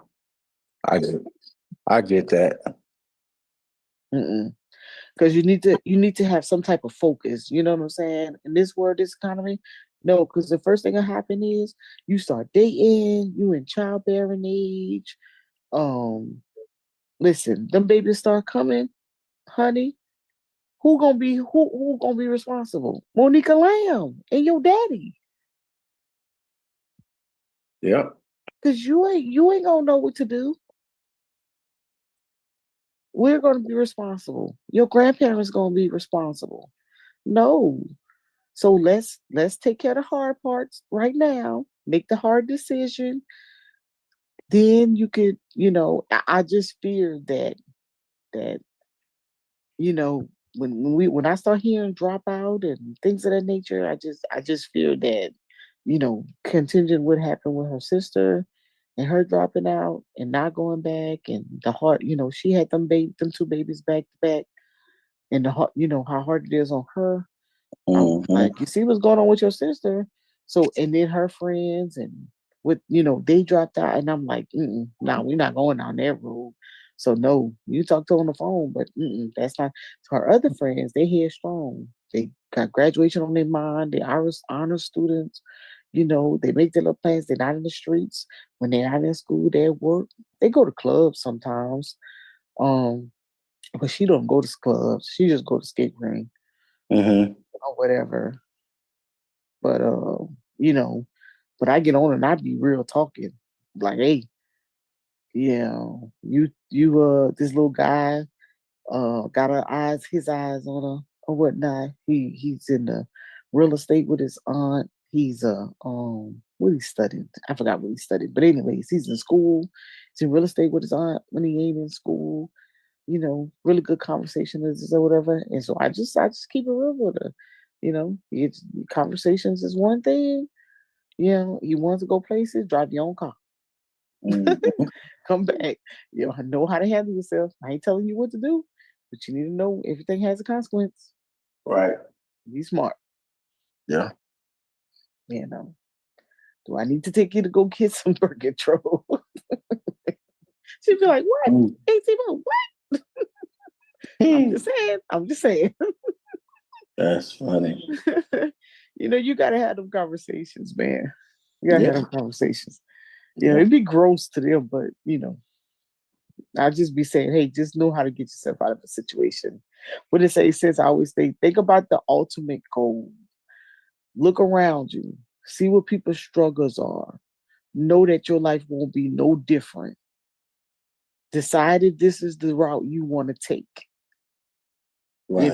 Nobody say you have to be like ATM and don't have no kids. But what I'm saying is, you just have to know at what point do you want to enter that world, and can you manage it?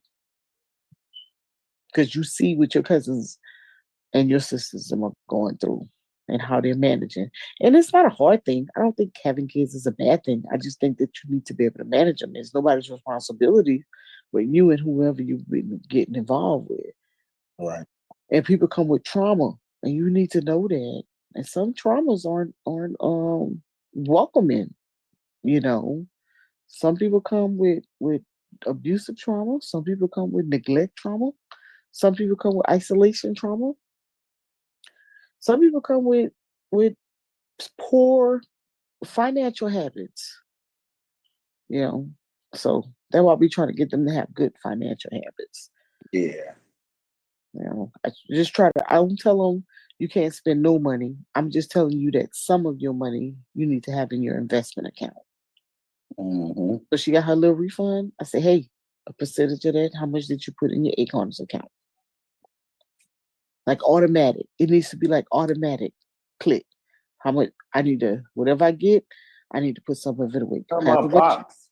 Huh? Yeah, go ahead. Yeah, however much you spend, you need to save.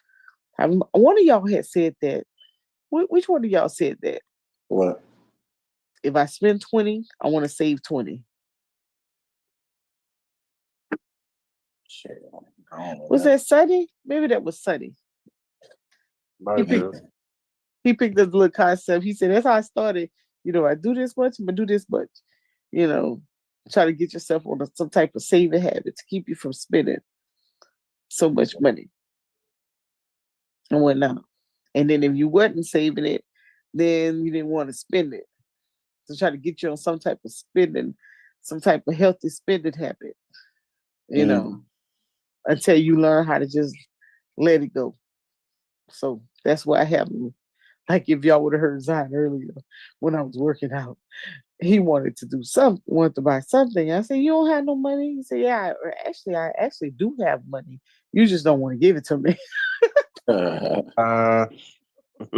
Yeah. I want to keep it. You're absolutely right. Because that's not what we do. We don't spend like that. We don't just do anything, you know. But given their situation and their circumstances, I'm super blessed to have them, you know, because they could be wilding out, you know, they could be sassy, they could be cutting up, you know. Mm-hmm. And I haven't had one day like that with them, not one. It's good though. It's good. Yeah, not. I mean, you know, people be trying to get them off, you know, off track. Like, you know, you don't have to listen to your auntie Milna. You know you're 19. You know you're an adult. You know you don't have to ask permission for this, that, or whatever. And she'd be like, "What do you mean?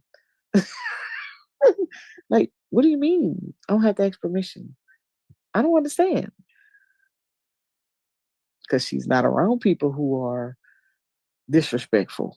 You know what I'm saying? My circle is not like that. So they don't really get it. But I know I'm not sheltering them from society, but I do have to try to get them some type of foundation before they actually get amongst it, you know? That's what I'm trying to establish. Like, I'm not trying to keep you from it, but what I'm saying is if you build a foundation that you need to know that that's not the way to go. And you don't have to dwell in those spaces, actually. Only if you want to. Because I could really just drop you off in Louisiana. That's a whole nother ball game. I can drop you off in Georgia.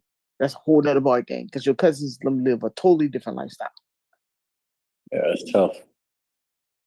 Yeah. You go home. You get $100 a day to spend. They looking at you like, how you get all that money? And you say, well, I work for it. And Auntie Mo saved it, and then she gave it to us when we get here. And they looking like, how you get that much? You know? Yeah. But they don't get that you working for it. Like you really putting in real work. And their parents can really do the same for them. They just choose a different activity. You know? Yeah.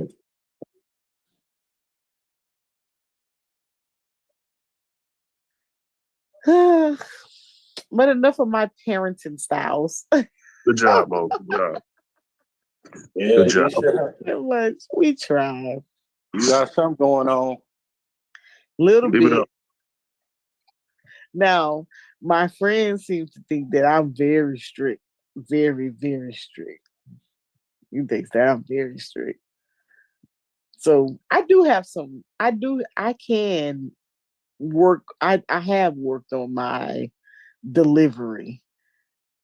Being around him, I've worked on my delivery. Around who? About my man. Oh. Well, that's good, because you know, it wasn't going to happen with us. No, y'all help me some. Y'all help me some. I've learned a lot from y'all. That's how I got him. Ooh. Glad you said that. I tell him that all the time. That's how I feel you though. To the fellas and how they talk about women, and I say, "Oof, let me go fix myself. Go get my little self right." I wasn't too bad, but you know, I had to make some adjustments. You was over there taking notes. Oh yeah, I took notes now. I ain't gonna lie. I ain't stupid now. I got on my ass, Cancun. You ain't listen. Now some stuff y'all didn't think I had in me, and I'm going on 4 years. Yeah, like damn, it's been that long? Yeah, you see what I'm saying? Damn. 2021. Golly. Yeah. Going on. Yep. It's going on 4 years. Sheesh. You know, Chanisa told me, how the hell this heifer still got a man? I say the same one you say where you can't keep one. That's how. That's funny. That's how. That's funny. I have to tell y'all, I listen, because I listen. You don't. I listen to y'all all the time. You hear that, Brandon? I do. No, I do. I got a question for you though. So What? the stuff that you hear us say and talk about, do you think it's complicated and hard? The only portion that I don't like y'all say is when y'all like, hold on, let me remember. Uh-oh. No. It's not bad. Like sometimes y'all could be very hard on women, but I never hear y'all have that balance on men. And so sometimes I think y'all a little unbalanced, but No, because we have to tell man what's up. In reference to now today was the first time I've ever heard Chris speak to the heart of the men when you talk about your friend and leaving stuff for your kids and being responsible for your kids. I say, oh, he do have a heart. Man, you should see how I used to talk to him in person. Yeah, I thought I used to call his name. I'm like, man, stop that weak ass shit, man. Like, I'm way harder on my men friends than I ever am about women. Yeah, I thought that was noble. Yeah, I mean, yeah, because I'm just like, nigga, what? You ain't got nothing for your kids? When I listen to y'all about women, though, sometimes I think that there's a demographic of women that you all either may not have experienced or you just not privy to being around that don't carry those traits. Because sometimes, I mean, I know that there are a lot of women that display some of those type of traits that you guys speak about, but I know a whole lot of women that don't. I've been around a lot of women that don't. And I'm like, man, what kind of women they been around? But that's what I'm saying. I'm just like, well, maybe it's just the sector that they're privy to, but in the same sense. But I also realized that sometimes the females that are forthcoming are not the ones that a lot of men are experiencing. Like some women that are more reserved don't usually get the credit of having the good character that men are looking for, because there are some traits that attract men that don't always come out instantaneous with women. And so that's the issue. Huh? That's the issue, I think. Yeah. And sometimes that's because maybe their level of financing, it could be their level of what I would want to call stability, as far as I guess where I'm going with this is more of, so for example, when you grow up, you get out of high school, you either enter in the workforce or you're in the military, you go to college, is a level of, so some females automatically go into the prissy world, always have to look a certain way coming out, and some, they just go straight work ethic, don't really show true personality until they're financially able to do it as a whole. And so that personality doesn't come out till later. And so it gets overlooked initially. And so I then, like you said, that is the issue, because that's not something that's automatic. Or let me take it a step further. If you really pay attention to young Black girls when they're growing up and how their parents dress them or they present them, They present the girls, some girls, they're presented with the plaits and like little girls, and they don't really show that feminine side of them, to show that girly look, because they construe that in the younger black girl world as being fast and sassy. If they put a little lip gloss on, or they have their little, they wear their hair a certain way, this, that, or whatever. And so they blossom late as far as their feminine side, and showing that softness for that male. Whereas, and so it's a very few young ladies that have the opportunity to be all ladylike and feminine from a young age growing up. Whereas in other culture, it's like an automatic. They hair automatically flows in the wind. They get to wear their little lip gloss. They get to do their little facial, skincare things, that's or whatever. And it takes a different connotation. And I think that's a disadvantage sometimes. And it takes away from their feminine side of them. And so they blossom later. They blossom too late. Here's the thing. I dated a financial advisor.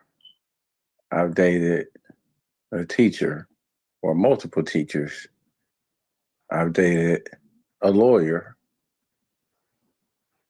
I don't really date hood rats. So now these will be the quote unquote high value women, when that may not be the case. They just high earning women. You took the words out of my mouth. Yeah. Now the teachers were good for the most part. I don't think this is hard, like Brandon said. Now while we get on them, it ain't even the ones that we date specifically. It's I ain't gonna say what's out here, but what's starting to become a common theme is women who want celebrity lifestyles. They think because they make a little money that we supposed to take them to Hollywood and act like them. And I'm just like, no, we ain't those people. We as Chris and whoever. So I'm just saying they missing the goal. They missing the goal post. They kicking 0 for 10. And I'm just like, if you want that lifestyle, you either fund it yourself or you date somebody that's already in it. And then I think to piggyback right there, Chris. Yeah. If you know somebody, i.e., myself or you, that are in this lane already, or have these certifications, or has this degree, Yeah. in something that you want to get into, or you could potentially grow with, and potentially that person can help you out and start a good relationship through that way, go ahead and spend that time with them. And Right. plus, obviously, of course, you guys have to match and have, same type of goals and ambitions, and still have to have that other side too of, oh, I enjoy this person's company just because he's yada yada, or I enjoy her company just because she's funny or whatever. Obviously, chemistry has to match, but if you see that potential in that person, and he's at a, And can you separate relationship from work? Yeah. Like relationships shouldn't act out like work. Yes, no. There should be a softness in there that's outside of how you display yourself at work. Yeah, because they take the job more serious than the relationship. Exactly. Like, you got to take that hit. Now, who's doing that the most in the relationship, men or women? Women. Yeah. Anything they white boss say or tell them to do, they do. But when it comes to their man, if you ain't writing that check, you better not ask him to do nothing. I wouldn't take that part. I was taking more of the structure, the more of the just the orderly structure of it. Like soften up. You're not at work. Right. You know, you didn't clock in nowhere. And see, that's a good point, Mo, because I think some women have a hard time turning that off. Yeah, like soften up. It It ain't even it ain't about you giving you the order. It's just that should be a clip. When I practice this, I've learned. I used to watch. Well, like you remember, I said I listen a lot, but I had a first sergeant tell me this in the Army one time. I was in Kosovo, and he said, every time we come in Bible study, you always talking about you want a man, you want a husband.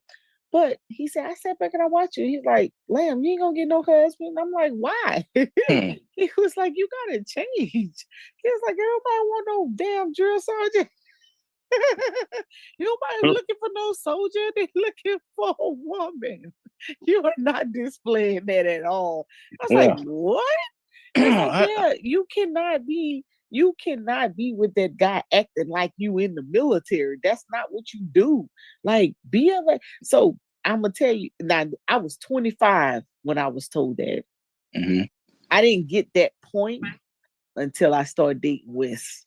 And I never forget, we were going to a concert in Charlotte. And he said, he slapped me on the head. He said, hey, sit there and be a lady. I got this. I said, what? He was like, yeah, just sit there and be cute. Be a lady. Yeah. Like this. And I just thought about it for a very long time. Like, what did he mean?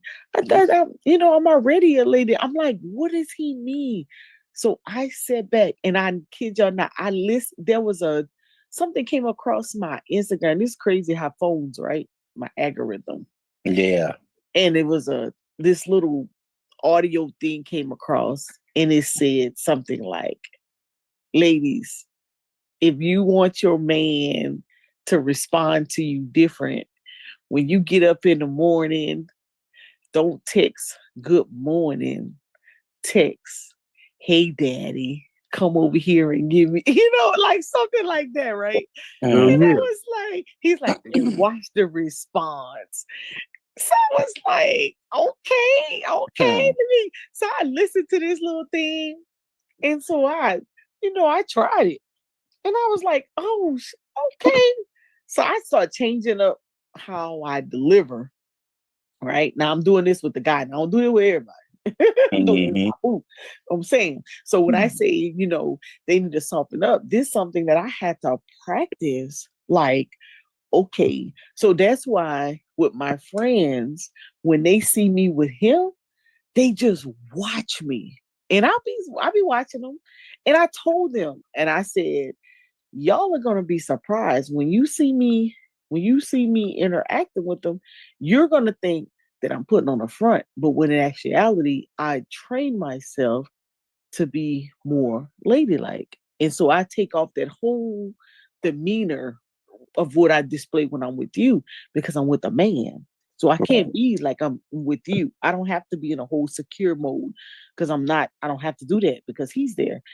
And oh man, they'd be like, what the hell? I said, you might want to try it. It's probably why y'all having issues at your house. Yeah. And they were like, what? Oh, I ain't did a heat. Da, da, da, da. I said, okay, you ain't got to. I'm just telling you. I'm telling you, I said, it don't have nothing to do with none of that stuff you talking. Yeah.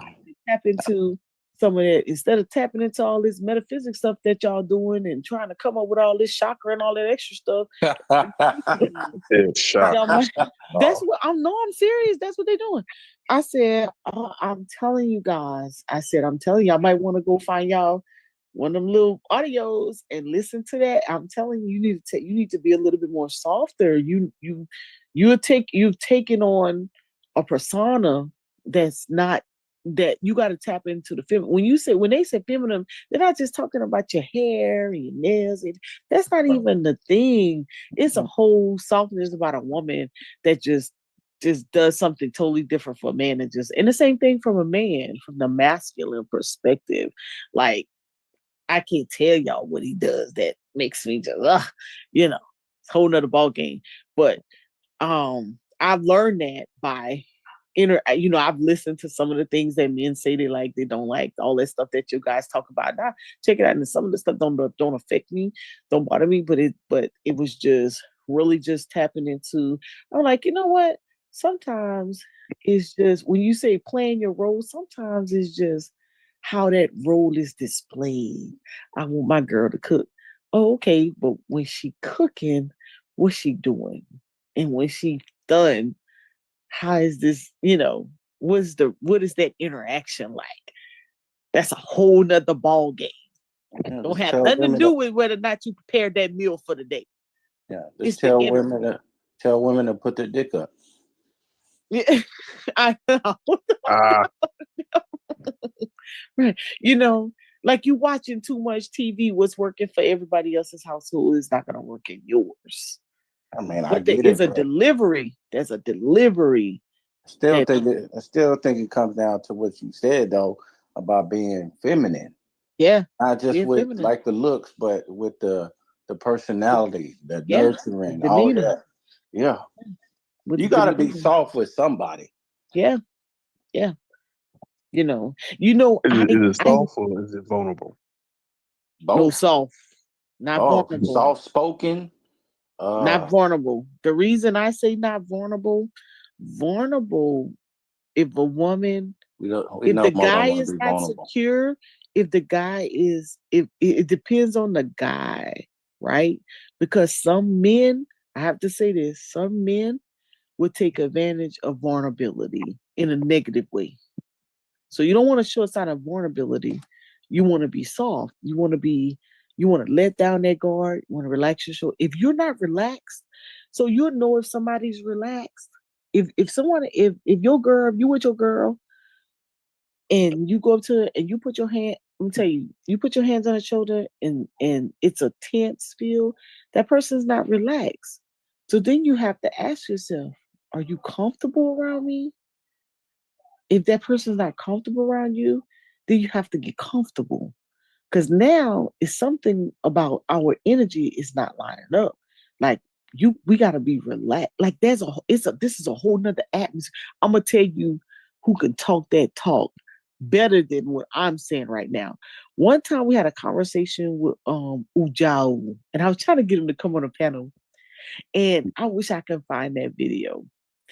And he made mention about I'm gonna find it because I gotta go. I'm gonna find it and I'm gonna share it with y'all. It's a connection that he said men and women get to a point of, right? But so I remember one day and my friend was just trying to just massaging my shoulders or whatever, and I was just so tense, like, you need to go get a massage with him. Like, okay, you need to relax. Okay, you're not relaxed. Okay, what's wrong? What's the problem? We got issues. What's going on? And I'm like, damn, I'm not relaxed. Okay, you are right. Because it's one thing, if you're dating somebody with that person, you should feel so comfortable and you should be able to just relax.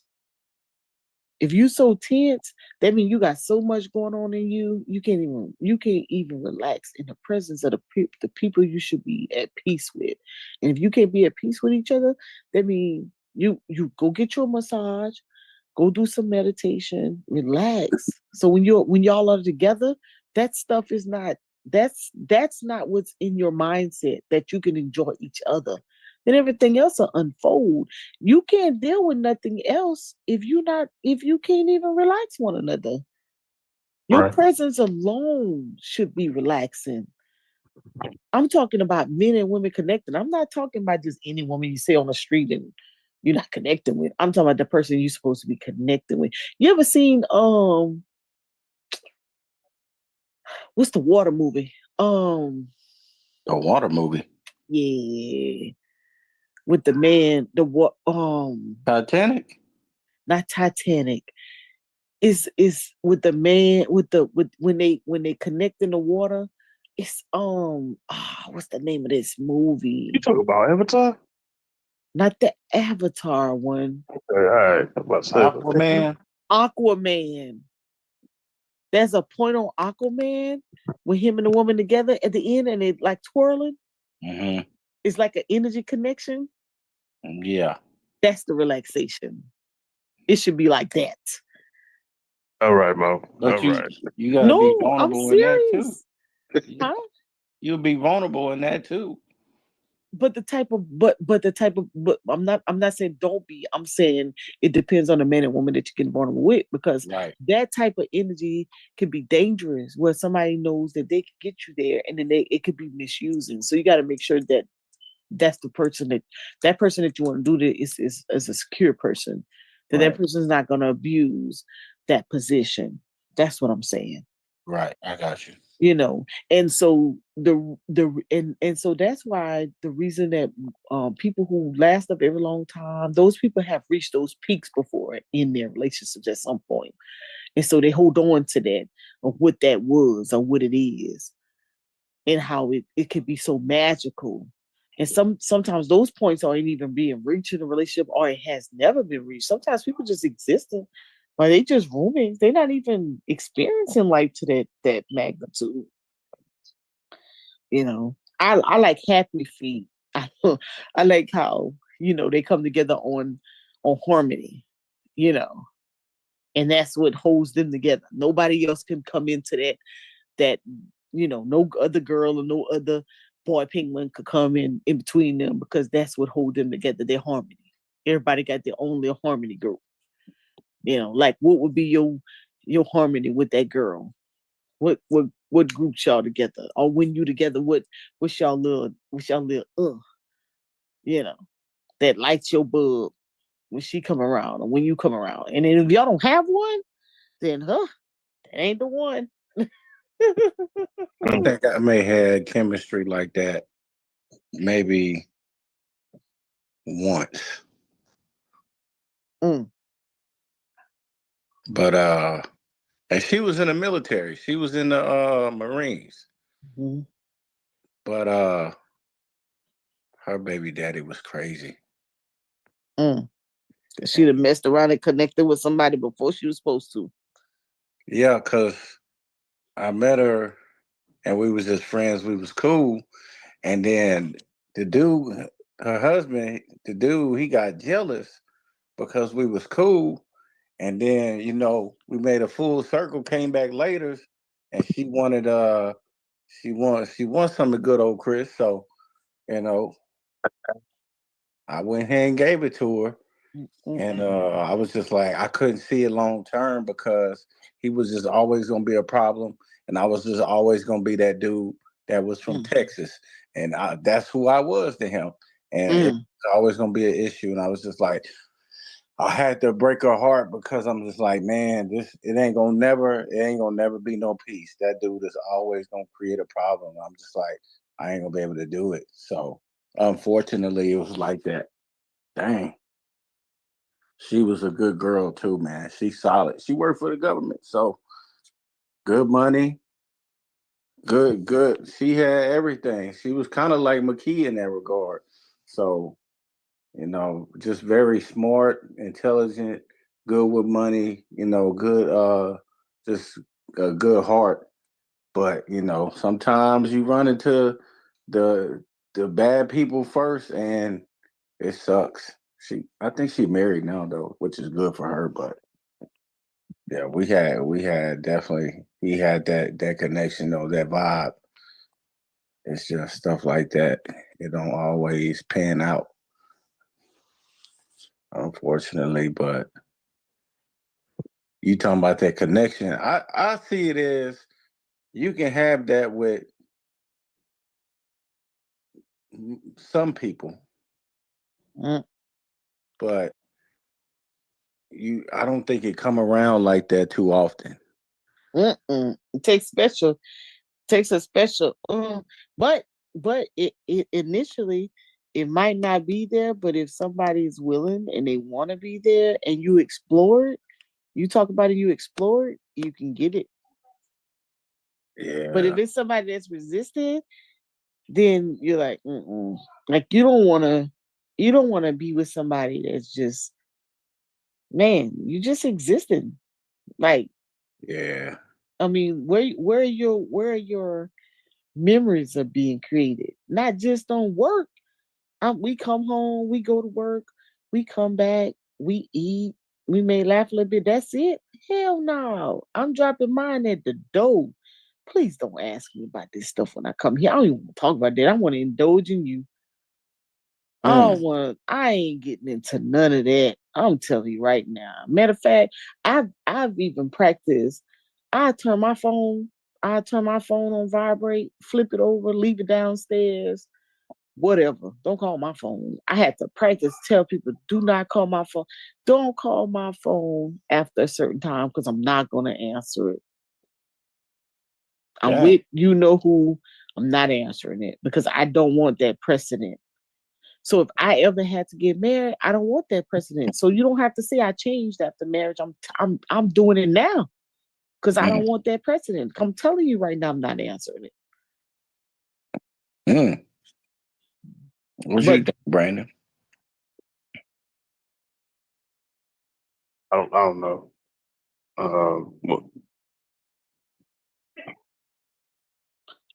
You get it, Brandon. Huh? You get it. What's that? Don't be scared. No. Say the question again. I'm trying to think of a.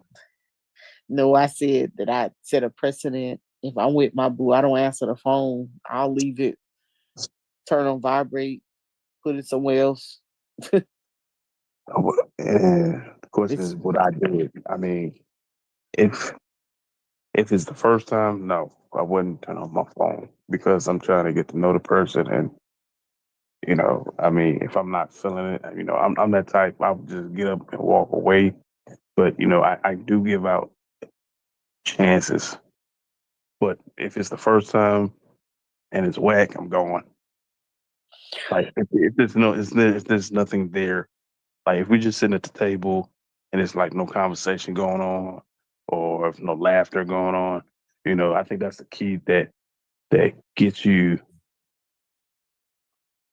out of that mindset to reach for that phone or to check a message or whatever. I mean, like being in that moment with that person, that's the whole thing that you want to do. But if it's whack, if y'all ain't talking about nothing, of course you guys are gonna check your messages, check your call logs. You might get on Twitter, Instagram, or text one of your girlfriends, or text one of the fellas, be like, "Yo, this date is whack. I'm leaving her to build." So hey, what's the first engagement of dating? Like you date somebody who's have the same interests, or maybe you see somebody who's cute and you try to get a number.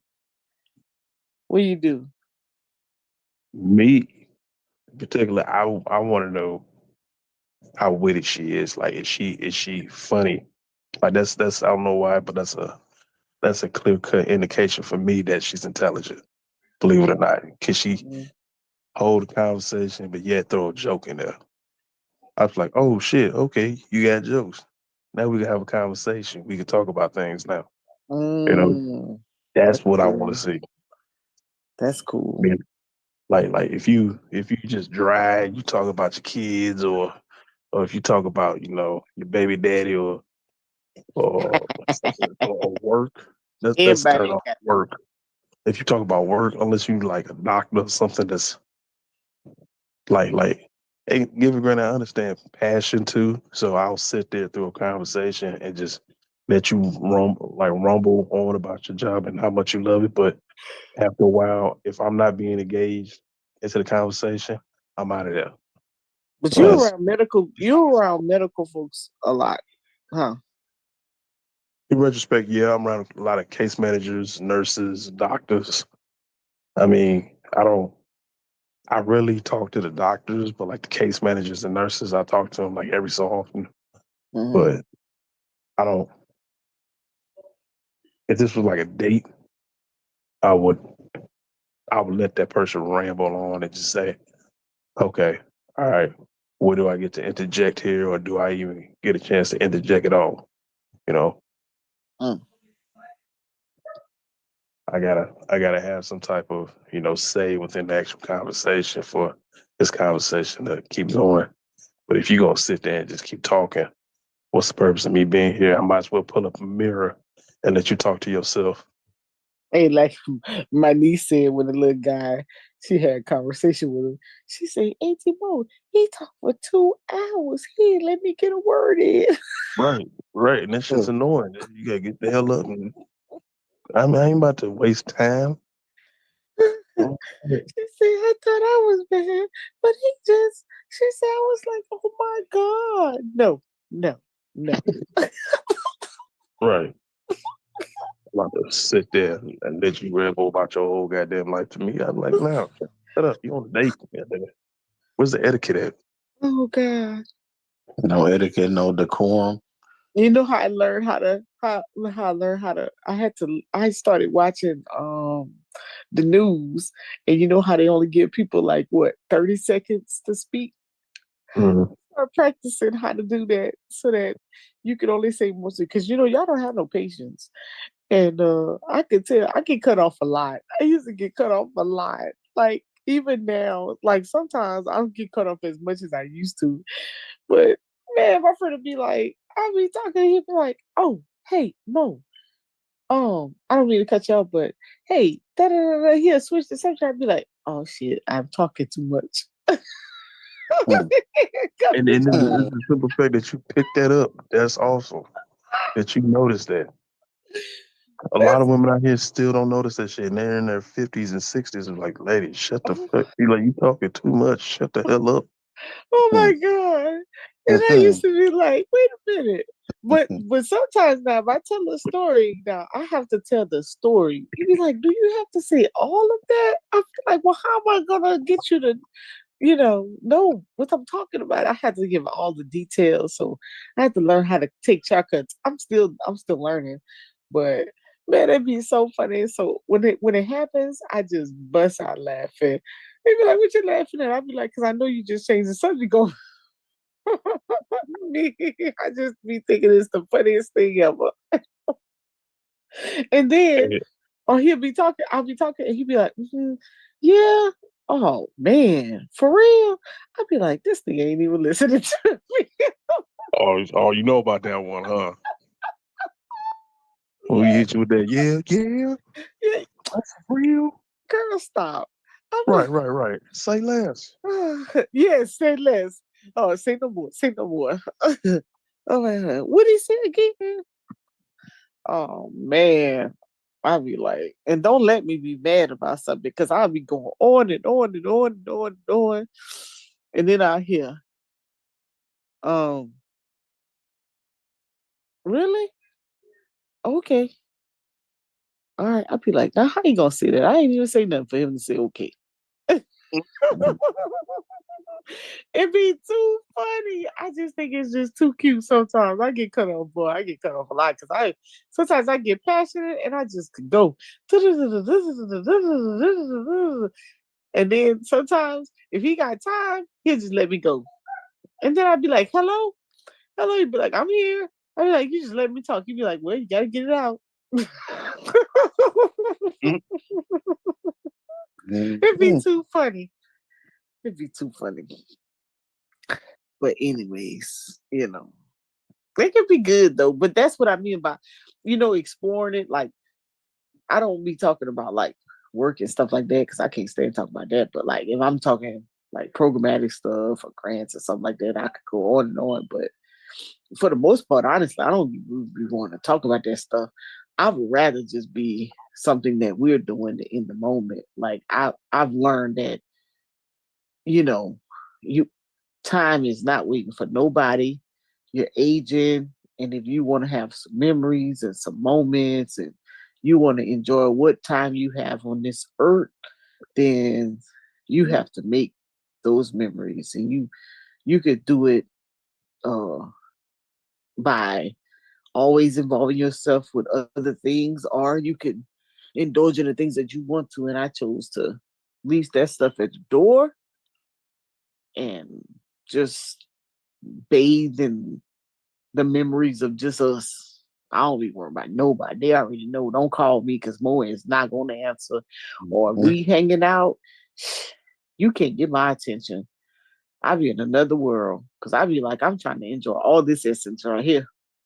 I don't even want to know what nobody else got going on. I don't even care. Right. But that's what I've decided to do for me. Because I realized, shit, I'm like, damn, I'm 48. I'm about to be 49. I ain't got time to be worried about what y'all got going on. Shit, I'm trying to enjoy a little something. Right. And I think that's what hurts people's relationships too, when they decide to get so much involved with other stuff that don't have nothing to do with nothing with them, instead of be involving themselves with what they got going on. Right. You done got to. Now, one thing I did wrong, at one point I was involved with too much outside stuff. Had to go here, had to go here, had to do this, had to do that. Then I realized, I was like, oh shit, I'm doing too much. I need to cut some of this off. So I was so happy when I cut some stuff off. Like, okay, you date now. You can't be doing all that. Ain't never home, always out of town, That's when I realized, like, when they say, okay, single people do that. Couples don't do that. You can't be over here doing this and that. Always go with your girlfriends, this, that, whatever, I mean, like share them. They always going. They be like, "Come on, Mo." I be like, "Oh, girl, I can't do that." Whatever. They be like, "Shit, you better tell them come with you." They be gone. So there we go. Oh yeah, but they retired. Shit, they all retired. They ain't got. They be like, "You retired too?" I say, "But yeah, but my boo still work. I can't do that. I can do it sometimes, but I gotta be respectful."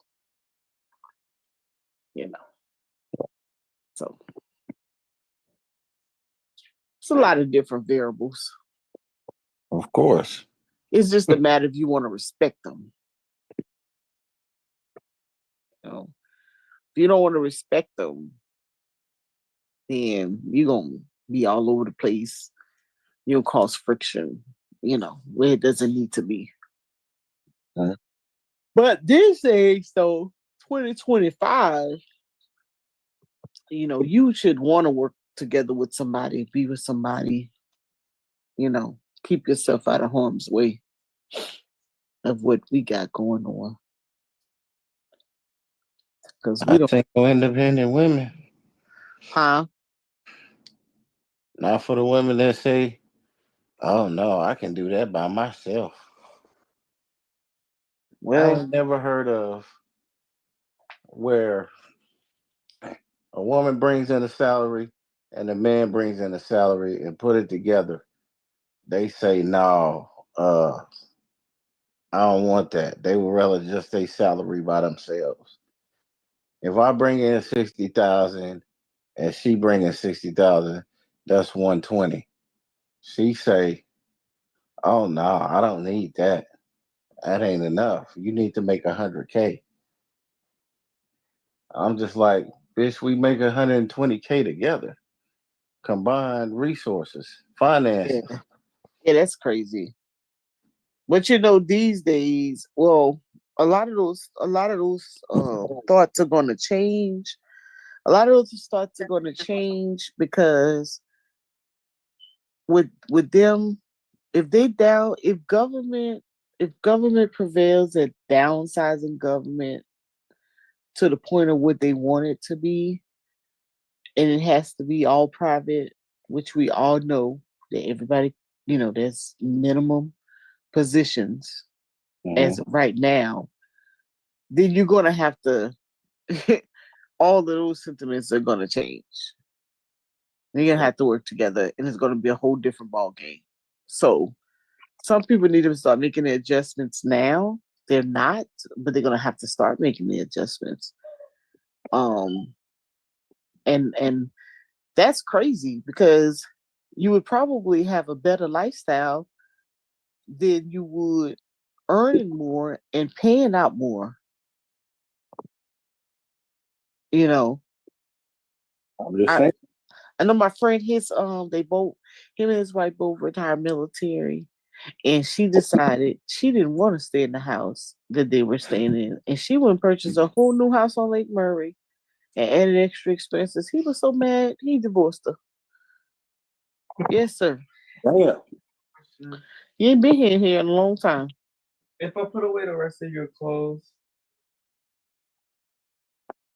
how much money you want? that I'm not gonna give you. Oh, so why are you asking? How much money you need to put away my clothes? I mean, Where is my the clothes? amount of money I want is not enough to throw away your clothes. I mean, I have to do something else. Ask for the house, Zion. Shit. As for the house, can I get the house ring? Yeah, right. No. Listen to Chris if you want to. Can I like put away your clothes and what else do you need to be done? Mm-hmm. What you need? Clean your car. Oh, my car. Your car is already clean. No, you gotta take that stuff out of my back seat. Oh. What you need? To pay my debt. That $59? And I need my Shein order. How much is that Shein order? I don't know. Go clean my truck. Right now? If you want it, I'm sure not give you the money first. No, I'm saying tomorrow. Boy, you know how I get down. I know. Okay. She cold, bro. She cold. Zion knows how to Auntie Mo roll. If it's not done, then you don't get the money. All right, then. You know this ain't your first rodeo. But what do you mean by clean the truck? Because like we have two different versions of cleaning. So you figure it out. Take a picture. Let's see what your truck is clean. Nope. I got stuff in the back seat. Okay, I know what you mean. Okay. You better take a picture.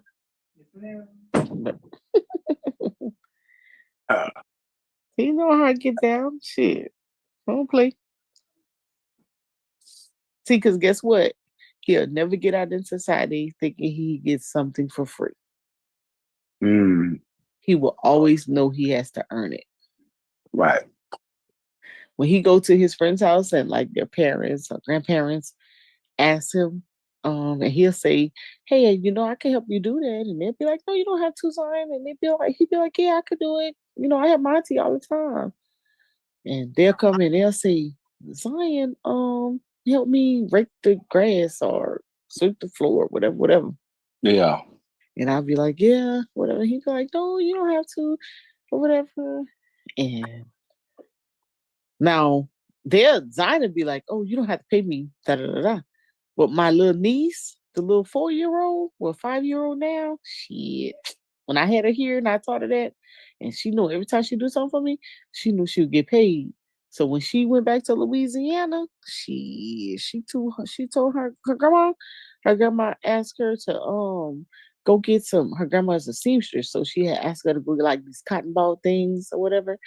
And she was like, she went and got them, so she put them behind her back. And she said, "Are you gonna give them to me?" And she said, "Yeah, when you give me my money." And it was like, what is she talking about? It was like, "Oh yeah, we forgot to tell y'all. Her auntie Mo pays her to do work, so she feel like everything she do, she has to get paid." So she knows when I come into town, she be like, "Auntie Mo, you got any work you need to do? Because I sure need a new outfit." Yeah, they like off the chain, boy. Hey, listen, I bet they know though. You know, give them $1 or $2, they be all right. Yeah, she work. She work. I gotta work, and they already know when they come over here. Shit, I always got something need to be done. I put their little asses to work. Man, I was trying to teach Zion right there. If they ask you how much you want, yeah, you gotta put a price on it. But see, I already know what Zion won't. Oh, you know he won't. Yeah. Listen, Zion stays with something in his Shein cart, and he always has some subscription he needs to pay. I already know that. Zion, listen, Zion, he always screenshot me something, and I'd be like, "Boy, I'm not paying that." So he knows. So he done got to now. He knows that he's desperate, so he needs to get something, and he can't get no money on his Cash App until he pays off his debt. So he knows I'm not giving him no money until he goes and he does something. So he gonna figure it out. He gonna be good to go. But guess what? I don't never have to worry about it. Now he ain't gonna take nothing. He ain't gonna take nothing from me, and he gonna He ain't gonna shortchange it. They must be still in New Orleans or whatnot. I ain't know. I'm not abusing them or anything. You know, most people be like, "You need to just do that for free." I don't do that for him though. Yeah. You know, for that, I just want him to have some type of work ethic. That's all. And it be his money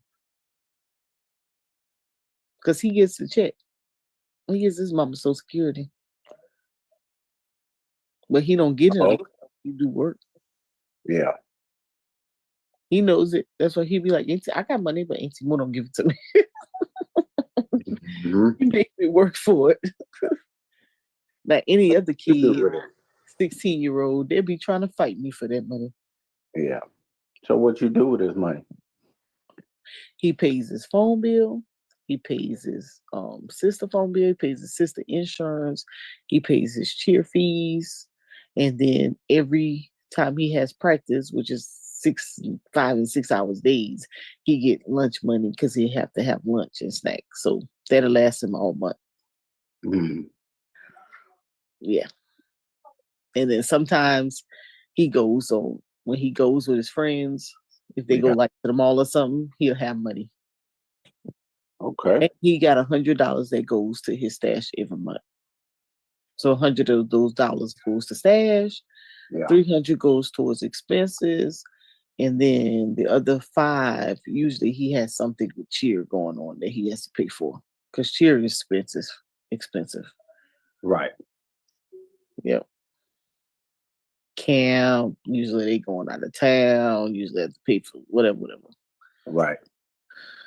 Yep. And then when we go on vacation or whatever, I always try to save enough of his money so he'll have enough. He have his own money he can spend. And then Sanaya, you know, she came on, her checks ended early, but I saved her last 3 checks and then her graduation money and then some of the tax returns. And that's how she got her car.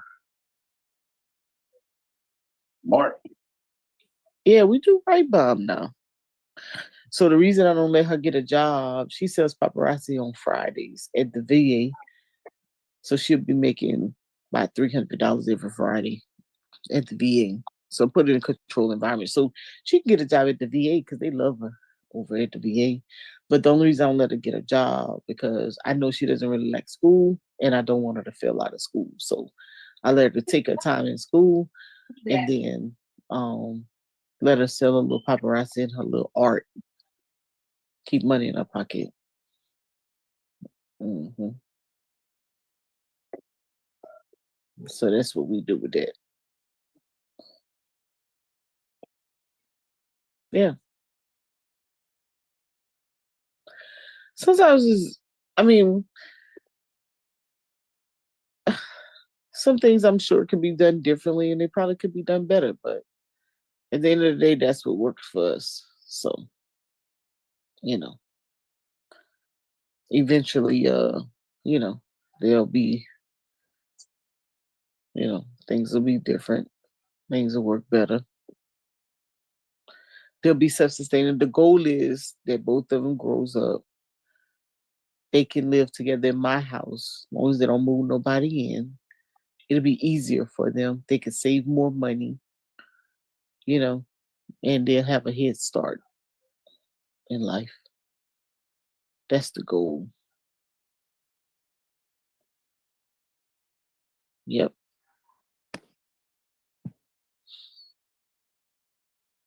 Something else. Yep. But guess what? It's a blueprint. So when y'all have some kids, y'all can remember that. Don't you put that on me, Ricky Bobby. Don't you put that on me. You ain't gonna have no babies? Put that voodoo on me. Yeah. You ain't gonna have no kids? Man. I want to, but I gotta find the right person. Yeah. Yeah, that's true. That's a needle and 100 haystacks. Yeah. Yeah. Well, I think y'all can go to the country. Y'all ain't got no country girls. I was just in the country some years ago in Prairie View. Where at? Ain't no country girls in Prairie View? Yeah. Well, guess what? Was none of them worth it?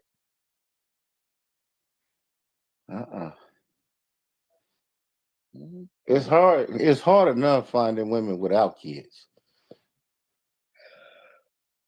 So this is like, what's the game? Don't get y'all a military woman. Huh? Don't hang out in one of these military posts. There's a whole bunch of them. With no, Military women? oh yeah. They try to be controlling. Oh no. Depends on what branch. Hold on now. What branch is more controlling? Army? No, it depends on. It depends. It depends. Get you a nice little officer, little Air Force One. They usually kind of reserve. You can tell that they control it. It ain't be all of them. Hey, Brandon Moby trying to sell us a dream. Y'all better get AE to get y'all hooked up. I'm sure Chrissy got a whole bunch of little friends. Oh, I have no doubt that AE got the plug. Shit, they high ranking too. They just need them a little fella. No, because they'll try to outrank you for real. Not really. Depends on the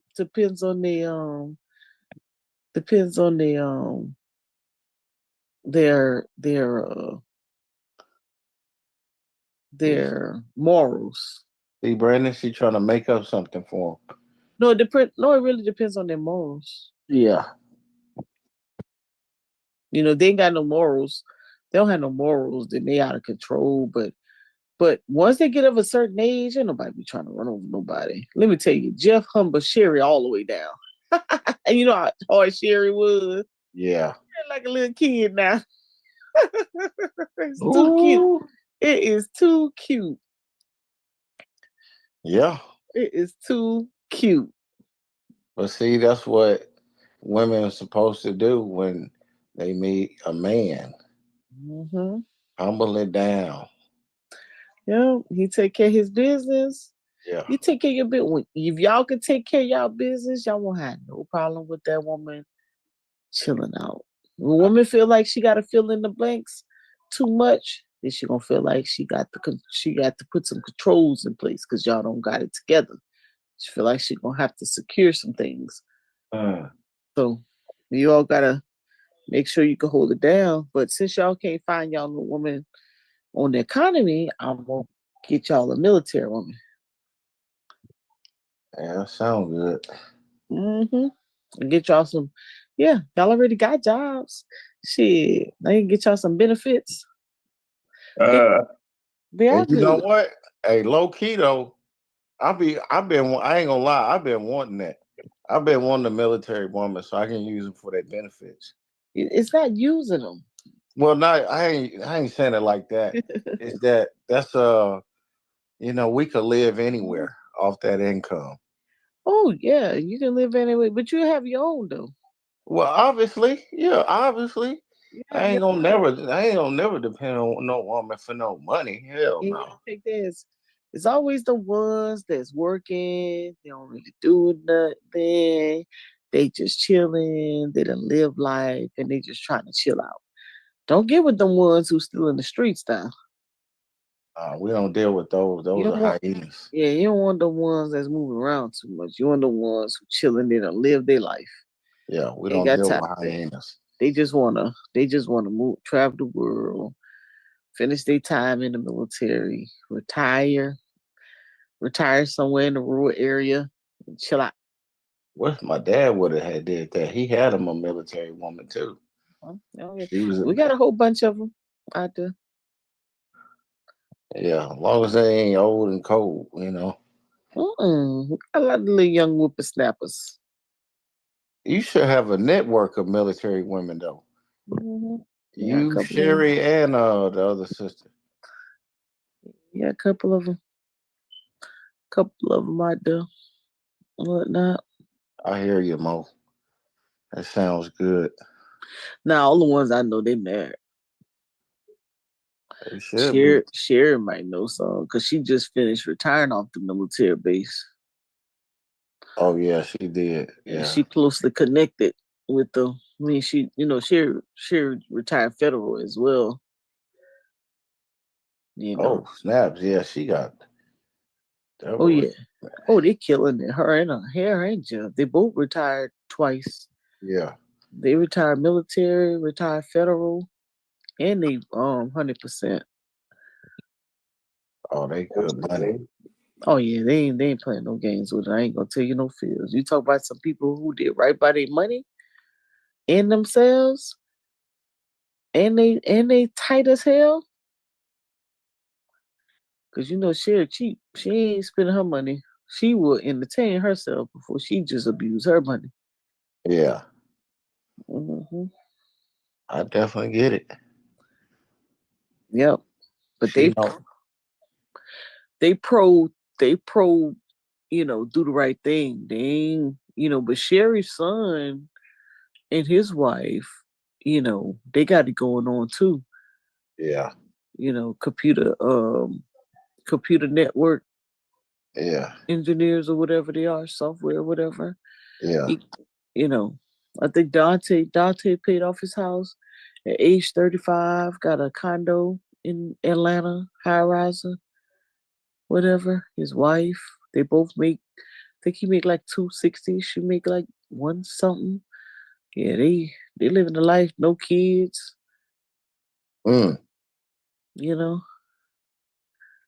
So just all about decision making. Just doing a really good job. He got 2 kids. Jeff got 2 kids. Their parents, his first wife died. Yeah. They just traveling the world, child, doing their thing. Sure, you can't beat that. You can't. Huh? You can't. That's it right there. Enjoying each other and what each other do. That's it. He joined paparazzi, so he sell paparazzi too. Oh wow. Mm-hmm. I ain't mad at it at all. So, like I think Brandon said earlier, if you find somebody want to do what you do, they're interested in trading or they want to learn, your trade, get involved. That's interesting too, because if you both have the same kind of interest, same kind of hustle, that helps out too, because then you are growing together in that skill set. That's always easier too. But there's so many women that's doing financial services, advising and planning. So many women. Oh my God. I think when you don't have to put on the facade though, when you're not running across those ladies that feel like they have to put on some type of facade for somebody else. Yeah. No. I'm not in those market spaces or whatever. 99% of my classmates that I study with are women. So one of them should strike your attention? No, they all white. Oh. They all white though. I was in a class with a few black women. But it's a lot. Who's in your field, Brandon? Brandon do medical supply stuff, though, I think. You said what? What type of women in your field? They all white too? Yeah. Oh man. White mix, yeah, and like a splash of black.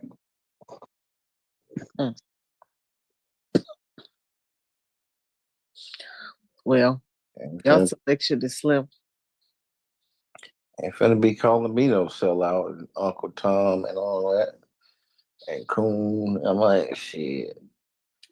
Do y'all do sports? Yeah. Shoot. Brandon, do you do sports? What do you mean? Do I play basketball? Go to the games and stuff? Yeah, I go to the Bulls game every so often. What about the Sky? Trying to get into that. Like your girl doing the thing. That's right. We won tonight. I hope you ain't talking about Angel Reese. What? You better not say nothing about Angel. Hot garbage. You better not talk about Angel. Man. Don't you get on him. 90% of her rebounds is off her own misses. Not this year. Not this Dude, year. man, she's shooting Not like this- 30%. Not this year. That's okay. She do her part for the team. Now, Caitlin Clark, on the other hand, Caitlin turned over the ball 1,000,000 times. Ain't nobody listen to Caitlin. look at Matter of look fact, at they trying to create a narrative for her this year because she haven't been doing well. look at Angel Reese tonight. Oh, she finally shot a high percentage, 6 for 10. No, Angel, you better look at her last few games. You better look at the last few games. I mean, about time. You better look at. She averaging 13 points and She do her 13 part. rebounds. She's the only player. She's made history. She's the only player that scored. She's shooting 39%. Listen, she's doing her part for the team that she needs to. It's the guards. The guards needs to stay consistent. You gonna get a double out of Angel every night. Yeah. The guards. Well, we know that. We don't have the Sky guards are not consistent or whatnot. Sure, whoever this is, they had 27 tonight. Who's that? Atkins? No, Allen. Rebecca Allen. Oh, good. Yeah, she got buckets. I'm sorry, I got the teams mixed up. Atkins paid for the Valkyries. Allen, that's what I wanted to say. Yeah. Oh, Atkins on here too. Oh, Atkins on there too? Yeah, she only had 7 points though. Yeah, see, them guards are not consistent, so you don't know who gonna be on and who ain't gonna be on. You know. Let's see. Well, she was on fire. Hey, Valkyrie beat the Fever. Damn, they Sure been did. losing. Sure did. Okay. And I don't think that Fever should have won that Commissioner's Cup. When you watch that game and win Minnesota, it's almost like they told Minnesota don't beat them. I wanted to go back and hear what the coach said. But you have to watch the Valkyries. Those girls play hard. Yeah, they're a new team, is what I'm saying. Yeah. They play tough. And the girl that played with Caitlin Clark, Kate Martin, yeah, she ain't playing no games. Yeah. She tough. Hey, Yeah. Caitlin. And Caitlin Thornton, let me see what Thornton score. I'm gonna go back and watch that game tonight when I get off this live. Caitlin had a bad night tonight. 4 for 12. 10 points, 6 assists, 5 rebounds. How many turnovers? Oh, I don't know. Let me see. Well, she only had 4 this time, look like. Yeah, 4 is a lot. No, she normally had more than that. She normally have about 10, 15. No, that's crazy. No, she turns the ball over a lot. And I thought people knew that from college. That's why they didn't win national championship. Because she turned the ball over so much. Let's see. Damn, she averaging 5.9 turnovers this year. Mm-hmm. Damn. Yeah, she turns the ball over a lot. That's crazy. She getting buckets though, 18 points and 9 assists a game. Yeah, she can shoot the ball now. We ain't gonna give her no, we ain't gonna say she don't, but I think that Mitchell is better than her. Mitchell? What Mitchell? Yeah, Mitchell on her team. Hell no. Mitchell, Kelsey Mitchell. Let me see. Who are you talking? Let me look real quick. Kelsey Mitchell. Yeah, she better than her. Kelsey Mitchell will light your ass up. She didn't do shit tonight though. All 3 for 13. Yeah, she must have had a bad night. You know who I like? Who? The sister that played for Minnesota. Oh, Alicia Collier.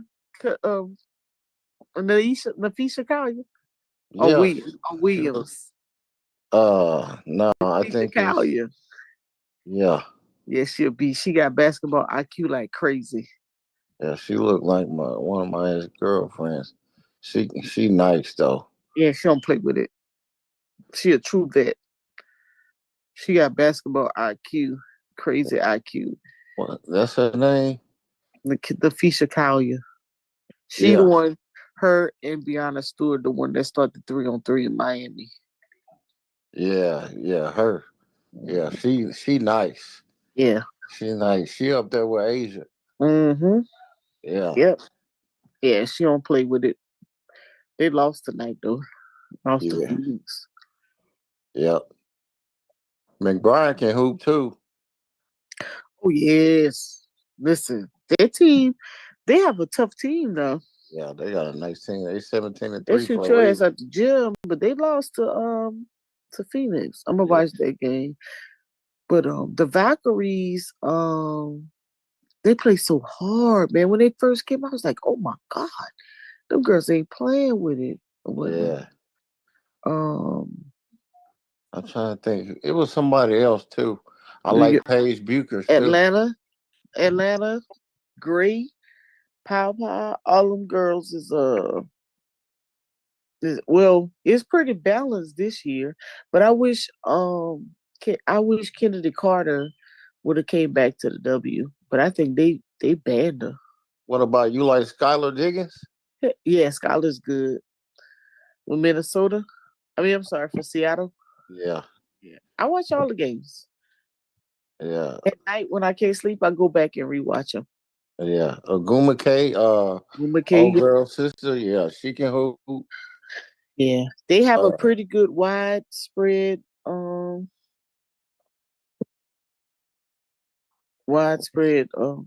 But I'm waiting for college because for a while they transferred from South Carolina to LSU.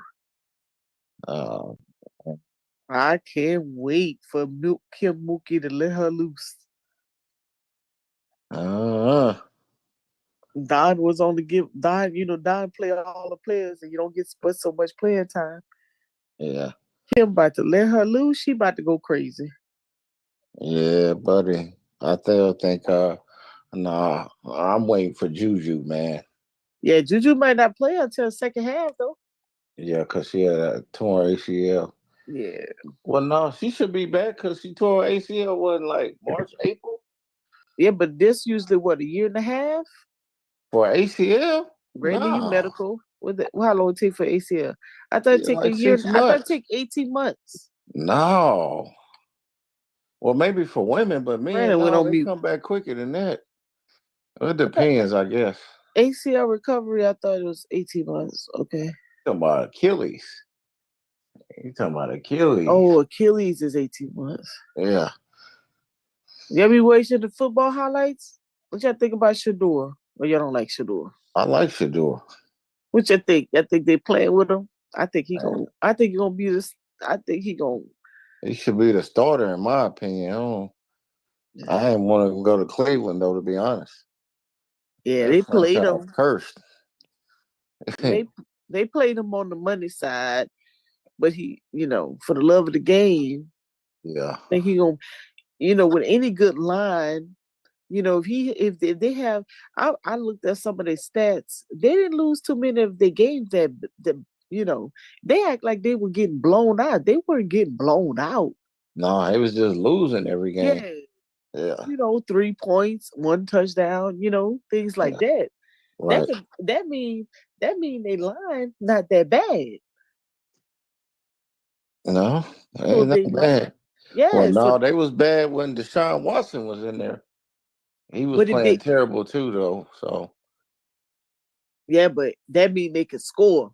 If they could score, if you got a line that's gonna hold the line, Shador gonna hit the receivers. Yeah, because the defense is good. That's what I'm saying. If you hear me at Colorado, they were killing them. So just think, you give him a little bit of extra time, he gonna kill them receiver. He gonna get that ball down that field. Well, I hope he gets to play. Yeah, they gonna try to play games with him. Try to talk about he on the CFL list. Oh no, they tripping. Yeah, they got him on the negotiation list. That's crazy. They said Dylan had a temper tantrum on the sideline. Who? Dylan Gabriel. Oh boy. The one they giving all the money to. Yeah. Yeah. I can believe that. Because he too short. And they betting his balls down. Boy, you better go and take that free little check and chill Yeah. out. Shoot, I would. I don't know. It's tripping. They got too many quarterbacks, so that's what I don't like. But It's like 4 or 5 of them. that's for publicity. It's 4. That's for publicity. It's 5, but Deshaun, we already know not playing. Flacco and what's the other guy name? Pickett and Dillon. But I think that's just for show to keep the media. But I don't think they realize how much the media loves Shador. I wish Shador would have went to Pittsburgh, man. I know, but that's the team. That's how the good old boy system is. Hopefully he get to play, man. He get to play. Oh, you know what's sad? Everybody talking about Shador. It's almost like nothing else is going on in the NFL. Yeah, the whole Super Bowl team. Nobody. Yeah. Shoot, Shiloh play for the Buccaneers. Right. Shiloh making his own videos. Yeah. Shiloh over there doing food testings, and he learned a lot from his daddy. He know how to make money. Yep. Or whatever. Yeah, which is good. I just like the fact that Prime taught them how to know how to make money. Yeah. And taught them well. Mm-hmm. He back in Colorado now. He's doing better. Prime was sick. Oh, I didn't know he was sick. Last time I seen him, he had that interview with that lady. You didn't know he was sick? Uh-uh. Yeah, he was man down. Oh, man. Yeah, he wasn't in the public at all. He just got to Colorado. He ain't been with the team at all. He's been home in Dallas. Oh, I didn't know that. Yep. I seen the post of his, but I didn't know he was sick. I'm glad you're all right. Yeah, him and Michael, he did a media press conference today for the first time. Yeah. Oh, okay. Yeah, he was man down. Travis done married the girl. He should do pretty good. I'm glad. I'm gonna go see Jimmy Horn. I like Jimmy. Jimmy right there at the Panthers. So I'm gonna go out there and watch Jimmy when they play Keon in October. Yeah. That boy Keon in the Nike and Levi's commercial. Yeah. Yep, you got a camp this weekend. Where at? You said he was in Houston, huh? Yeah, no, he got one at home. Yeah, he be in Houston more, but he gonna be in Opelousas this Saturday. He got a receivers camp. Boys love Houston, boy. He did a camp with Hamlin, basketball camp. Wow. He scored 60 points. Yeah. I said, if you don't get your ass off that basketball court. Who said that? I told him that. What'd he say? Damn basketball. Get in trouble. Start laughing. He started laughing. You know Keon can hoop. I know he can hoop. You talking about not risking injury? Yeah, he know he ain't supposed to be playing no basketball. Yeah. Come on now. Gotta be a little smart. He played though. The fact that you played and they put you on camera, don't mess with your money. Yeah. I don't know how that affects your contract. Let them do that. Be like, yo, don't put me on camera. Right. Yeah. He up there dunking. Yeah. I'm glad they having fun. He said it's supposed to be his little breakout season. Yeah. Should be. Yeah. He got 1 year under the books, got some camaraderie. Mm-hmm. Sure, he learned a lot, so he finna become more and more part of the focal of the offense too. So He focused. yeah, He only spend his endorsements. He haven't spent any of his contract money. that's good. Yep. That's good, man. Hope I hope he just go under Josh Allen wings Mm-hmm. and learn as much as he can. Josh Allen seemed to be a good dude. Yeah. Yeah. He's a good dude. Yeah. I wish the Texans got him, boy. I don't think they was on the list. Oh yeah, they were on the list. Yeah, him and Yeah. Because we thought it was gonna be Texan, New England, or Buffaloes because we had on red and blue. yeah. So we knew it was gonna be one of them. Yeah, him and CJ Stroud would have went crazy Mm-hmm. with Nico Harris. All right. I got to see what CD up to. What the Cowboys up to. And nothing. CD need to get up out of there. I know. I can't believe y'all don't hear from him like that. Be in Houston. Yeah, Houston. His mama. Whatnot. Houston, Oklahoma. Him and Keon should be working out together in the off season. They were working out. Oh. They also worked out with another receiver. He used to play for the Saints, Henderson. Oh, okay. Mm-hmm. Yeah, they worked out in Houston. I stay out of my hometown. We had quite a few people got picked up out of my hometown. Yeah. But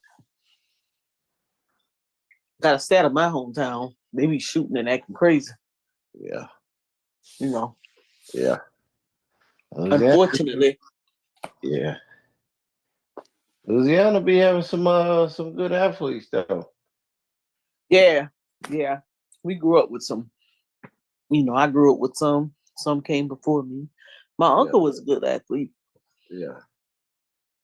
He got a full ride to OU, but my grandma didn't want him to go. So he joined the Army. Mm. It was very good. Yeah, we had really good athletes in our booth. Marshall Park, remember? Yeah. There he go. I have to make sure that you still I'm about to go do it. Boy, I'm about to go to sleep. I'm going to sleep.